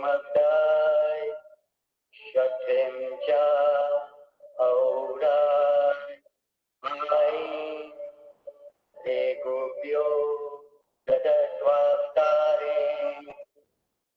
It is the power of this sound vibration through which the cosmos is created. As in Sanskrit, we have the immortal word Om. This is the Ahunavar. Ahu, the creator of the universe, produces this sound, the Ahunavar, the sound of the universe. And with this power, all that has come into existence exists. This is the power of music. And its true meaning is the inner evolution of the soul. Music leads us forward. All the beautiful ragas that Dr. Renu explained to us, and the gongs that Dr. Sanj Hall played, all this sound and colors that are produced in the paintings depicting the ragas, all this is the power of vibrationary frequencies. Today in healing, Dr. Colonel Dinsha Gadiali, the founder of the science of spectrochrometry, the science of the colors of light, has used these frequencies. And on the piano keyboard, where there are 12 semitones of music, so too in the colors of light, there are 12 colors in the rainbow of light. And it is these frequencies that produce everything that has come into existence. We in ancient Avestan Mazdiyasi system of healing use 16 chakras. In Sanskrit, in the Upanishads, there's a list somewhere of about 81 chakras. But out of these 81, we are using 16 for purposes of healing and for mantras therapy. It is the power of sound which creates the colors which enter the chakras, and through the chakras go into each and every organ of the body. And this is how we are able to maintain perfect harmony and balance of good health of the body, mind, soul, aura, energies, and all the frequencies of nature. I want to congratulate Dr. T.V. Sairam for this great experience that he has shared with us and brought us all together on a universal platform. It was a treat for me to hear yesterday afternoon, the first speaker in the afternoon, the French lady who spoke so wonderfully about Tiziana Chamberlain. No, it's not France, Italian lady, Ciambialini. I hope I'm pronouncing her name right. Her voice massage was a treat to observe. She is using sound frequencies for healing. And that is what we are also doing for thousands of years in Avesta and in Sanskrit literature, the use of sound frequencies and music frequencies for bringing about the harmony of good health of body, mind, and soul.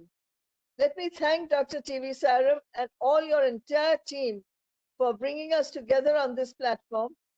And I hope and pray that you will continue your great and noble work. Let me conclude by giving you blessings. May the blessings of Park Dada Uramazda, the Almighty Creator of the universe of light, energy, and matter, the blessings of all the Amesha Spentas, the archangels, the deities, and the Yazatas, the deities and angels. May the blessings of all the Mino, Dai, and Ratu, all the great spiritual Ratus and Rishis, great souls who have given knowledge to all the world. May all their blessings and the blessings of the Abid Sahibs, the holy beings, and Shah Beram Vazavan Sahib, the Prince of Peace of the Aquarian Age, the blessings of Holy Prophet Zarathustra, and the founders of all the faiths. May all their blessings be with you, that you have the strength and courage to continue making this platform of music a global platform for overcoming the negativity which evil persons have created for the planet Earth and transforming that into positivity, into light and good health for all. Thank you. Thank you so much. Thank you so much, Meher ma'am. I think your presence itself has been so divine. We are just blessed to even have you here today. True personification of kindness, humility, compassion. I'm just reminded of Mother Teresa here right now. Thank you so much for even this beautiful chanting. I think you've just elevated today's presentation to transporting all of us. I would resonate what Dr. Sairam said here. It just transported us to a different level of consciousness. So with both the hands, with an attitude of gratitude, thank you so much. Please stay for the next session also, ma'am. Thank you so much. Yes, of course I will be with you. Thank you. Thank Finally, you I so managed to much. get through and connect. That's the great achievement of technology. Thank you. Yes, absolutely, ma'am. Thank you so much. Now we are having the question answer session. Yes, Sairam, sir. Go ahead. Can somebody help unmute so that sir can speak?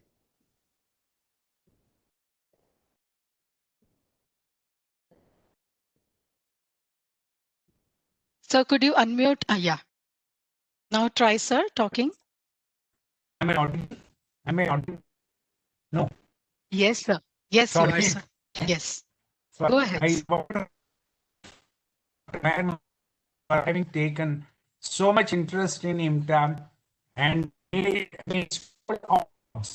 has come today because we are almost lost hope and we feel very, very delighted.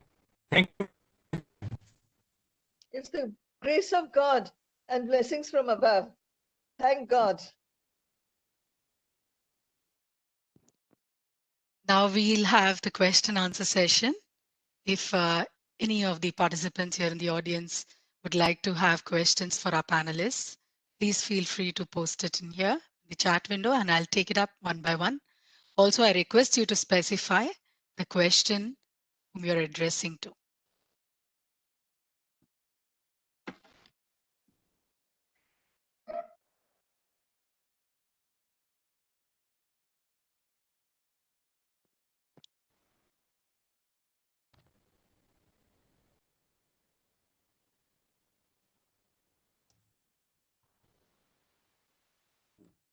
I'm looking for the question answers. Are we able to have any questions? I would like to ask a question, if I'm permitted to Dr. Renu. I appreciated her presentation so much.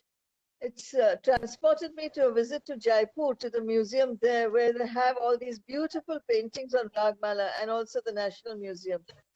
How do the artists intuitively understand the creation of the pictures that are produced by the sound?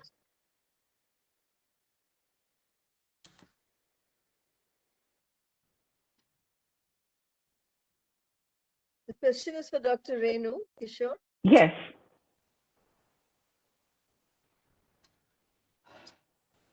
Thank you so much, Dr. Meher. It means a lot.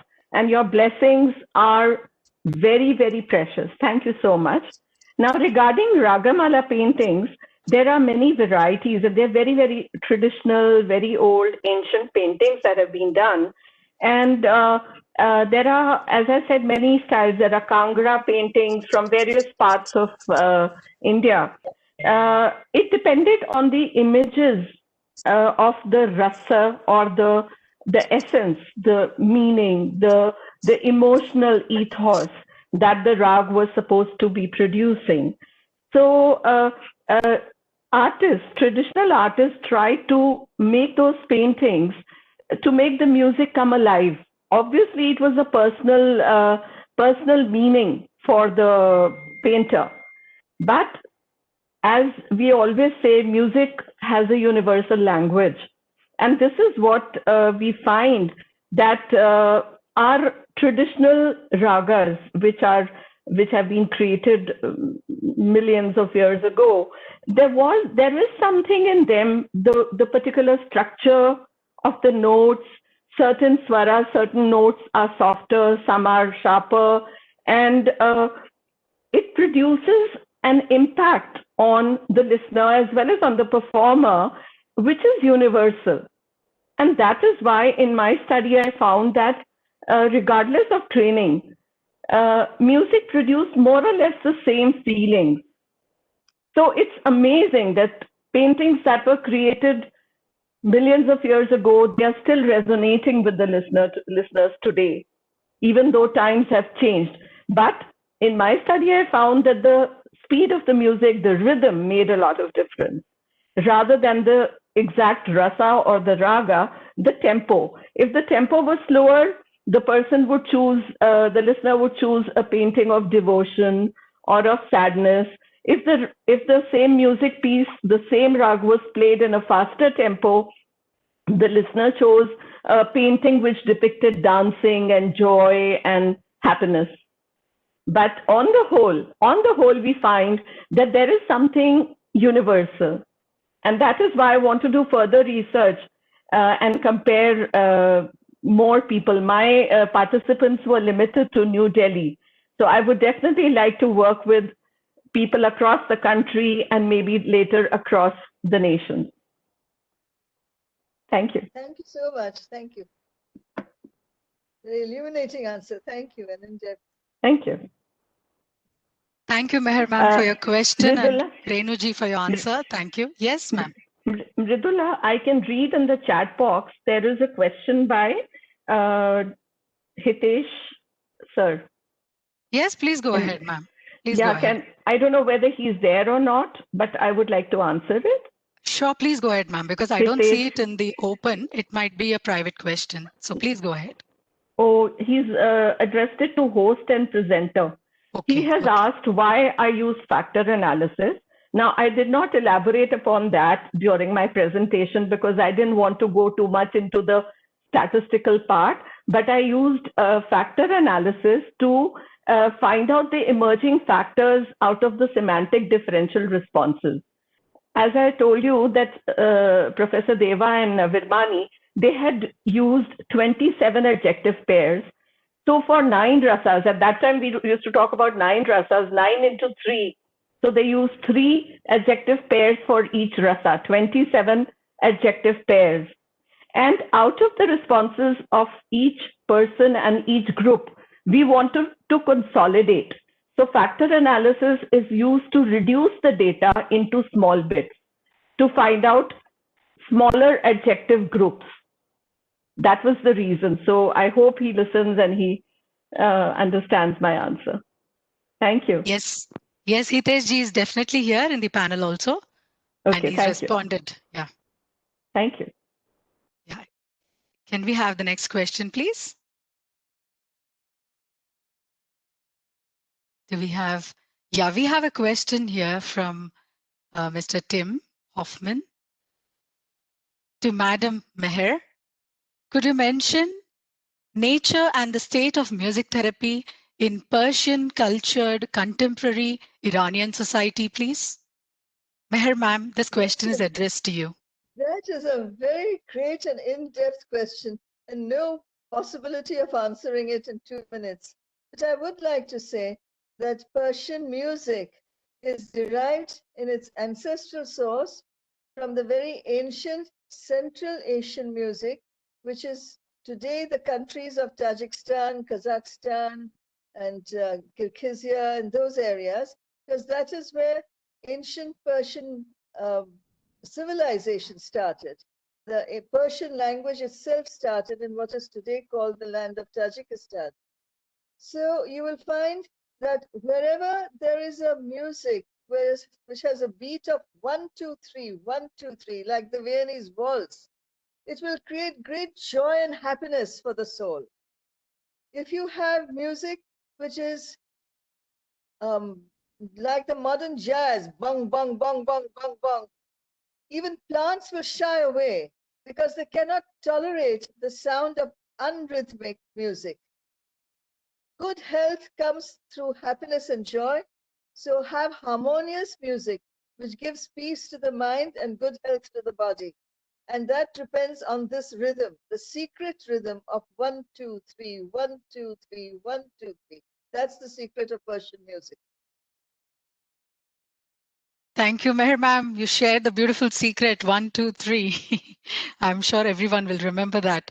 So thank you so much, Mr. Tim, for your question also. Can I take one more question? We have about 3 minutes. And at 3 o'clock, we'll have a beautiful panel discussion. So please, all of you stay tuned. I have time for taking just one more question.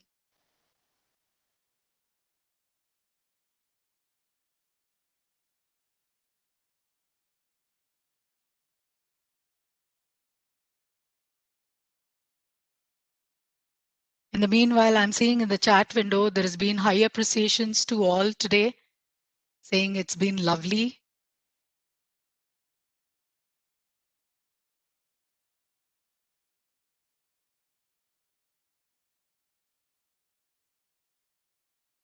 So, Ridula, we will move to the next because in my machine it is 3 o'clock. Yes, And you have done a absolutely, wonderful. sir.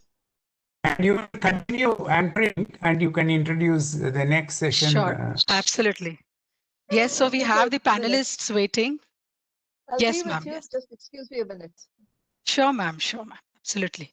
So we have an interesting session now, and we're going to be having a moderator yet again, whom we would have seen on the first day, none other than Miss Nilofer Rashad, in an who's going to be the moderator for the next session. She will be talking about it. A brief intro about ma'am. She's an international behavioral trainer, a leadership coach, and a music therapist. She has trained tens of thousands of people, and she's also the director of Core Concepts, a training organization in Chennai. She uses, among other methodologies, different forms and types of music and sounds in a management and leadership training sessions to elicit positive behavior, empathy, self-reflection, and to create happiness for productive and constructive behavior and attitudinal change. With over 2 decades of experience in the corporate field, and she's also won this prestigious award of Exceptional Women of Excellence by the Women's Economic Forum at IIM Kozhikode into 2019. She holds a degree in genetics and a PG management degree in international marketing and is currently completing a master's in counseling psychology. I think I have to take a moment of breath here, but over to you, Nilofer ma'am.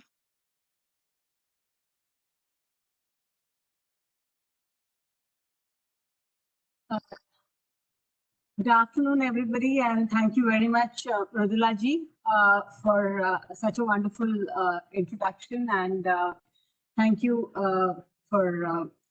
I hope I'm audible because I see that I have a little connectivity problem. So I just hope that You are you're audible, all ma'am. able to listen. Oh, we are absolutely. Okay, You're perfectly audible, ma'am. all right, thank you so much. And here I'm very honored to be, a panelist for this session, wherein I'm, welcoming all such distinguished guests, delegates, and experts field of medicine, music therapy, and it's absolutely, an honor to be amidst all these shining stars, I should say. So at the onset, I would like to, because I think, I'm not really qualified to introduce them. So I will request, the distinguished panelists to introduce. I'll just name the panelists and I'll request them to join the session. And I'm going to invite Dr. Meher Master Moose. I'm going to invite, she's from Bombay. And I'm going to invite Dr. Meenakshi Ravi and from Hyderabad, Dr. Gurpreet Kaur from Amritsar, I hope she's there, Dr. Chandrakant S. Pandav from New Delhi, Mrs. Rajam Shankar from Hyderabad, Dr. Shivinder Singh Gill from Mohali, Dr. Om Tucker from New Delhi, Dr. Vinod Ingal Halikar from Thane, Aurelio from Auroville, Pondicherry, Puducherry, Mr. Jagdish Rana from Peni, and Dr. T.V. Sairam, our own dear Dr. T.V. Sairam from New Delhi. I welcome you all, honorable guests, to kindly be panelists for this session.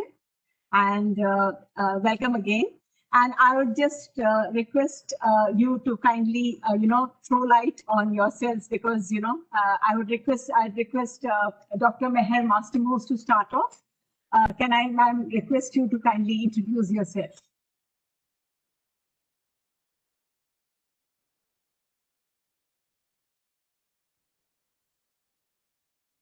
Can we have Meher ma'am unmute so that we can hear if she's speaking? Is this better? Yes, ma'am. Now we Can are you able hear to. now? Yes. Yes, ma'am. Yes. Please go ahead. Future plans for Indian music therapy. I think you're speaking more than just IMTA, but actually the soul of the therapy itself, Indian music therapy. I would suggest that to make today, in this global platform that we have, where people can communicate so easily with each other in all the countries of the world, India can lead the world to a better position for happiness, for joy, for evolution through our music. I'm speaking specially of the classical Indian music, not so much modern film music. It is the classical Indian music which has stood the test of time. And if it is possible to encourage the younger generation people in all the countries of the world by using such platforms as Zoom and Classroom from Google and other such classroom platforms for teaching, then Indian classical music can be taken across the whole world and thereby bring about a sense of peace, a sense of serenity, a sense of joy for people of all countries of the world. Today, we are witnessing so much strife, so much war, so much destruction. Even this so-called COVID pandemic, what is it? It is a kind of trying to lessen the population of the world, a kind of warfare created by some groups against other groups. All this can be overcome through music. So my suggestion is that through IMTA, which has already created this platform, the Indian music therapy should be made available, the knowledge and the science should be made available to the younger generations in all countries of the world by selecting panels of teachers here who would be able to convey this knowledge through such communication systems as Zoom and so on. We have so many teaching platforms now. So we can do this. I'd be very happy to offer the platform of the Zoroastrian College to IMTA for carrying this message across to the whole world. Yes. It would be my personal pleasure and joy, Dr. Sairam, and I hope that you and all your colleagues would someday make use of it. Yes. Thank you, ma'am. Thank you, ma'am. And I think since Mridula had already introduced Dr. Dame Meher Master Moose, I would like to move on to the next panelist. I'll request Dr. Meenakshi Ravi to kindly give a small self-introduction. Yes, Dr. Ingal Halikar, the topic of, I will announce it, but I just wanted everybody to self-introduce themselves before we go to the topic of the future of Indian music therapy. So, ma'am, can I request you to kindly introduce yourself, Dr. Meenakshi Ravi?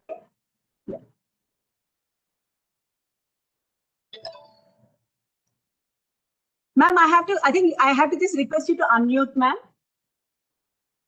Yeah, now? Yes, ma'am, we can hear you. Yeah. Please go ahead. I'm Dr. Meenakshi Ravi. I'm a professional musician, Carnatic musician, and I am a professional counselor, psychosocial consultant, and I have been working as a music therapist since 2.5 decades in Bangalore, in Meera Center for Music Therapy Education and Research, and Nadamaya Center for Music Therapy Education. That's about me. Thank you. Thank you, ma'am. Thank you very much. Welcome to the session. And now I request Dr. Om Thakur to kindly self-introduce himself. Welcome, sir.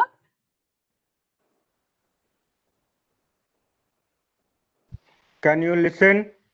Yes, Hello? we can hear you, sir. We can hear you. I am still a student and started music therapy only 2 years back with amazing results. But it is not only music. I involve simple yoga to talk with the brainstem and the brain, and also use extensively the swars sare gama pada nisa and some of the alankar sare ga saga and simple mantras, but minimum 1 hour 20 minutes of tuning the brain, and after that using whatever music I want to use. But it is involvement of the patient totally. It is not that you spend 20 minutes or 30 minutes with me. You have to spend minimum 1 hour, preferably 2 hours.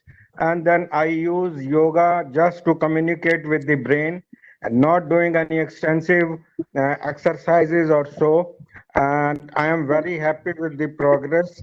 And I have taken all the difficult cases which you can think of with gratifying results. I had chance of working in one of the best hospitals in the country as well as USA and Europe.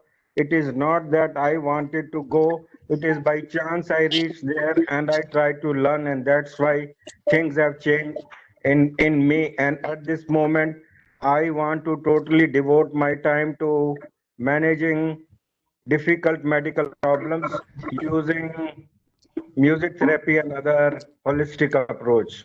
Okay, thank you. Wonderful. Nice to hear about your achievements, Dr. Thakur, and welcome to this session. And now I request Mrs. Rajam Shankar. Mrs. Rajam Shankar, I welcome you to please give us a small introduction about yourself.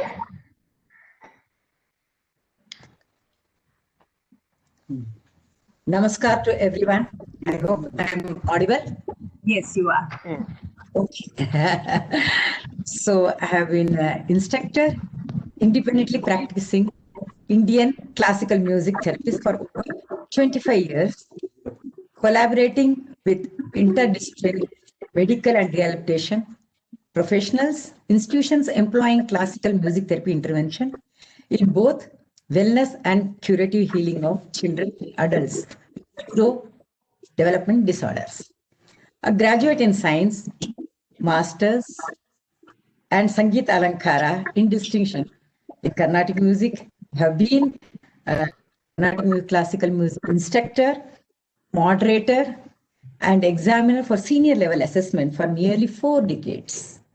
And I have a master's in Vedic astrology, and the part of the medical astrology I use as part of our music therapy that I associate, because we have Muthuswami Dikshitars. There I got this idea of using the astrology part in recognizing how it can help with the therapy also. And I'm a life member of NADA, Center for Music Therapy Research. And also I've been member of WFMT, and I'm also International Association for Music and Medicine, also member of that. And I had done a lot of workshops in multiple national and international platforms, in India and abroad. And my recently published book, The Healing Power of Indian Ragas, has been very, very welcome. I mean, I must say, the whole lot of, other countries and UK, US, and other Dubai, all other places, not only in India, because it's based on not only on Indian classical music, referring to Western classical music and also Hindustani classical music. And I have given a lot of client specific, because I work with an interdisciplinary team. Has given an opportunity. I'm very, very grateful to Dr. T.V. Sairam for providing this platform. And he has been, I know him for so many years, and he's been the best friend, guide I ever had. Thank you very much. He's a great mentor and a guide. Thank you, ma'am. Thank you very much for a wonderful introduction and welcome to the session. And now I would like to invite Dr. Vinod Ingalhalikar to kindly come and say a few words about himself. Please welcome Dr. Ingalhalikar. Well, Nilofer, I'll really try to be brief. Genetically, I am arts person.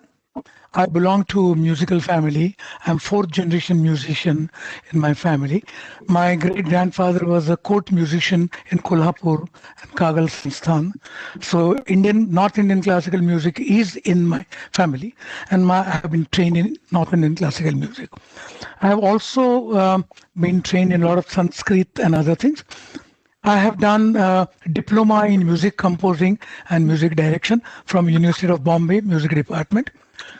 By training, I am student of science. I am qualified orthopedic surgeon. I was professor of orthopedic surgery for 29 years in Bombay's Medical College. I had been a teacher, examiner, etc. for various universities.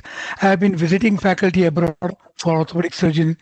I specialize in spine surgery, and I am supposed to be one of the currently senior most spine surgeon. I am more clearly known as a spine surgeon, and there is a gold medal for the best paper on my name as Professor V.T. Ingalhalikar Gold Medal for research paper. I started music therapy since 1990, and I'm very happy with what I'm doing. I am open-minded person with music of all kinds. I love music of all countries. Thank you. So nice, so nice. My goodness, thank you. What credentials and welcome. And he's been a regular, attendee in all the conferences and such an active participant. So welcome, Dr. Ingalhalikar. Thank you very much for such a wonderful introduction. And now I'd like to invite Dr. Chandrakant Pandav, if he is there. Kindly, sir, if you're there, can I request you to come and give your introduction, please? I think he's not there. So I think I request Dr. Gurpreet Kaur. Dr. Gurpreet Kaur, if you're there, can I request you, ma'am, to come and introduce yourself? Okay. Okay. Dr. Shivinder Gill. I don't see him also in the list of panels. I think a lot of people are having some connectivity issues. So we will just go on to, and Mr. Jagdish Rana from Teni, if you're there, I'll request you to kindly come and introduce yourself. Okay. I don't see him also. So finally, I'll request Dr. T.V. Saira to kindly come and introduce himself to us. Though he's no stranger to us, and nobody is anywhere stranger. But I would really like him to please come, Dr. T.V. Saira. Kindly come and please give us a few words about yourself.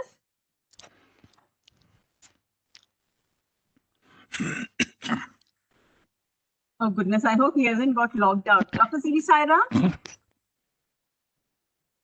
can you answer, sir? But I cannot talk about myself. Thank you very much. I'm an ST setup, that's correct. But I have no connection with TV or anything. Thank you. So don't. Okay, so do you want me to introduce you then? In that case, I think I will just give a small brief introduction. Not that people don't know him, but then I just thought since everybody has been introduced and he is not wanting to introduce himself, I will just quickly introduce Dr. Saira once again. So we know that he's such a multifaceted person and he has contributed immensely towards the development of music therapy in India. And he's also now known as the father of Indian music therapy. His research on herbal medicine and music therapy has received international attention as evidenced by his growing invitation to many universities.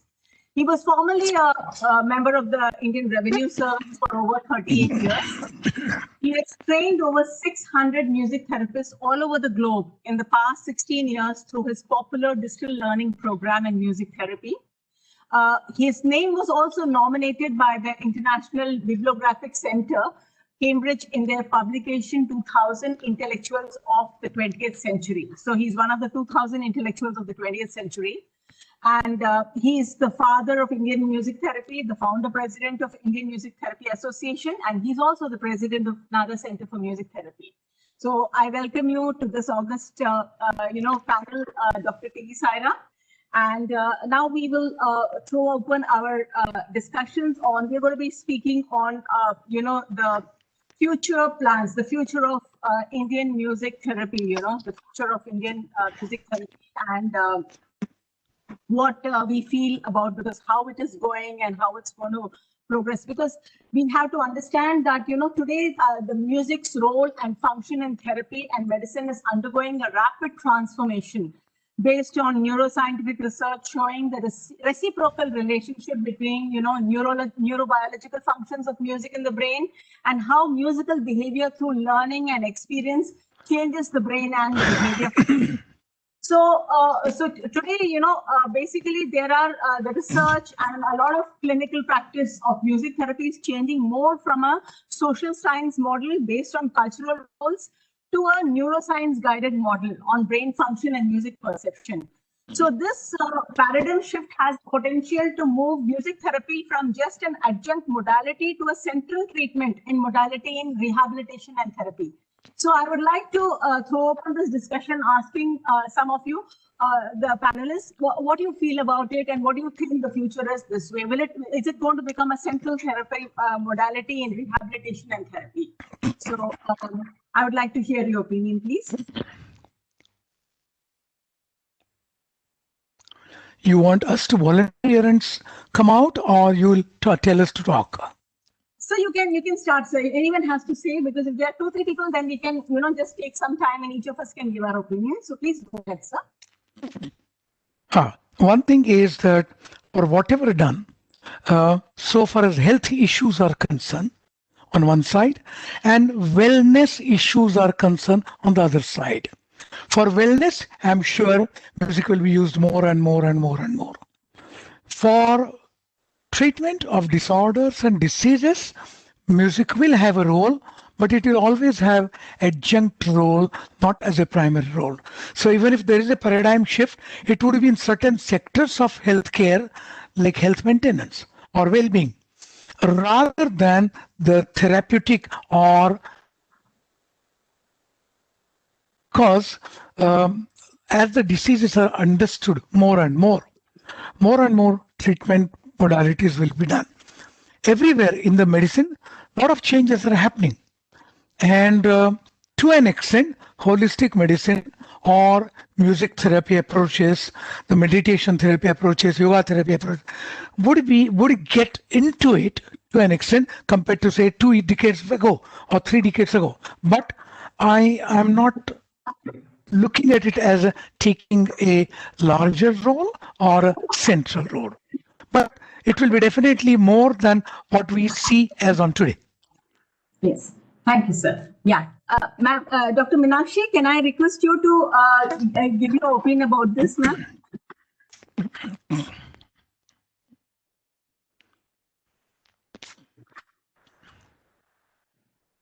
Dr. Meenakshi Ravi, may I request you to share your opinion on this, ma'am? Sorry, Nilofer, I had some issue with audio, so I couldn't hear what you was talking. Just now I got the connection. Okay. No, ma'am. I was just saying that to understanding of music's role and function in medicine and therapy is having a transformation, ma'am. And based on the neuroscientific research, which shows a reciprocal relationship between the biological functions of music in the brain and how music behavior is through learning and experience changes the brain and behavior. So what I was wanting to find out was that this paradigm shift has a potential to, is there a possibility that music therapy will move from an adjunct modality to a central treatment modality in rehabilitation and therapy? So Dr. Ingal Gharikar had he felt it might not be a central thing, but I would like to ask you how you feel about it. See, what I feel is the next step, we should work with the government of India to set up, music therapy should become part and parcel of the treatment process in hospital settings and also training center. We need an affiliation from university to train, music therapists in India. And we need to set up a board also, certification board. I think we should work at, government of India level. That's what I feel. Probably it's nice to work with the Department of Ayush, number one. Second one is, I feel like since we have more members in IMTA now, we can start, dividing or making a chapter-wise, state-wise chapters of Indian Music Therapy Association, and we can decentralize so that, the functioning will be more effective. Yes, that's what I feel. Okay, ma'am. Yes, ma'am. Thank you, ma'am. Thank you. Okay. Dr. TV Saram, I'd just like to ask you a question as to what do you think are the barriers to music therapy? What can be the barriers or what are the barriers for music therapists, in their progress? Actually, it's a wonderful question, Nilofer. The question you asked is what are the barriers for music therapy? Yes. In my opinion, barrier is music therapy itself. Why? Because music is not something you can analyze. Even if you be a doctor, you cannot analyze how it is working. There is no clinical evidence anywhere in the world. I have come to they do that. And then there is no clinical, it is not possible because music therapy is an integrated approach and it covers both science and arts. Because music therapy is art as well as science. When you say, if there need to be a sort of text of scientific endorsement for this, then you can only take the scientific aspects of music therapy, which is incomplete. Why it is incomplete? Because your human brain itself is divided into two parts. One is the left brain and the other is the right of the brain.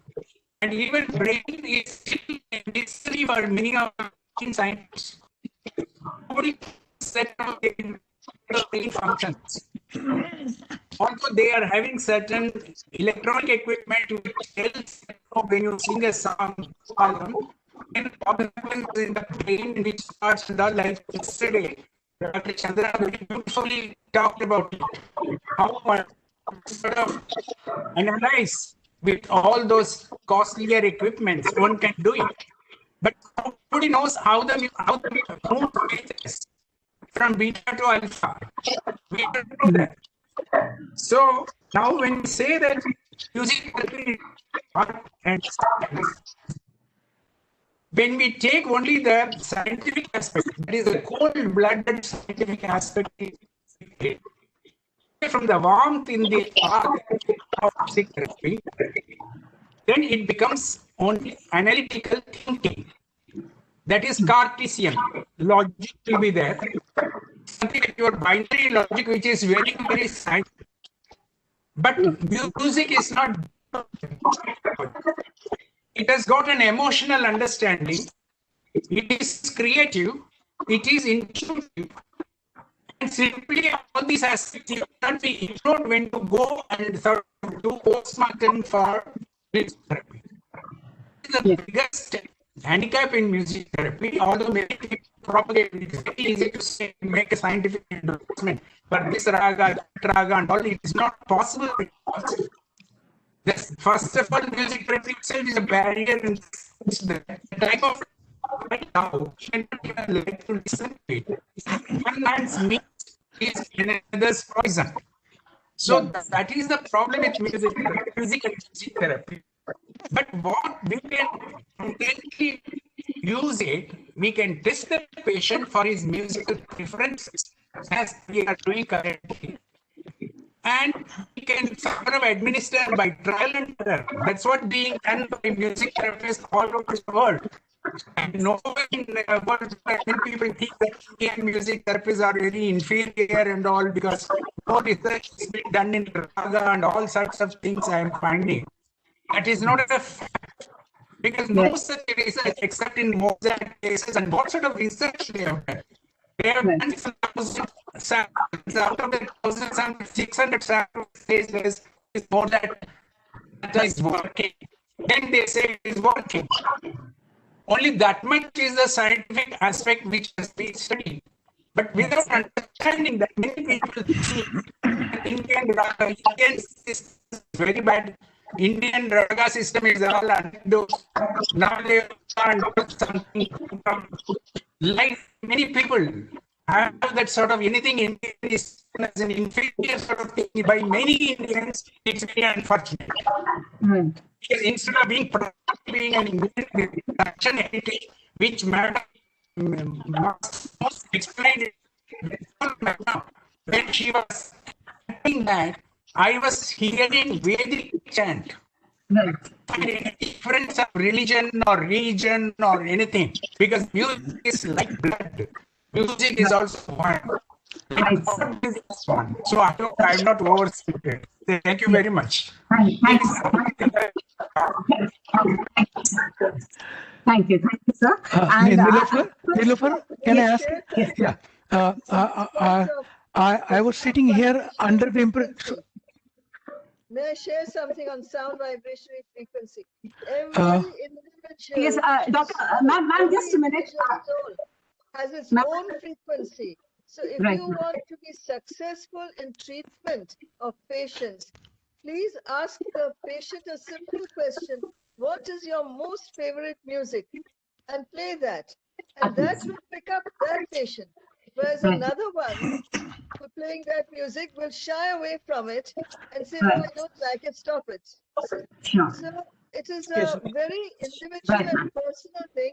You can't generalize and say that this should be played and that should be played, because every individual soul has its own preference. Customized. Yes, ma'am.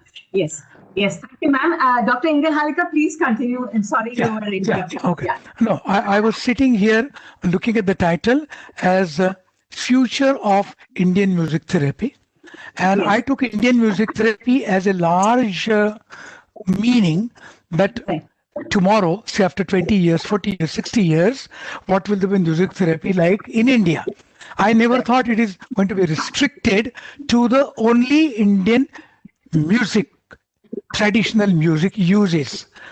So I'm sorry, I took that impression. If we're going to discuss only the Indian music, and not going to discuss anything about or take into consideration anything else, then probably our discussion is going to be little biased or one-sided. No. To Indian music, basically, the thing is, we are going to focus on Indian music therapy, future of Indian music therapy. That doesn't mean that we are going to restrict ourselves only to Indian music. It can be, it is, we use different forms of music for the system of music therapy in India. So we So are that looking is, at this. Yeah, we are yes. looking at the scenario of music therapy in India in future. Correct?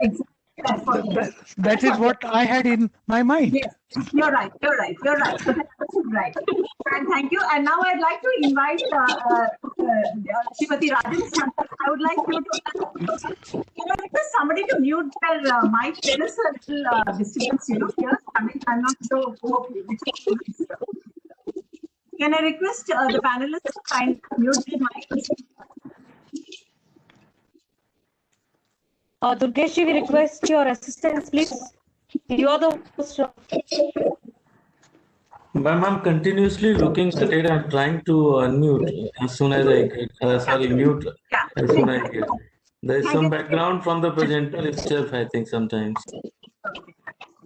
And now I invite Mrs. Rajan Shankar to give her, would you like to give a different perspective of what can be the barrier? I will first like to say something about what Dr. Vinodji said. The music, what I always feel that it should be both as always what I do as a practice is music therapy, music as medicine with medicine. There are two categories. The music as medicine comes under whether it is emotionally or more in autism spectrum, what I have been also practicing. And music with medicine is definitely as a supportive system. It has given a lot of very good, in fact, I have seen a lot of in my practice for more than 20 years, that it has got a very good impact as a music, as a supportive system. And as a wellness program for emotional disturbance and other autism spectrum, music works as medicine. This is two things. And as Meher Madam has mentioned, every human body has its own signature tune, what I call it as a signature tune. And every sound, what comes, evokes within ourselves, has an impact on the mood, on the body organs. And always I have the chakras, when I go in deep into chakras, and now I started training a lot of people, a lot of even coming from IMTA. I'm very happy. The youngsters are understanding the traditional values, what is coming to us as a legacy passed on, the music therapy. When it started, it was more for healing. Music was more for healing. Then only more as a commercial, as an entertainment. But now I have seen that, a lot of interest is coming up from the youth because I'm training a lot of youngsters. They are able to understand the traditional values. And thanks to COVID, now what is the condition? A lot of our traditional practices are being followed, like Namaskar and doing Omkar and chanting. And as TV Sairamji said, Vedic chanting is the most healing. It has got a most healing power. And even what I have even connection with the American research scholars, I have been in connection with them. The research says that vibrating the inner organ, the sound, the vibration given to the inner organ heals whatever is the body and emotional. Because always I say body, organs and the emotions are interconnected. When an organ suffers, it has an impact on the emotions and the feelings. Similarly, when somebody goes some stressful condition, the emotionally disturbed, it automatically reflects on the body organs. So I have now when understood that the vibrating the inner part of the body is necessary, and it also adds a lot to the healing process as a supportive system.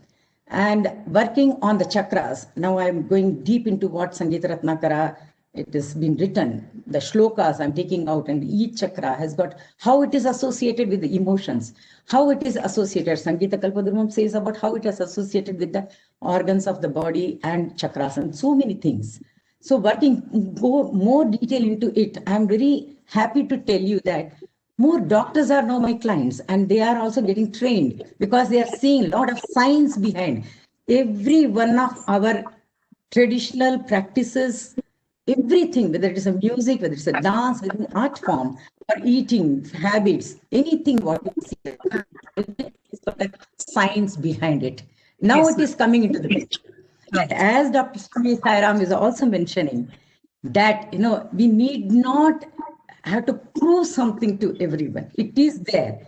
Right. In that also, Beethoven, Mozart's music has been undergone as research. But ours, lot of people, it's coming. It's not that today our music started. Right. Music therapy is there from many centuries. We go through the Krishna Granthas. We come across the connectivity of the music, swaras, the ragas, and also the chakras and the moods. And how a sound can be individual client specific. That's why always now the youngsters also following, they say that instead of searching for a raga, search for the sound, evoking the sound from particular places. And always I say it's not in one place. If the healing has to be done in one organ, there is always connectivity in the other organ. Like we have Uttarang Purvang in Sangeet. We have Uttarang Purvang in our body too. And connecting that is very, very necessary. That's what I want to say. Yeah, thank you, ma'am. And now I'll just request Dr. Om Tata, who has been, a silent listener and spectator, to give his view on what would you think is the future of Thank you Indian very much, music. madam. Yes, please.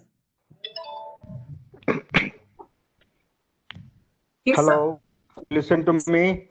Yes, sir, we can hear you. I music therapy for last 2 years, and all the doctors in the hospital never thought that I could be doing anything. So nobody referred a case to me except one case 2 months back with severe cardiac failure. That is a famous cricketer and selector for the cricket board of India. It was amazing to see. I was even, because I had read what happens in heart failure, and I requested the cardiology department to look into it. So they agreed. They said that they will send few cases. So when this patient came, he was in so much bad shape, and his circulation was really impaired. His both limbs, upper and lower, were icy cold. That means circulation poor. And I told this person that I am not going to do anything except whatever heart function is there, I am going to use it as the fulcrum, and we will do certain things using music so that your blood vessels relax and your heart function improves dramatically. And that's what's happened. That is one case sent from for me from the doctors. That's the only case. I have seen very, very difficult cases, and looking at the molecular mechanisms, what happens in the body, how does that disease starts, and I try to correct that portion, and it seems that everything starts from the brain, from the hypothalamus, and again all systems in the body are related. If I tell you there are 3 brains in the body, everybody will laugh. We have one brain which is normal brain. We have a full integrated nervous system in the intestine, which is known as intestinal nervous system, which is connected to the body through parasympathetic system and sympathetic system. And also on top of that, there is another thing which I say that hypothalamus is the third brain which controls everything else.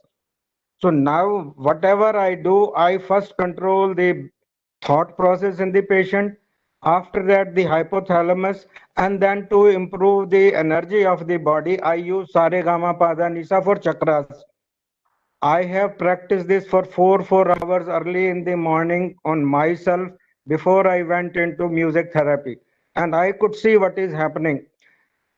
We have to, as I mentioned also yesterday, we have to look at molecular biology of different things. How do we maintain our health? What happens in disease?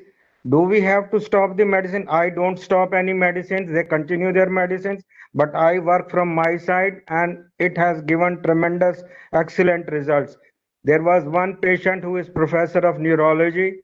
She brought her mother with Parkinson's disease, and there were dramatic results. I have 3 patients with Parkinson's disease, all tremors gone. Some of the patients show improvement within 1 to 2 hours. I am not trying to claim anything. Music is in future going to take a tremendous part in healing of the body. McKinsey about 10-15 years back had given in their report that holistic system will be the biggest business thing in the world. So we have to prepare from that angle. Every musician from his side is a music therapist, but he is not from my side. He has to know the body function. He has to know brain thoroughly and then go from there. And then I cannot say they have not read science, but they have to read and one day they will know. And I will simplify everything so that they know what is to be done. But they have to read it. I am telling you today that music is going to be one thing, and I will give you another bombardment here. Yesterday I was as a chairperson at 2 o'clock. At 1 o'clock in the afternoon, I was called and told that they don't want my department, so leave it. So within 1 month, I am supposed to leave, but I was not disheartened because new advisors or chairman or doctors, they thought it is a physiotherapy department. That is besides the point. And I have taken it on myself that all the research, molecular biology and whatever I know will be done in future with IMTA, and I will arrange for the grants and things will improve. Thank you. That's really nice. Yeah, Thank you. Any question I'm willing to answer. Nilofer, thank you so much. Yeah. Discuss the future of music therapy. So kindly, let us all concentrate on that. Thank you. Sure. That's what I asked actually. Whether he said that it is very bright, but then he also gave an instance of his thing. So that's really nice. And madam, I would like to now again go back to Dr. Meenakshi Ravi, and I'd just like to ask her, what do you think? How do you foresee what might be the practical difficulties to ensure that music therapy really flourishes in India? I'm just giving you an example of something like when someone is medically being treated, you have something like an insurance. Like an insurance covers medical treatments, but for many insurance companies don't cover this form of therapy. So do you think that can be a hindrance, or do you think we can overcome it, or over a period of time, do you think it's going to be a different scenario, Dr. Meenakshi Ravi? Unless music therapy become part and parcel of the treatment process, we can't go to insurance level. That's what I feel. So, but what do you foresee? Like, how do you foresee that will things change in this? Like only with the government policies, health policies. Music therapy should be introduced in all hospitals and rehabilitation centers, whether it is medical or psychiatric or social rehabilitation, orphanages, geriatric care. That decision only government has to take. If it can be done, definitely music therapy will improve. It should become an accepted intervention. Okay. Thank you, ma'am. That is the first step, I feel. May I come in here, please? Yes, please do. Hello, can I talk? Can I say a few things? Hello, Madam Arshad. Yes, sir. Can I say something? Yeah, please do. Music therapy, but the yoga, nature care, which contains meditation, is being used as for insurance in many insurance companies as Ayush. To approach Ayush for funding as well as for research, and if we can try to convince, we have to use all the modalities which are available, and you cannot get away without using nature cure and diets and simple yoga, and think that if you involve those things with your music, it will do wonders for you. So that's why if we try to involve with these, which is very simple, it can be taught to all the musicians. And then after that, if we approach Ayush to include is in Ayush, and then it will be included in the insurance companies for reimbursement. Okay, so thank you. Dr. Vinod Ingalhalka, I see you have to say something, please, sir.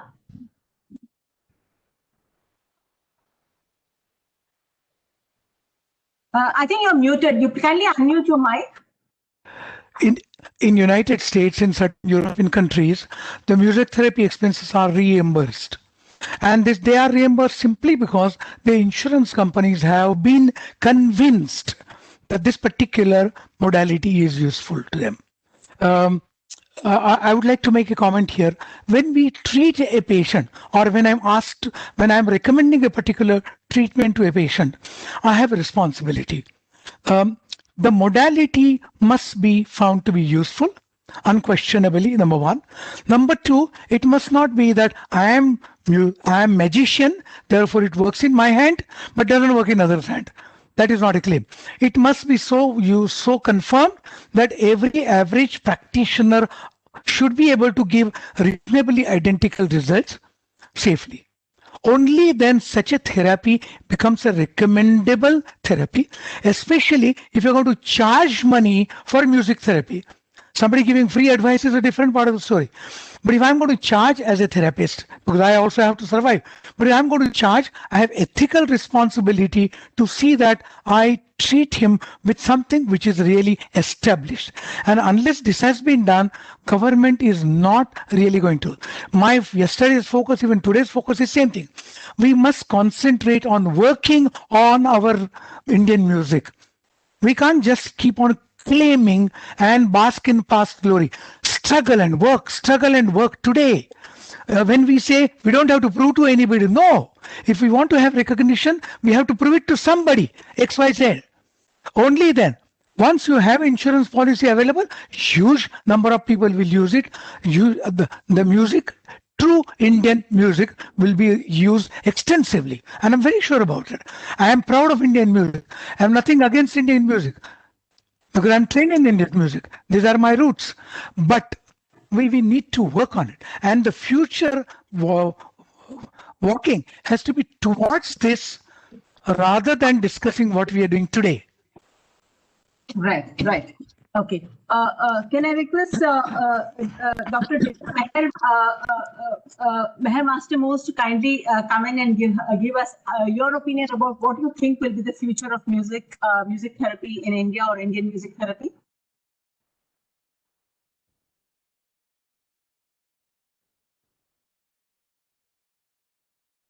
Dr. Meher Master? Yes. Yes, ma'am. Please go ahead.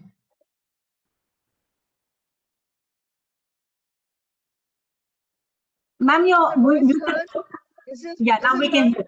Yes. Yeah, we can hear you now. Please There go are ahead. two things. Yes, there are two things which you have to consider when you're speaking about future. The first is the legal aspect. Unfortunately, in all countries, laws are made which are controlling things. Music is so divine and so universal, it is difficult to create laws to control music. Therefore, the aspect which is controllable is only that aspect relating to the health of the patient. Health can be controlled, not the music. See? So when you're speaking in terms of how Indian music therapy should be progressed, the aspect which should be considered is to encourage, if possible, hospitals to encourage music therapists to practice on the patients in the hospitals. For example, I mean, I've been with alternative medicine for the last 30 years. After 30 years of struggle, last year, the Maharashtra state government finally got around to passing the Acupuncture Act for controlling the system of acupuncture treatment in Maharashtra state. And I think India is following suit through Ayush also. I'm not suggesting that we should have a law governing music therapy, but what is required is that persons who are qualified and competent musicians and who are also wanting to use their knowledge for therapeutical purposes, such persons should be brought together to form a core group where their experience can be recorded. What is most necessary is documentary evidence.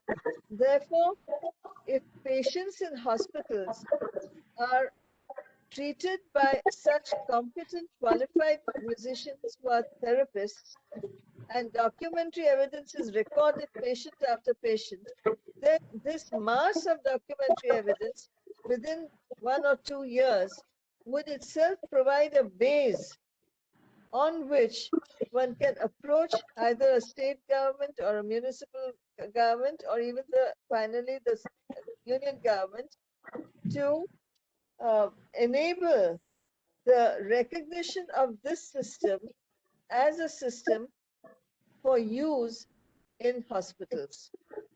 What people do in their private homes is entirely a different matter, because that is up to each individual. But what has to be done through government hospitals or other hospitals is different. And therefore, to become acceptable, it is very necessary to build up a documentary database. That is my view. When that is done, then your task is easier to get the what I would call governmental recognition, if at all it is required for treatment. Of course, any patient can say, it is after all the patient's right, it's the individual's right to choose, to decide by what modality he wants to be treated. And if the patient says, I don't want to be treated by allopathy, and I don't want to be treated by homeopathy, and I don't want to be treated by Falana and Dikta therapy, and I want to be treated by music therapy, then that's his right. Right, ma'am. That's true. Yes. Thank you, ma'am. Thanks for your insight. And now I request. I would like to say a word.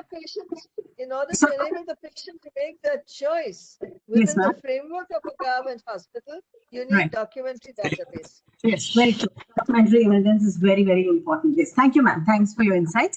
Yes, ma'am. Yes, Rajan. Yes, ma'am. Yes, Srimati Rajan. Please go ahead. Yeah. So documentation, as Meher Madam has said, it is very compulsory. And another thing which I am very, thinking that the future will, it's a very must, is that working with the team, medical team.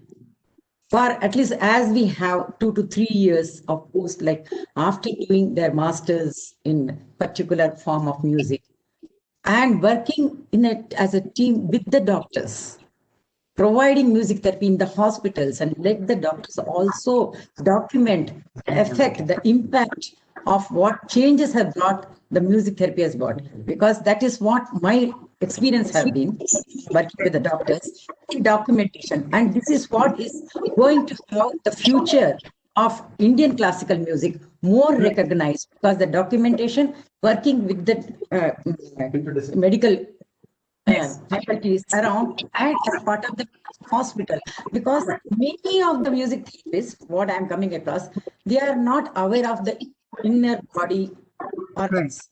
This is very, very necessary as science. I am a science student, so I feel that we have to definitely, the music therapists who are planning the future plans should include, they should have at least some course form, like where there are 6 to 1 year, where they work with the doctors to understand the basic anatomy of the human body.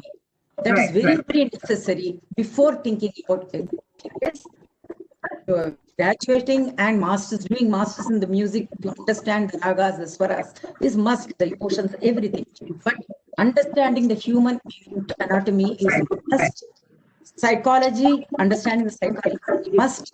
Yes. All these things should be there, which should be, included for the future plan. By the yes. Yes, ma'am. Good point. Thank you, ma'am.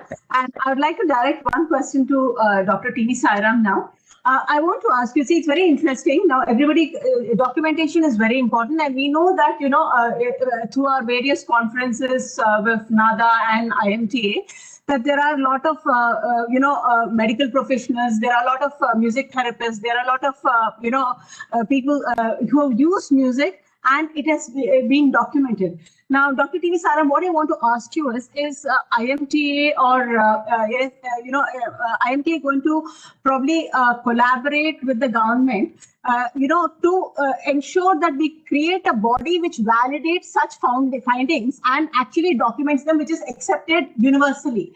which can, the next time somebody comes for a treatment, it is a validated, there is documentation, there is proof. So I would like to know what steps you think you can, IMT will be taking in view of this. A very important question, very beautiful question, challenge. And actually, if anybody we can talk with the government on this therapy today, IMTA is available in India.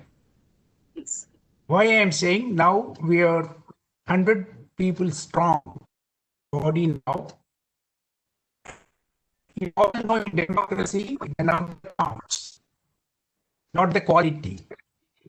So we have process, and I don't consider it a small number because if you see the profile of our honorable members here, most of them, they're all very highly placed and highly rated surgeons, musicians, music therapists, psychologists. Very highly placed people, they will do IMT. So today, yes, only we were able to sort of put a face so that we can help in music therapy not to India but also to the world. So I talk about music to elaborate every time music therapy, and we actually properly we all are experts. We know the aspect as so beautifully said. That is the base. That is the base. And consistent like that, by ordering your brain levels when you go higher pictures. These are scientific facts. But I'm trying to say is that for the future, for any negotiation taking place with any governmental organization, only IMTA has to take up that, and we in power and all we have a lot of able support. Yes, and that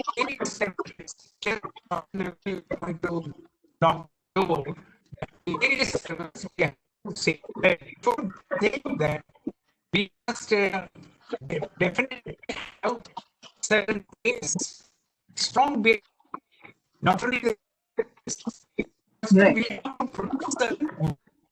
should talk, not those who are going to go there, they are going to talk. Must have proper base. That basically we act properly. Exist panel of people here, and with their enthusiasm, we may be able to build a very, very strong base. Then with that, we may simultaneously or after like a pact concept. We can go there, So I need to optimistic of that. Because when yoga could make and the music which is the yoga can also have a sort of saying. Thank you. Yes, thank you. Thank you so much, Dr. Sairam, for this insight. Hello. I'd like to direct, thank you. Madam Arshad, can I say a few words? Please, go ahead, Dr. Datta. For last 2 years, each and every patient who gets music therapy is videographed and all the videos are available. So if I even tell what I have done and the results are amazing, everybody is going to raise questions. But everything is black and white. It is available on the video and it can be seen. Also, I want to mention it here that using 2.4 gigabyte technology, that is cordless phone, it has been used to provide very low frequencies to the stem cells excuse me, taken from the skin and converted into beating cardiac cells. So that means we have stem cells in our body, and as we age or because of inflammation in the body, they become non-functional or less functional. So it is music which we will look into that while we are doing it. I am thinking on those lines how things are improving and why things are improving. So I just wanted to mention that I am recording everything using videography and keeping it. And unfortunately, all my digital equipment has been hacked from USA. Everything whatever I do, they are recording from my digital things, but I am not bothered. Let them do whatever they do. I will request if somebody is doing excellent work, it should go into an old computer Pentium 2 which cannot be hacked. Okay, thank you.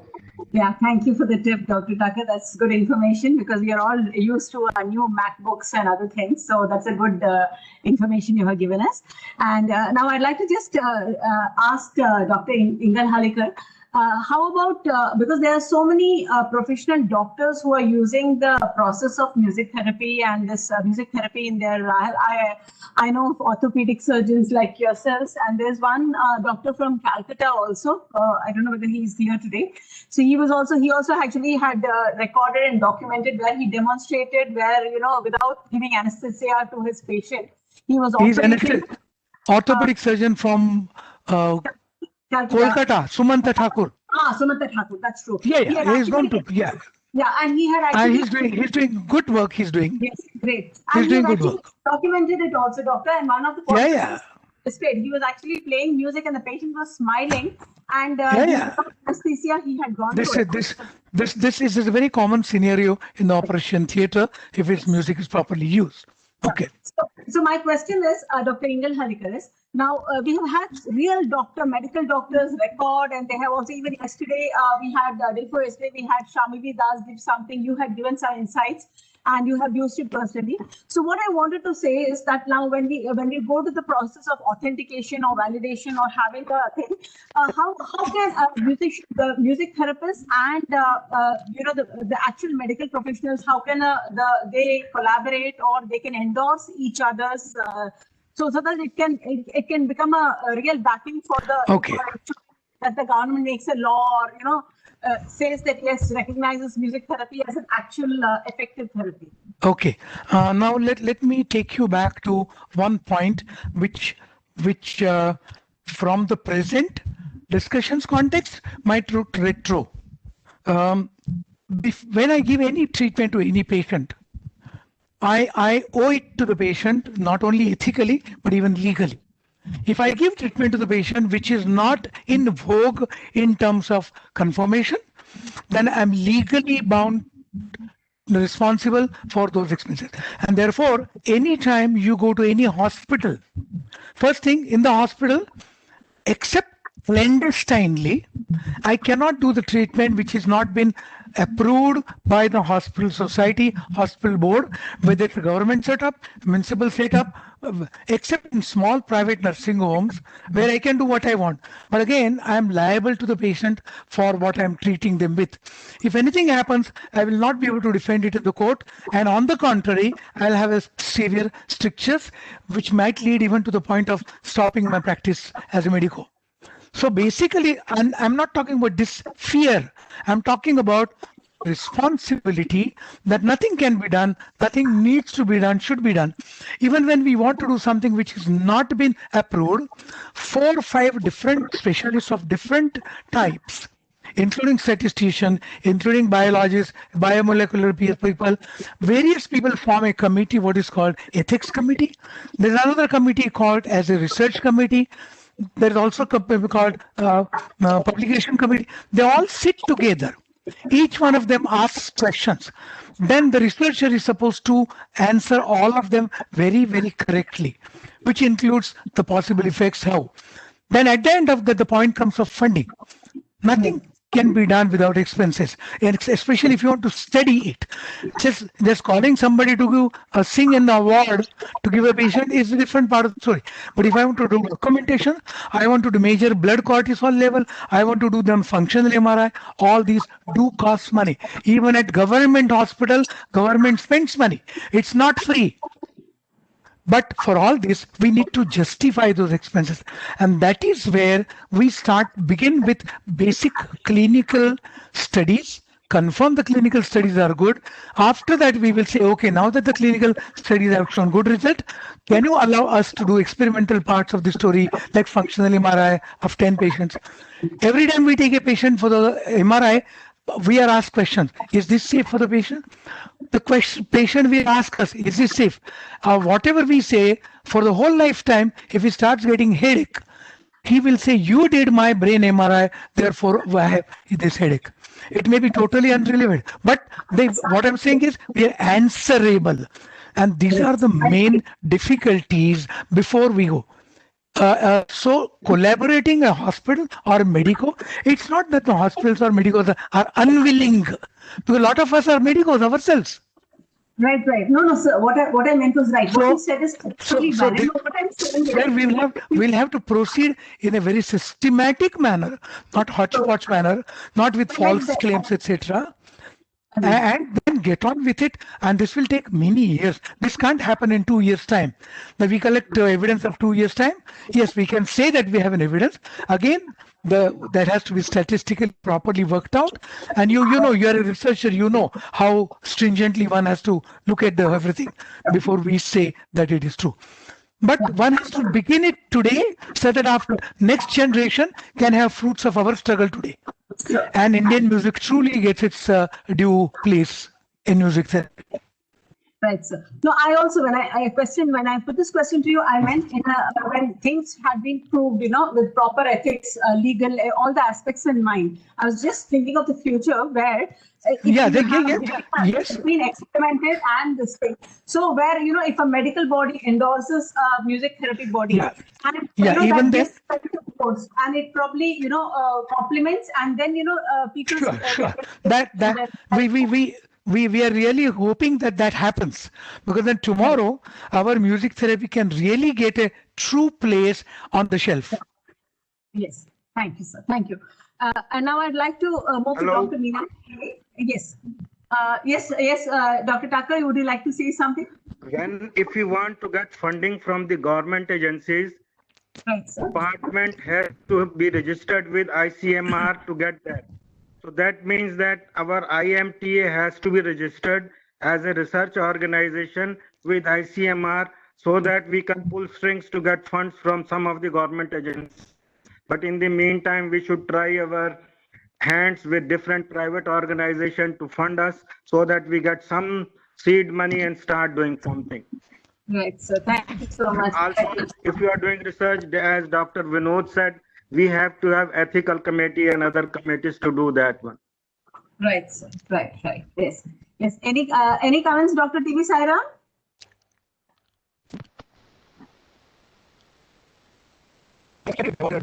Vinod and Dr.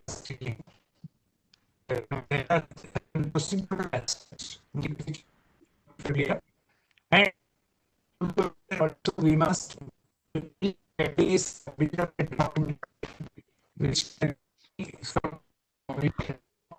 itself what is music therapy. Right. But are there in music therapy. So they so not only saying, because I sang this song, so that will become universally acceptable. Right? So the point the true, because it's not one and it is not just binary technology also, and it is multi-level consciousness. Right. Music. Right. We approach not like a biochemistry or biology. Right. Correct, sir. That's a good perspective, sir. Can I say something? Okay, go ahead, Dr. Sorry. Overall, in all fine arts, whether it's artist, painting, music, drawing, whatever it is, subjectiveness is a very large place. So also in the music, about liking, about being effective, whatever it is, lot of subjectivity comes. And though subjectivity can't be neglected, it doesn't get weightage as an objectivity gets. Right, sir. When it comes to recommendation, when it comes to analysis, when it comes to spending money, when it comes to doing research, when it comes to giving recognition, when it's come to reimbursement, whatever, everything that you talk about, objectivity has much, much larger validity than subjectivity. And we all of us put together must learn to accept this fact that let us try to be objective also, not stick to subjectivity alone. I think our mindset as a whole, not only IMTA, all fine arts, must learn this. Let's try to be somewhere objective. Yeah, but I think yes, sir. Right, yes, but Dr. Meenakshi Ravi, I would like to have your opinion on this also, ma'am. I would like to hear you speak on this, ma'am. Yeah. Actually, in Karnataka, Ayush department has already set up a music therapy department in Vani Vilas Hospital since 5 years. Oh, wow. So when a small unit has been established, I visited. For every day, more than 100 clients are getting music therapy, 100 pregnant women. So I visited the unit, and objective research has been going on by both the psychologists, and there are no music therapists, there are no trained music therapists, but they are administering music therapy depending upon the interest of the client through videos and audios. For the Hindu patients, they are administering Vishnu Sahasranama or some instrumental music. It has been suggested by Dr. Shantala Hegde from Nimhans. And for Muslim women, whatever Hindi music they want, they are administering. So what I want to say is that since IMTA has got wonderful, array of members from different backgrounds, probably we can constitute committees depending upon, psychologists and medical doctors and trained music therapists and music therapists who come from different backgrounds like me and Madam Rajam Shankar. Because I come from psychology and social work background, I have music also. So I'm blending music and I'm administering for different types of patients. And I have been finding lots of significant results, starting from children with autism to depression and schizophrenia. So, and I have significant research material also that will be published shortly. So what I want to say, probably IMTA can set up few committees, collect the data-based research. For example, madam, so many, yesterday one the doctor from, I forgot his name, he has done some research on, ragas, Darbai Kannada and some other thing, different types of researchers, so many youngsters and so many, good persons they are doing. So probably we can set up different committees, collect the data-based research and consolidate, and probably we can approach Ayush department. That's the thing I really feel, because when Karnataka has set up a music therapy department, why can't others also? So that is my concern. Practically what we can do in IMTA, that's what I feel we can definitely do. It's a next step to to validate our work, to consolidate our documentation. Then we can approach the government. Let us go on trying. No, unless we try, nothing will happen. So that's what I feel. The practical aspects of action. Unless and scientific research has to be done, because Indian music it has a rich treasure.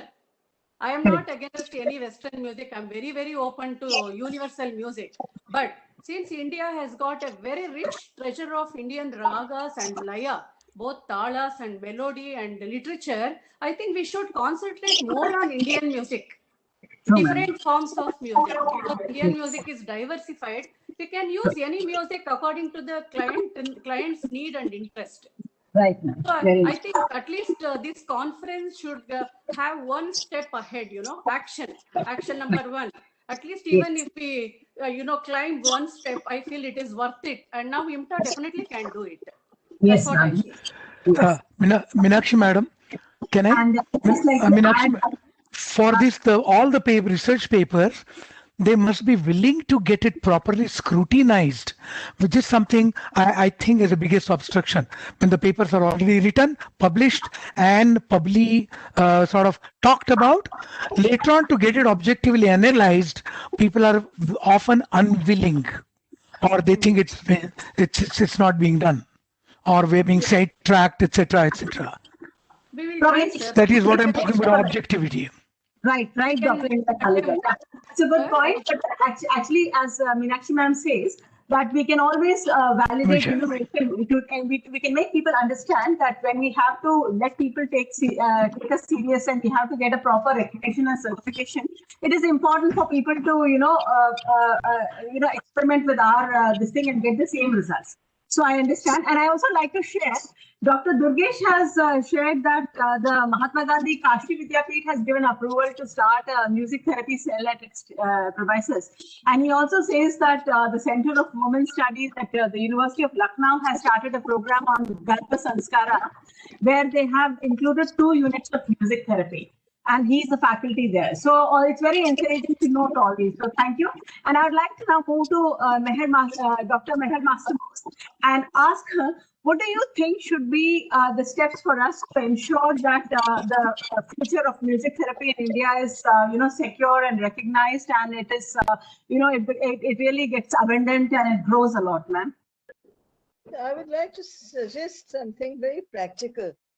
At least on the platform of the Zoroastrian College, which has been closely linked to holistic health and alternative medicine for the last 35 years. And it's a global platform recognized by the United Nations as a UN NGO. I can offer to IMTA that throughout India, whoever is interested to do or write research thesis, remember that most people get put off with the word research thesis writing because they think in terms of sitting in some university room for 3 years writing. I'm not on that. Our system is open. And when you are collecting your database of patients, wherever they may be, whether they're in a rural area, village, or they're in a hospital in Bombay City or wherever, the important thing is the collection of the data and what you discover from that yourself. Such thesis, whether it has taken you a lifetime or it's taken you the last so many years, can be put together and presented as a thesis for which we confer degrees. And our platform, as I said, is a global platform.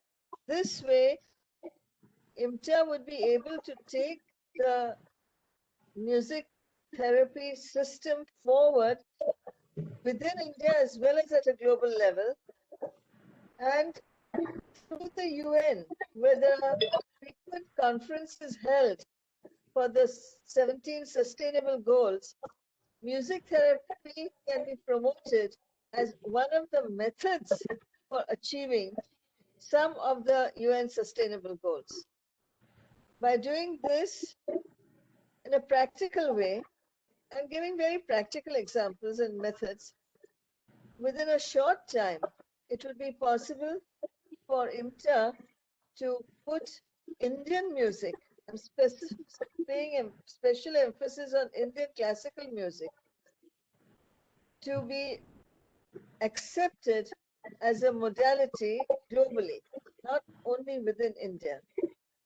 I've given you the offer that anyone who wants to do it, you're welcome to do it through the Zoroastrian College, but I'm sure that every university in India has got research thesis spaces for PhD degrees. Whether they are allowed to take such applications for research thesis is a different issue because every university is hidebound by UGC rules. We are not, we are open. Okay, that's really nice, ma'am. Yeah. So thank you for, offering, and I'm sure IMTA will think about this, and I think it will be a great way to, for progress. And I'd also like to share as, I was just going through some sites on when I was updating myself on the future of things. And I found that in Harvard, the researchers at the Music and Neuroimaging Laboratory, it's a Harvard affiliate, medical center. They have actually shown that singing lyrics can be helpful to people who are recovering from a brain stroke or a brain injury and all those. So what I want to know is worldwide, there is a lot of research. There is a lot of, so can't we use that because we don't need to reinvent the wheel. Like what we have with us, we can try to validate it and document it. But what has already been proven and what has already been researched and can be replicated. And probably we could use this to validate the claims of the effectiveness of music therapy as a treatment. So I would like to ask any one of the panelists to let me know how you feel about it.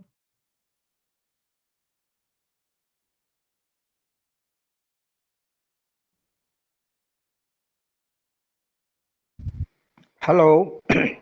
Yes. If you look very deeply into whatever research is being done, a large number of studies are those which has already been done and people are trying to do or catching 1 year from one side and then the same year from the other side. So we have to read everything what has happened. I have been reviewing different grants, and what is happening is that there was people will try to hide the thing which they want to do. So if the researcher or the person who is checking the grant or the application, he has to read himself what is happening, and he will try to find out that this guy wants to take a lot of money for his research, but this work has been done. He has not shown what has happened in last 5 years. So that means that yes, whenever you do any research, first you have to do few experiments to see if whatever other people have done is working in your hands or not. Right. So one has to read a person who does research in one raga first will have to read everything what has been done in India about that, and then go ahead and then do whatever is necessary. Yeah. Yes, sir. This is for writing purposes. But what I can tell you is that for treating patients, you need very, very simple music. Sare Gama Pada Nisa and few things. You can do wonders with that. If you want to do different ragas, I have composed music for about 10-20 ragas. But again, I'm using 2 or 3 only. Right, sir. So yes. you do research, it is needed. But for practical purposes, use that same thing and do different methods in doing the research. Right. Yes, sure. Yeah, thank you, Dr. Datta. And here I'd also like to quote that Dr. Sairam has done research in his work for the last 20 years, and he has written innumerable books, and there have been a lot of, I think he has collated a lot of information, and Dr. Sairam, I'd like to have your comments on this, because there's a lot of work you've done where, there has been, it's been proven.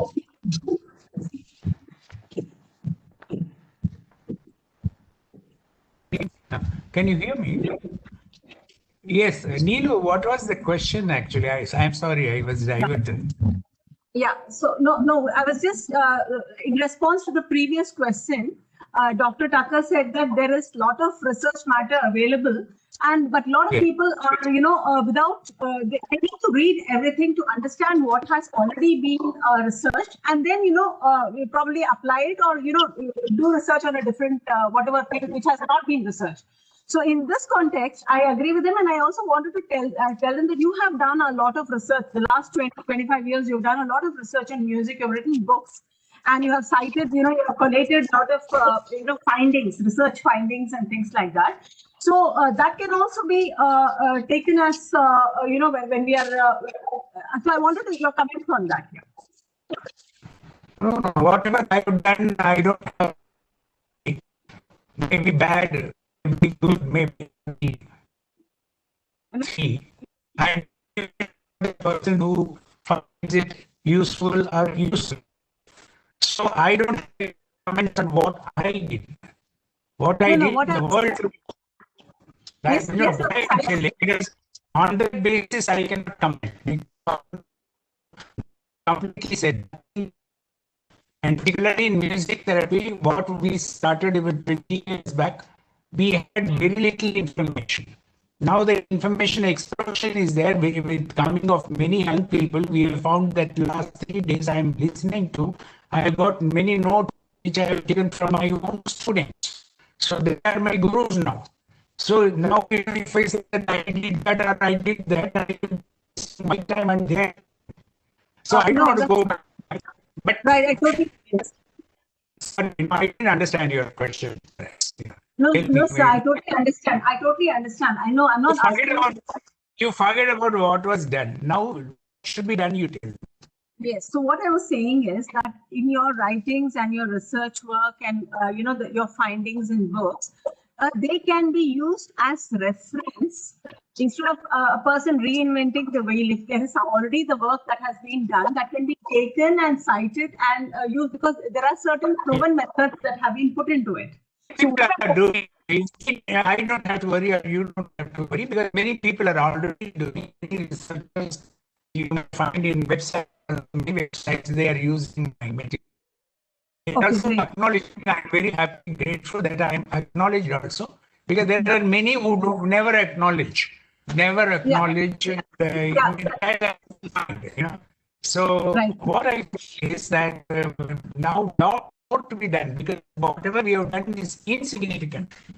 Whether I have done or anyone has done, whatever we have done is insignificant, and music is such a complex subject, and music is more complex than music because it involves two persons.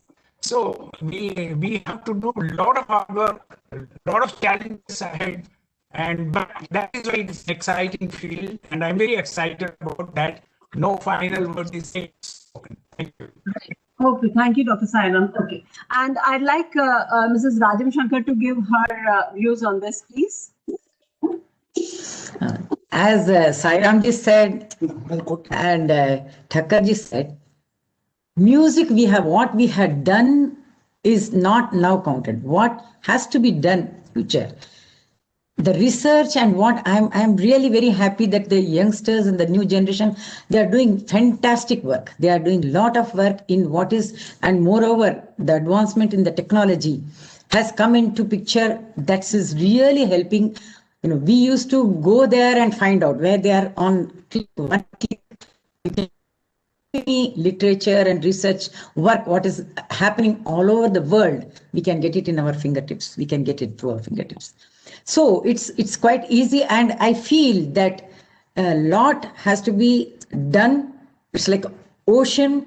Earlier, people used to say that music therapy very superficially, do this raga, this will help you, this will. Now even the youngsters, the new generation has started accepting it has to be client specific, and the research what they are doing is proving more and more that it has to be go according to the need of the patient. What suits one person not necessarily has to suit for other person, and that exactly has come into picture, and youngsters are understanding the future is very bright. We are always there, you know. Still I am learning, I am still a student.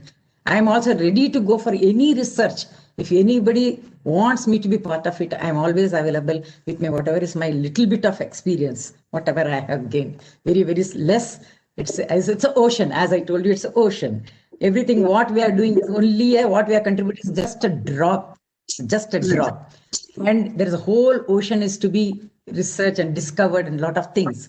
So always I am available for the research or any, to be learned by even from the youngsters. I am ready to learn more and also discuss. I am open to it. And I feel the bright future is very bright, and the planning has to be done in a proper way. That's the only thing.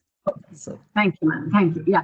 So I'd like to direct this question to Dr. Vinod Hallikar. I would like to know, sir, what you think about how soon or how long do you think it will take for music therapy to be accepted as a proven treatment, legally and formally and by everybody? Like there are no doubts, like how you have an allopathy treatment today.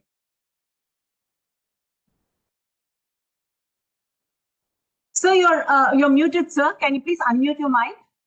Yeah, the answer is going to be a soft answer, because it's as uncertain as anything else. Number one is, like Dr. Shankar Rajam said, compared to our first conference, compared to last year's conference, today's conference, we have a lot more studies properly done, properly presented. That means we are already on the way to do a good work, documentation work. one or two papers which had a little commerce peeping into it or some such elements peeping into it. Apart from that, most of these were properly done. And if this is the situation that just in 3 years of existence of IMTA, we have come from not understanding any research to coming to the stage of understanding research. You understood the research out of your studies at various branches, but you used it in music. Somebody else understood but brought it in music. Also, a very heartening thing has happened is earlier, only musicians who were music teachers by profession only did music therapy or said that they did music therapy. Now, person like me who's a basically surgeon, I do my work as a surgeon and I use my music for therapeutic purposes. You are a management guru, but you use your music for managing people, or somebody else who is a some other profession. In other words, we are in our respective professions, we are trying to use music that is native with us. Say psychologist is using in her field, I am using it in my medical field, somebody using it in educational field. That itself indicates that we are marching in a correct direction. Everybody who's a music lover and music user started using not only for medical diseases, even in their own field for betterment of human being. If this trend continues, ultimately where all these streams are going to join into a river. And this should, once everybody is trained to do it properly, everybody gets oriented into research methodologies, they do it more rationally, they do it sincerely and honestly, allow it to be scrutinized by others, allow it to be peer reviewed and etc. Then possibly we are marching on the correct day.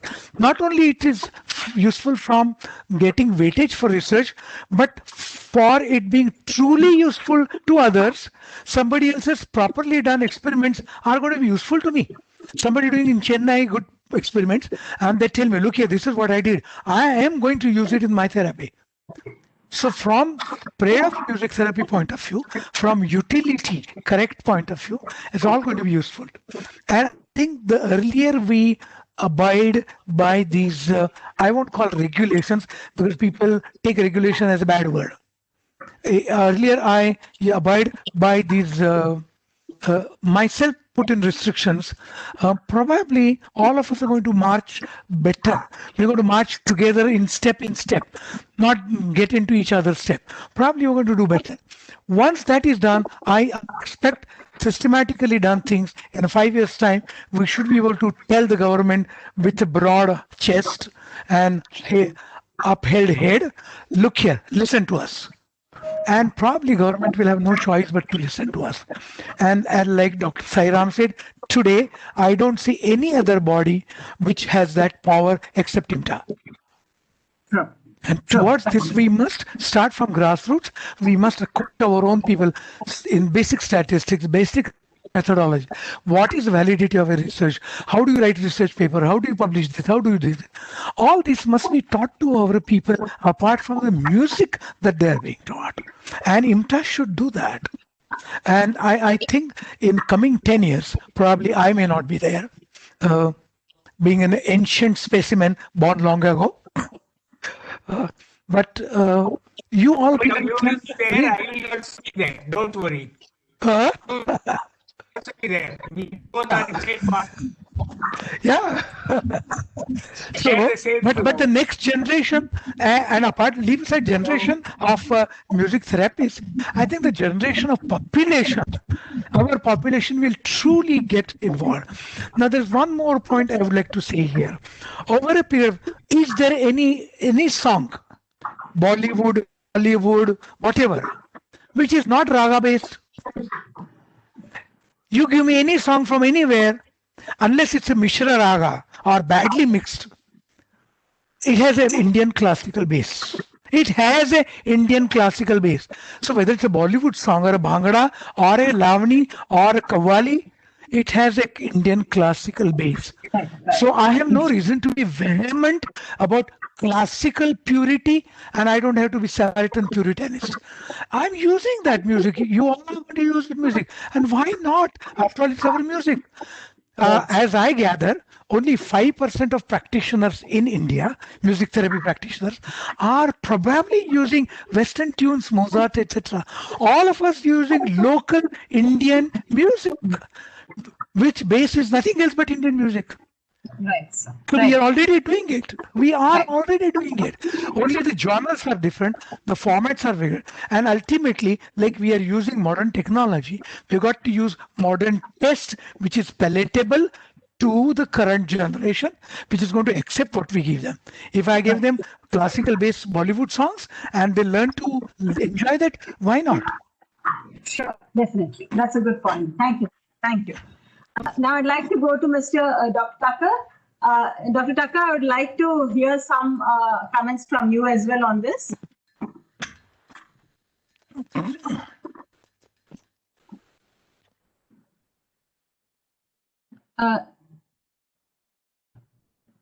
Dr. Om Tucker, are you there, sir? Check your chromosomes and find out the length of telomeres. What will happen? It will tell you that approximately these many years are left with you. Now, if you use meditation and music, you can increase by 25%. This is not my theory. This was proven several years back at Harvard. So that means that we have got music in us. If you use judiciously, whatever music, as you said, Bollywood, Tollywood, or whatever it is, if you like it, you just use it. But use with other modalities. That means intestine, that means your diet, and also minimal of yoga. And that yoga for your brain stem and brain. That's it. Okay, sir. Thank you, sir. Something else was in my mind, probably went away, but if it comes back, I will talk that again also. Any questions if you want specific question? Okay. Yeah, we will come to that. Yeah, you can definitely come back anytime that you remember what you had to say, Dr. Tucker. You can come back. And I'd like to direct this question to Dr. Meher Mastermos. And you see, it's very interesting that there was this psychic called Edgar Cayce. He predicted that sound and music therapy would be the future of medicine of the future. That's many, long back. And thanks to the ongoing research in the power of sound vibrational healing, this is proving to be the case. Now, what happens is, if you see, many of us have gone back to history. That is, our ancient, whatever is we have learned music. It's all our tradition. It's all historical. It's not something that we have created today. So, sound healing was also the medicine of the past. And a lot of civilizations have, used it, use sound therapy to heal all kinds of afflictions of the mind and body. And some of them have continued. So what I want to ask is, do we look for a future from the past? Like, I just want to, it's like a question which I would like to ask, that do we have to rely heavily upon our past for our future to ensure that the future of our, for remedies? You're asking her to turn back the time wheel. No, but sir, we are actually relying upon our music. I understand. I understand. What I feel is that, Nilofer, because we are growing like a tree, we cannot forget the roots, no? We have to depend upon the roots are our foundation. Our traditions, legacy is our tradition. We are building up, we are growing, branching, and we are forming more and more new. We can have that hybrid and anything.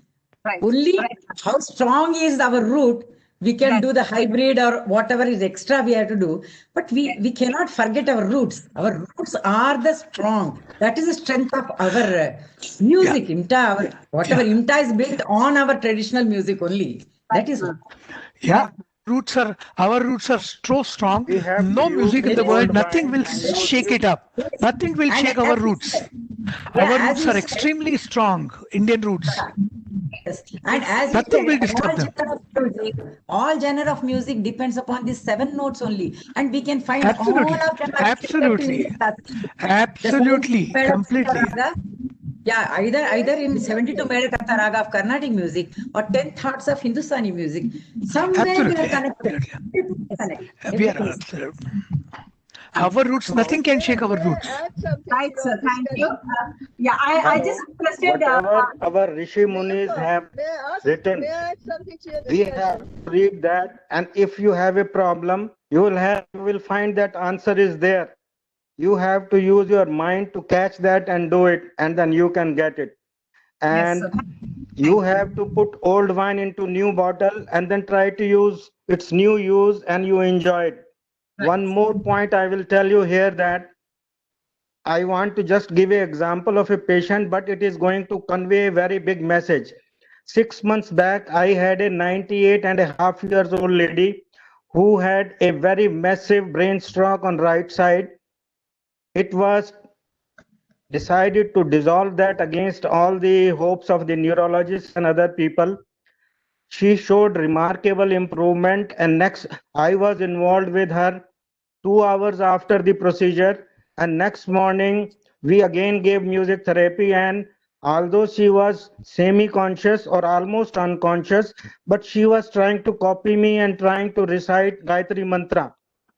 After 1 month or so, she was on ventilator, and then whenever I will sing some of the Gayatri Mantra or other mantras, and then she will try to respond by blinking her eyelids. And then once I came to know that she used to sing a special bhajan to her children about 60 years, 65 years back. So I got the words of that song, and we sang that song to her, and tears came into her eyes, although she was unconscious.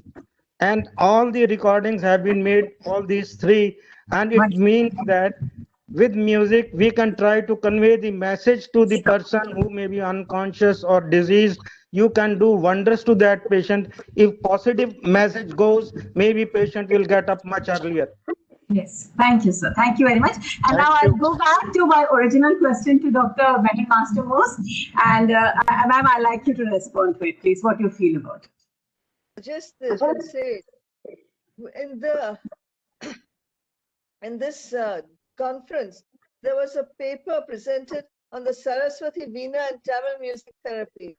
I'm sorry I missed it because of technical hitches in this WebEx program.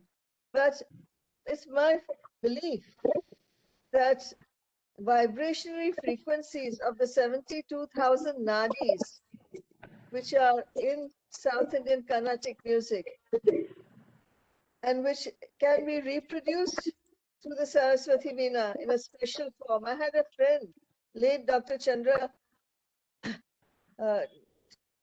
Shyamala Chandran, she had a connection with a Devi who taught her all that you needed to learn from the spiritual realms about the Veena, especially Saraswati Veena, and the vibrationary frequencies of the 72,000 nadis that came through this, which are in our human body and in the whole system. Today, what we are experiencing is a technological age. This is the age of vibrations. The Aquarian age is the sign of Aquarius in astrology, deals with vibrationary frequencies. So today, all this vibrationary frequency knowledge is coming to the forefront because that is what astrology is all about, that it teaches us at what period, what different kinds of frequencies come to the height and the forefront and what go down. Right now, we are very lucky that we have got the vibrationary frequencies up in the forefront. And so more and more equipment is being developed all over the world, including what we are using right now for this program, by which it is possible to record things which previously could not be seen or heard easily. For example, in UK, the PIP scan. Now, it's possible to see the chakras and to see the energy flowing through the acupuncture meridians and to see the human energy field or the aura and give treatment through that, through music, through mantras, or through any other modality.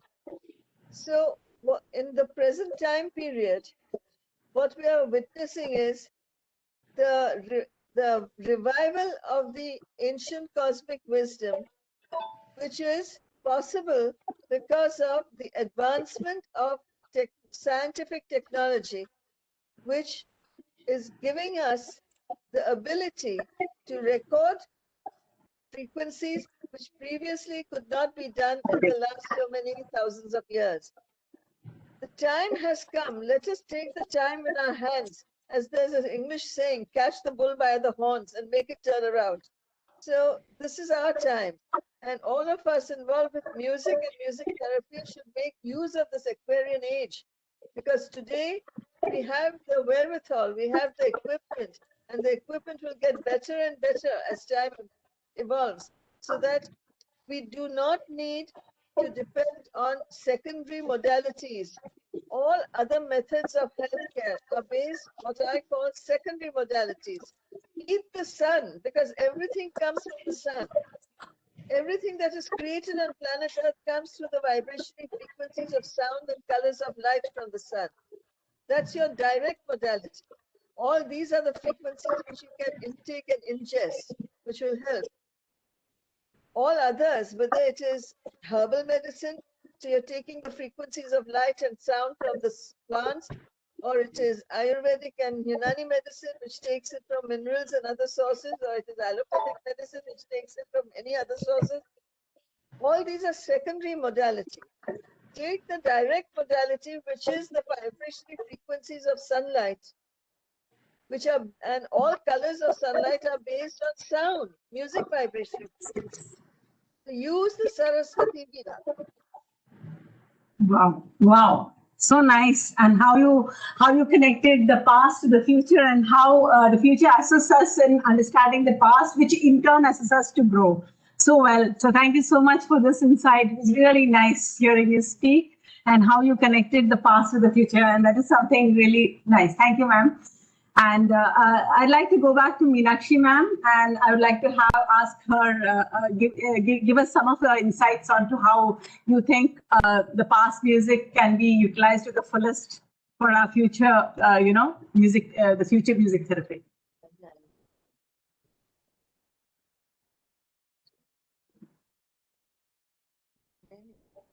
Dr. Meenakshi, are you there?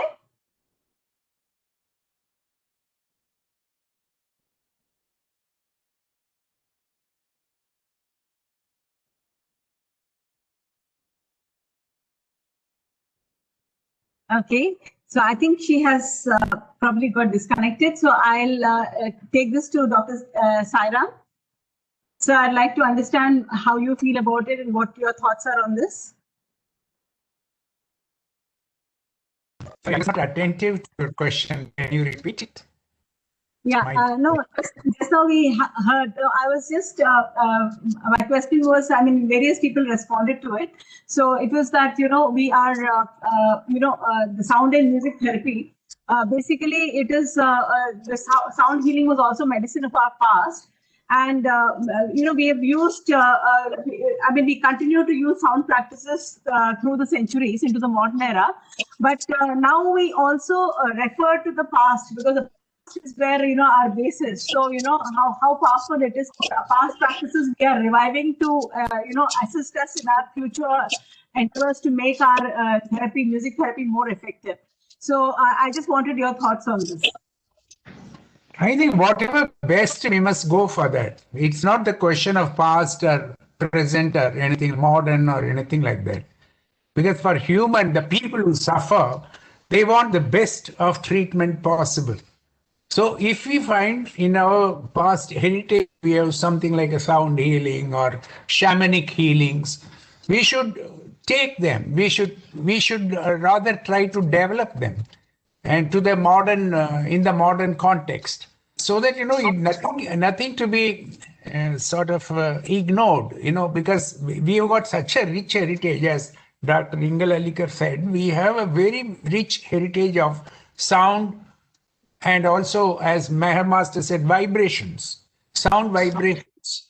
So there is a lot of like vocables and all that. That is a very highly developed system in India, but unfortunately it got neglected like many other art forms. It is not just only music was neglected. architecture, engineering, astronomy. So many things were neglected, and then now we have to turn for the West for knowing A, B, C, D also. So we are in that stage. So now we must sort of, there must be a resurgence, and we must try to get best of our techniques. And there is no problem in validating and all that, because if you make a validation, that will, like Ingalkar have said, it is very essential. We revalidate. We revalidate those things. Like in herbal medicine, I came across many simple techniques which I found were used by some of my cancer patients and all that. They got cured and all that. So that was my personal experience. So it's not that I invented. I didn't even rediscover, because I found from the ancient texts, and only we just try to sort of translate it to English and all that. Then we try to sort of follow it up. So they work wonders. So similarly in music also, I am very confident that those ancient practices, like I have come across a practice in South India, in rural South India, in particularly in Madurai and other places, even in villages, when a pregnant woman is having pain for delivery, they ask for two persons. One is Aya, the second one is a Veena player. So both of them reach that spot. So this looks very funny, but it is happening even today. Even today, even two persons are given priority. One is local Aya or a nurse, you can call, and the person who is a Veena player. So if she plays Veena, so she will call her also. So why I'm telling, it's a medicine. It's not a standalone medicine. Music therapy can never be a standalone medicine. You cannot replace it with allopathy or Ayurvedic or Unani or anything. This is a sort of supplementary medicine or an alternative medicine, you can call it maximum, or a complementary. I would rather call it complementary medicine. There's no better way to welcome a child. I think the best way to welcome a child. That's right. Yeah. But there's no better way to welcome a child being born in the world. Yes. He will And be, also whole life will, the beginning of life is so musical, whole life will be good. Mother's pain is also minimized and Minimized, yes. diverts and mind to, and that too, I was asking which are the ragams which are favorite for them. They say Mohana ragam. Mohanam. Then I said it is wonderful because it is a pentatonic ragam. It's a simple and it's not very difficult in that sense if it is played nicely. And that ragam itself has got confidence. In fact, to see Mohana ragam, the secret lies in its confidence building. A person who doesn't have a confidence, he must listen to Mohanam repeatedly. And similarly, if a person who has got depression and all those feelings, he must get into that, because every tone in the sa, ri, ga, pa, da, sa, all those 5 tones actually, they each, you just focus on the psychotic impact of that. We made a study, another center made sometime in 2000. So that particular study revealed that every tone has got a positive and uplifting. Because the moment you see Mohanam, you sing it, then you have to straighten yourself. And that's how, in many of the Indian singers, they have to sit straight. Then only their voice. But suppose you shout or something, you cannot sing properly because the lung will not be permitting you. Right. So that's what I feel that we must reinvent. It's not a reinvention. It's redoing those texts and all that. So the research is also in that. It will be very important. Yes. Thank you, Dr. Sairam. Thank you. And now, the last 8 minutes, I'll request we quickly, just quickly sum it up. I'll request all the panelists to quickly, take about a minute or 2 minutes to sum up what you do, like, which would dovetail to the, goal of this topic for us. So I will like to start off with Ma'am Meher Mastermoose. Ma'am, I'd like you to just, give your final thoughts on this. I don't think there's any final thought on this. I'm sorry. Because it's an ongoing topic. And I'm sure that as the years roll by, the conferences will get better and better, and more knowledge will come out and surface forth, and we will all be in a much better position to enjoy and avail of Indian music therapy.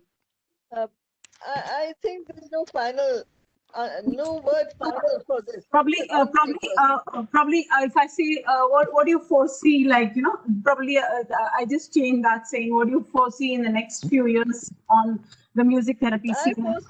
I foresee that as the Aquarian age progresses, Indian music therapy will also progress along with it. That's my foresee. Okay. Thank you, ma'am. Thank you. And I would like to move to Dr. Ingan Halikar. Sir? I'm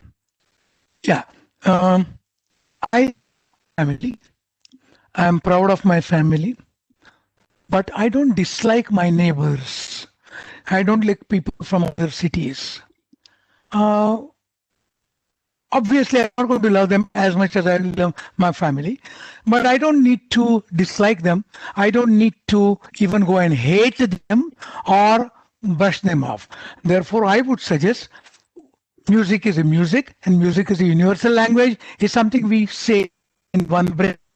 Another breath we say, no, only Indian music, only Indian music.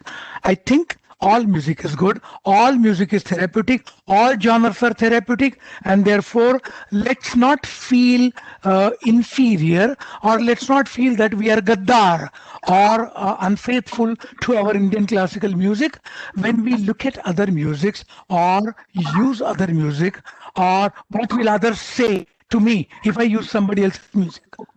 If I use dancing music or you use something music, what will my students will say? Oh, sir was teaching us Indian classical music and now he's using Western dancing music for therapy. No, you don't have to worry about that. I think music is music, and music is music is music. All music is beautiful, and we are worshippers of any beauty and any beautiful music. Thank you. I see bright future for Indian music therapy, bright future for IMTA, and I think a much better health and welfare of Indian people. Thank you. Thank you. And I would like to move to Mrs. Raju Shankar. Ma'am, in a minute or so, can you please sum up what you feel, what you foresee? Yeah. What I always felt is what was today what we are. One day we will become the past. So what we are carrying the burden of the past, what we are saying that happy, it's not a sad burden. What we say that legacy, what we carry. Future. But the future, when they will become the present, we'll become the past. That doesn't mean that we were anywhere inferior or something. A new may be added, a new things will be added. But with the, as I told you, the strong root of ours, to that it will get added. Like some completely no light. We were living with the sun's light and the moon, the astral body only. Slowly, power came into existence. But then again, progress. Now, AC, so many things, one after the other. But we didn't miss. Even today, we worship the sun, which was the only source of light in past. So that will be there. So the 7 swaras will be there. Progress will be done more and more. And I'm very, very confident it will be there and more progress will come one day, like what our, now because of today's current people, our own traditions like Namaste, using haldi powder, using ginger has become now part of the science, medicine. Yes. Our Indian classical music also will come into picture like that. Like yoga has come worldly recognized. Sure, Indian ma'am. classical music will also get that same recognition. I'm sure the younger generation, the future is very, very bright. Thank you, ma'am. Thank you so much. Very well summed up. And now I invite Dr. Om Thakkar to give his, his thoughts on the future. A minute, sir. Hello. Yes, sir. Please go I ahead. personally think that music therapy has a very, very bright future, provided we take care of our intestine, our brain, our hypothalamus, and also see what is happening in the body. There is only one goal: by hook or crook, remove, and your the body will come and it will do wonders for you. Second thing is that all music therapists have to study about anatomy, physiology, functioning of the body, and keep on reading, and then that's it. If you Thank you so much. Thank you. that is intestine progress will not be there as you are doing now. Right. So thank you so much. And now I'd like to like Dr. Sairang to give his conclude the session with giving his thoughts. Doctor, yes, after seeing enthusiasm in the young people and who are very open-hearted, they never close their reach. Actually, I have a lot of things from them in the sense that being a sort of inquisitiveness is only scholarship. If you're not an inquisitive person, the moment you say, I wrote these stupid books or whatever, and it is not a thing for me. It is what inquisitive I show up to learn. That is more important than what I'm doing or I've done. That's not the matter. So kindly, Neelofer, me when you introduce me, I'm offended in any manner, any person. Because and I right. It's so nice. Nice of you, very nice. Congratulations. Thank you. Thank you, sir. And I'm so happy. Thank you. At the dot of 5, we have finished our session. Thank you very much to the panelists for their cooperation. Thank you very much. I personally thank Dr. Meher Mastermoose, Dr. Meenakshi Ravi, Mrs. Rajam, Dr. Om Thakkar, Dr. Vinod Ingal Halikar, and Dr. T.V. Sairang. Thank you very much. And over to Mrudula. Thank you very much, all of you. And bye-bye. Thank you for conducting it so well. Thank you, ma'am. Thank you so much. Once again, I think I'll echo what Neelofer ma'am said. I think it's been like very overwhelming. It was like a beautiful Jugalbandi session, even though we were discussing about the future plans. But to me, it was sounding like, all kinds of Saptasuras were here. So, and of course, beautifully managed by you, Neelofer ma'am. Thank you so much. And on dot for finishing it in time. So I take over to the next session now. We are having the valediction now.